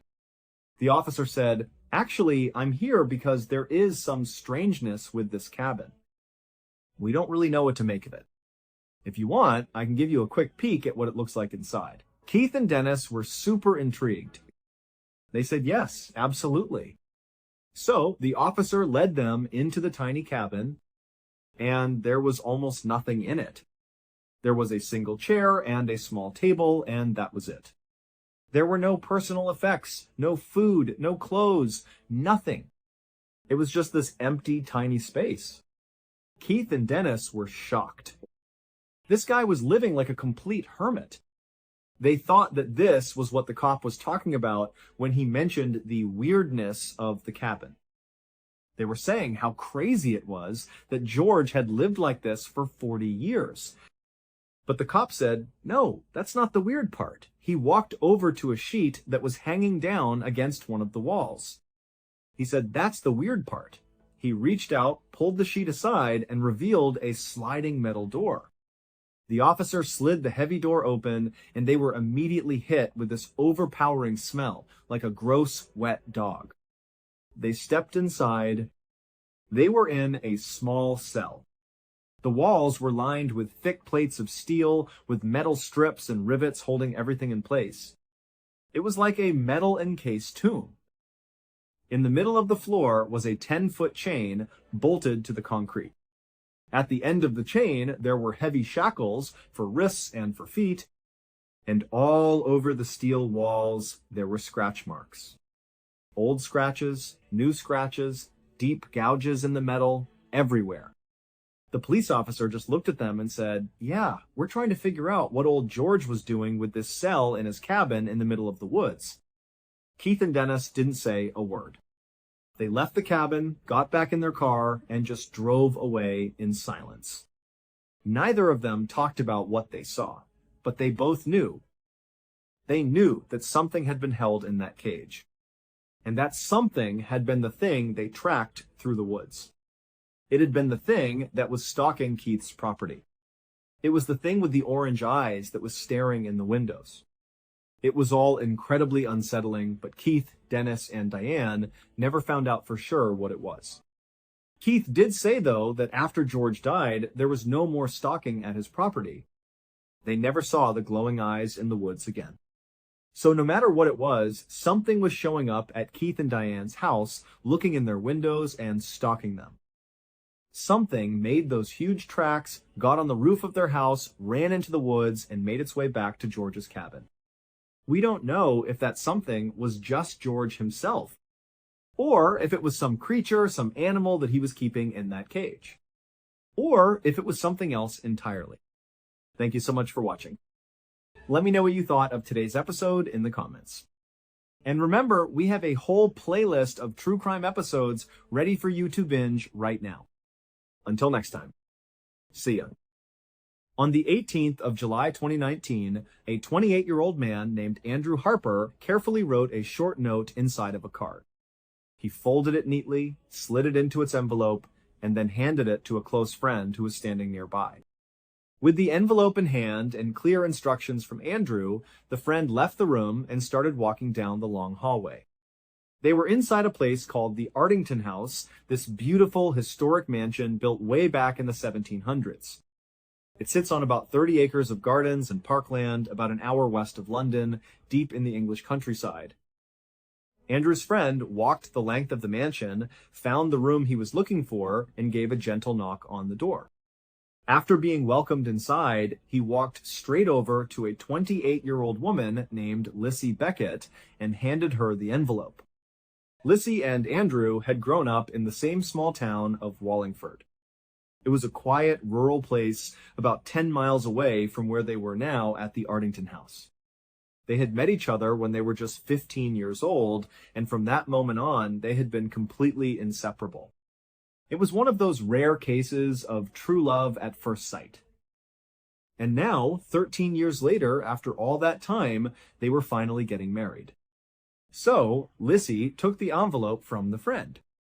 She instantly recognized Andrew's handwriting on the outside, and a smile spread across her face.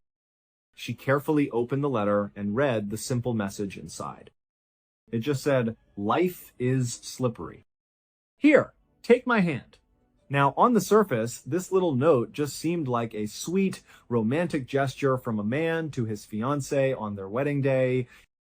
But in reality, those 7 words perfectly captured who Andrew Harper really was. He was a protector. For as long as Lissy could remember, Andrew had always been deeply concerned with her safety, and really the safety of anyone and everyone around him. He just had this innate need to make sure that people were taken care of. As Andrew grew older, he also grew bigger. He ended up being a massive 6 foot 5 inch tall man, and this physical presence only amplified his natural instinct to protect others.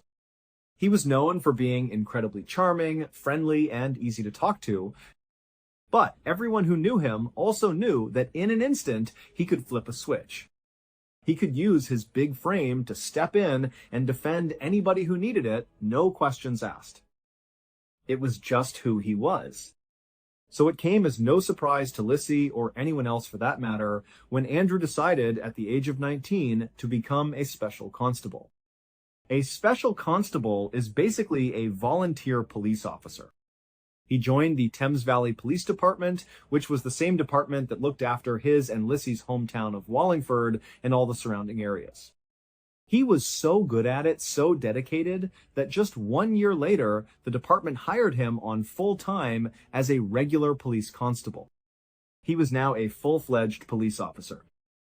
Over the next several years, Andrew's work ethic and his genuine passion for the job made him one of the most well-respected and well-liked officers on the entire force. He wasn't just doing a job, he was living out his calling. In fact, just a few weeks before he sent that wedding day letter to Lissy, he had earned a major promotion. He was assigned to the Roads Policing Unit within the Thames Valley Police. This was a big deal. It meant a whole host of new responsibilities, but more importantly, it meant that Andrew would now be one of the first officers to respond to any emergency call that came in. He was on the front lines. Of course, this meant his job just became significantly more dangerous. He would be heading into unknown, high-stakes situations on a daily basis. But for Andrew, that didn't matter. The risk was secondary. To him, the most important thing in the world was protecting people who were in trouble. This promotion just gave him a bigger, better opportunity to do exactly that. So back at the Ardington house, Lissy read the note again. "Life is slippery. Here, take my hand." She set it down on the table, a huge grin on her face, and finished getting ready.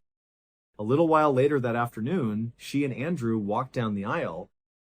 In front of all their family and their closest friends, they said, "I do." And that evening, after the newlyweds shared their first dance as a married couple, they both told each other, without a doubt, that this was the happiest day of their lives. They had their whole future ahead of them, a future they had been dreaming of since they were teenagers. 28 days later, on the night of the 15th of August, 2019, Andrew was on duty. He was partnered with another officer who, coincidentally, was also named Andrew. His partner's name was Andrew Shaw. The two of them were conducting a surveillance operation in a town called Reading, which is about a 30-minute drive south of their hometown, Wallingford. Just after 11 p.m., they decided it was finally time to wrap it up and head for home. Officially, their shift had ended 4 hours earlier at 7 p.m. But Andrew and his partner were the kind of dedicated, hard-working officers who regularly put in overtime. They knew the extra hours would help their unit and their cases, so they did it without complaint. But now, at 11 p.m., they were both totally exhausted. As they were yawning and packing up their gear, Shaw, who was in the driver's seat, started the engine of their unmarked BMW police car. Once it was running, he pulled away from the curb, and they started heading north, back towards their home base. At that exact same time, not far from where Andrew and Shaw had just been, a very distressed man was on the phone with 999, the UK's emergency number. He was telling the dispatcher that just a few moments earlier, a gray sedan had pulled up his long driveway and stopped right outside of his property. This man lived on a road called Admore Lane. It was a narrow, winding, one-lane country road with very little traffic, especially at night. There weren't many houses out there, so for any car to turn onto his property would have been unusual. For one to do it in the middle of the night was instantly alarming. As soon as the man saw the headlights creeping up his driveway, he had gone to his window to watch. He was trying to figure out what was going on. Maybe they were lost? Maybe they'd turned into the wrong driveway and would just turn around and leave. But to his horror, that's not what happened. The car stopped right outside his house. The doors opened and 3 masked men got out. They were all carrying what looked like weapons of some kind. At that point, the man frantically dialed 999. As he was trying to explain the terrifying situation to the dispatcher, he was still looking out the window, and he suddenly realized what they were after. He told the dispatcher he thought they were there to steal his quad bike. The quad bike was parked right outside of his detached garage, and he could see the 3 men walking directly towards it. The dispatcher assured him that police were already on the way. But the man was getting more and more agitated. He told the dispatcher, "I can't wait any longer. I'm going out there to confront them and stop them from taking my bike." The dispatcher immediately told him not to, yelling at him to stay in the house, reminding him that the men had weapons. But he wasn't listening. He ran to his front door and threw it open. By the time he was looking outside, though, it was too late. The gray car, the three masked men, they were all gone. And so was his quad bike. He went back inside and got back on the phone with the dispatcher, who told him again, "Just stay at your house. The police are on the way. They'll intercept that car and they'll get your quad bike back." Seconds later, a call went out over the police radio. It was a dispatch for all Thames Valley police units in the area. The call was to intercept a gray car on Admore Lane. The dispatcher advised that the occupants were three masked men, that they were armed and should be considered dangerous. When Andrew and Shaw heard this call, they knew a couple of things. First, they knew they weren't the only officers who could have taken it.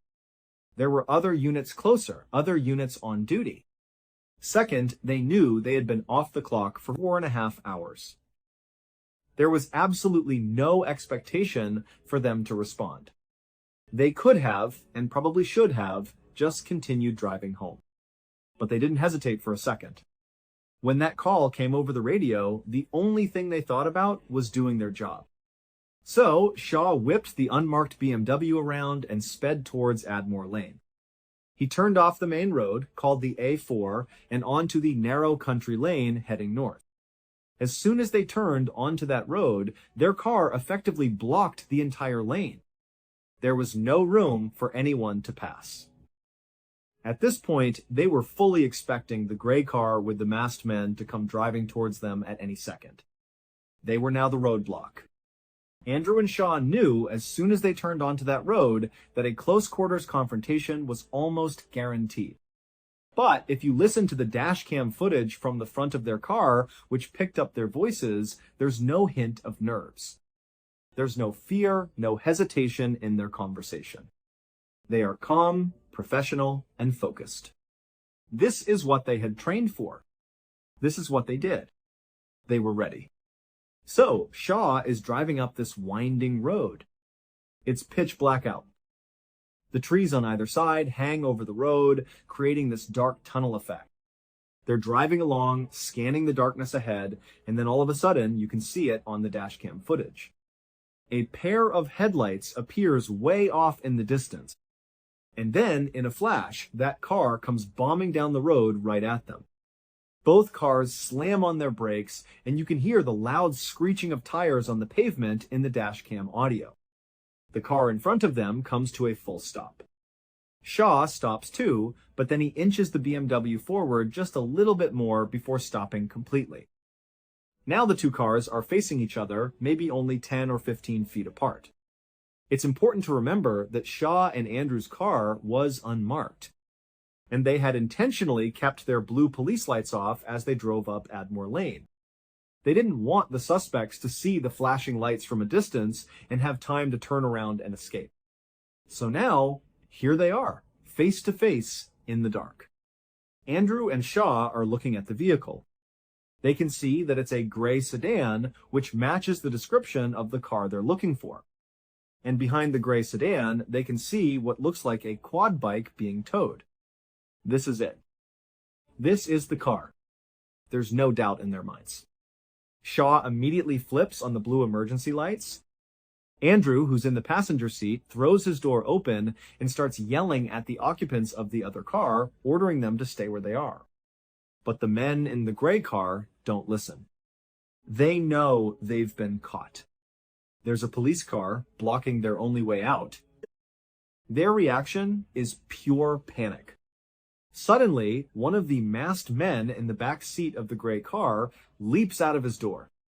He runs around to the back of their car and unhooks the quad bike.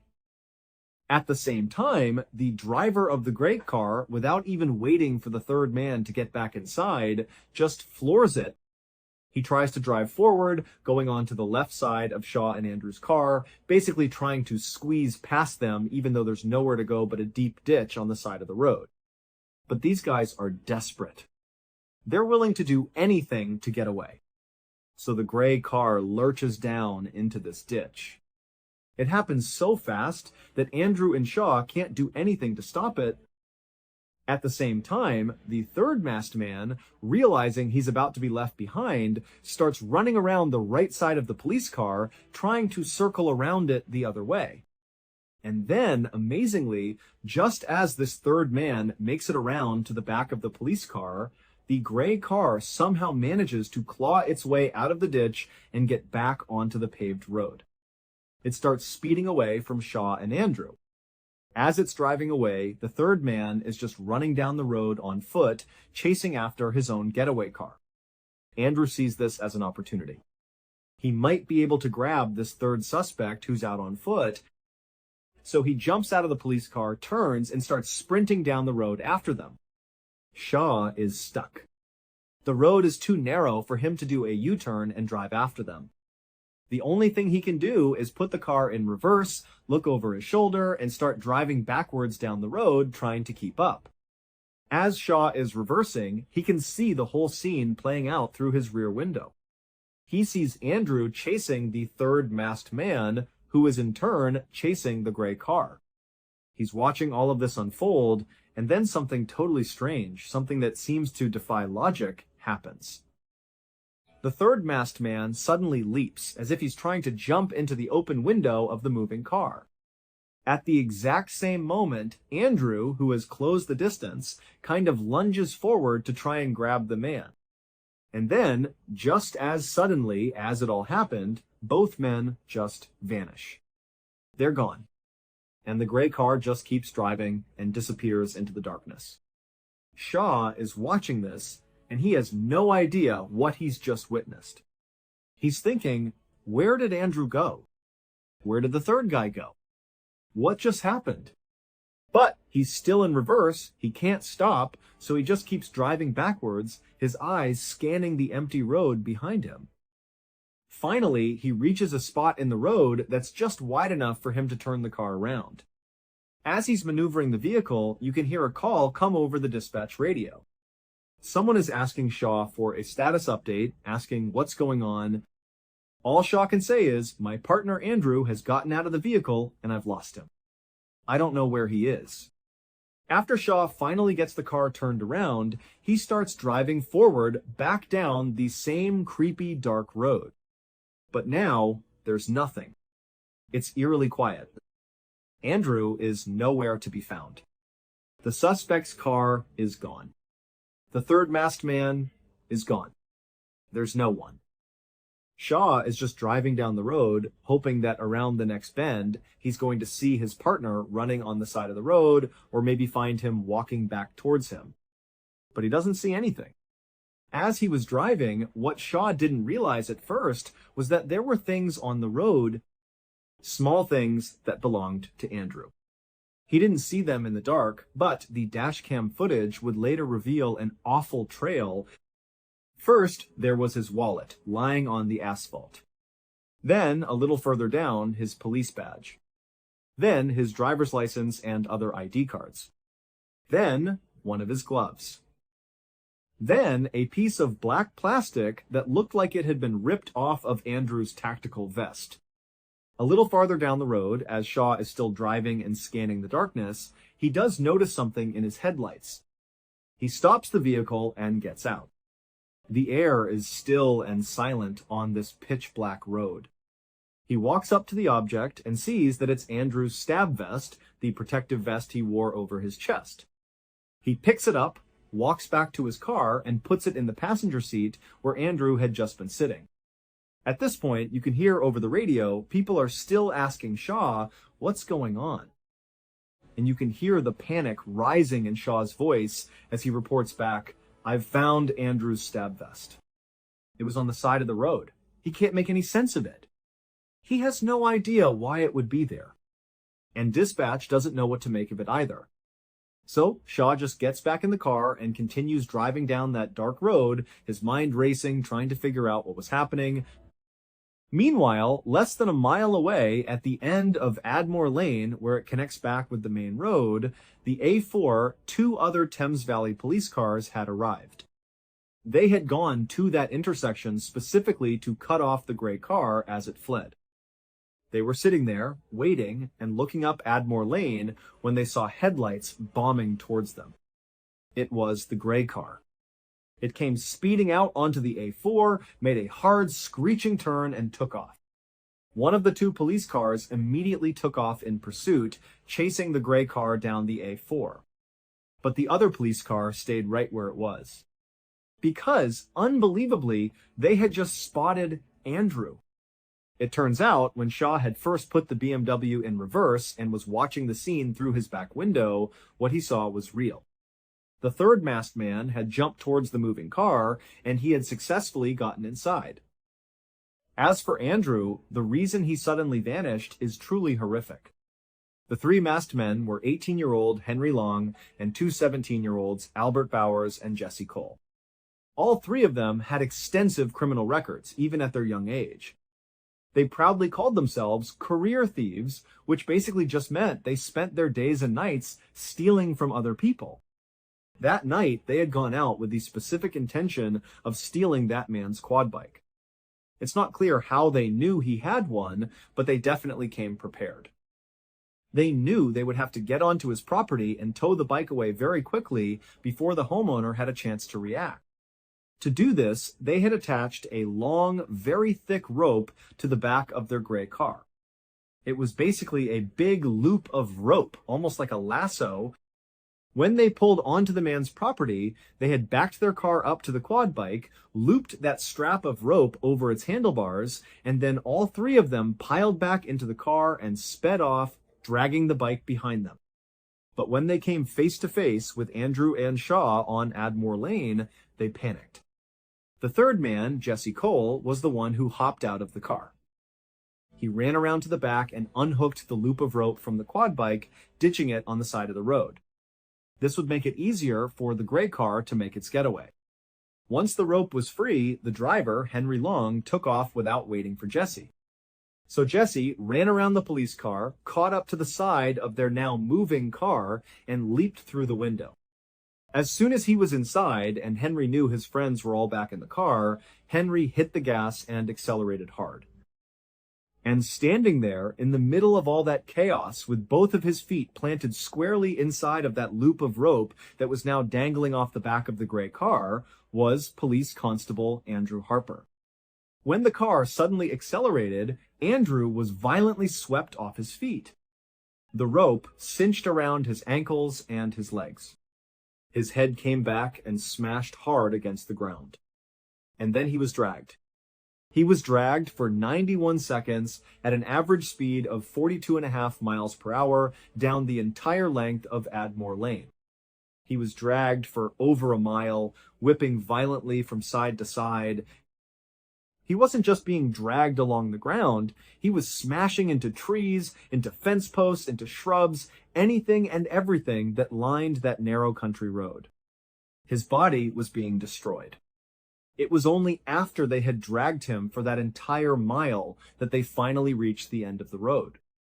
When they pulled off Admore Lane and made that hard turn onto the A4, the centrifugal force of the turn swung Andrew's body around one last time.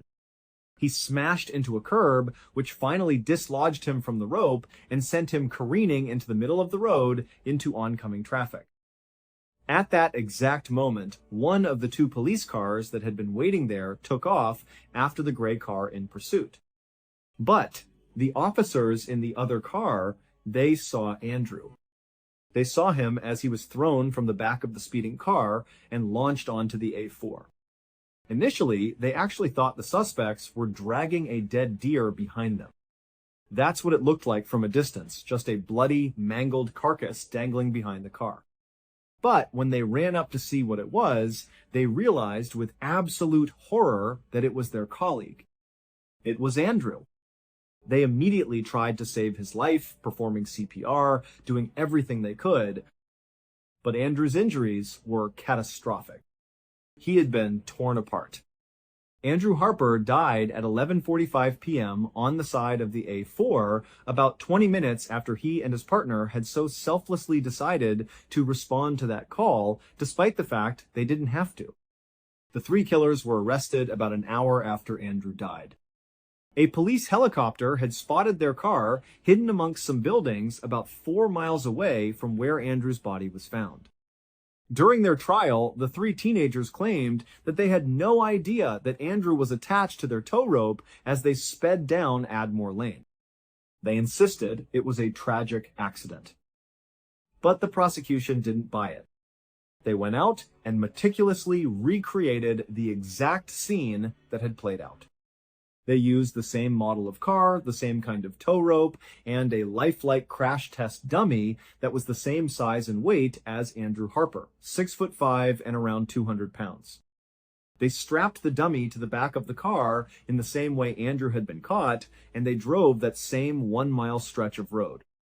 The experts who conducted this recreation all said the same thing. It was nearly impossible to drive the car. As soon as the dummy would start to shift from one side to the other, it would tug and pull violently on the little gray car. Handling the car would have been a complete nightmare for the driver. Not only that, but the sound of Andrew's body grinding against the asphalt and smashing into trees and posts would have been extremely loud.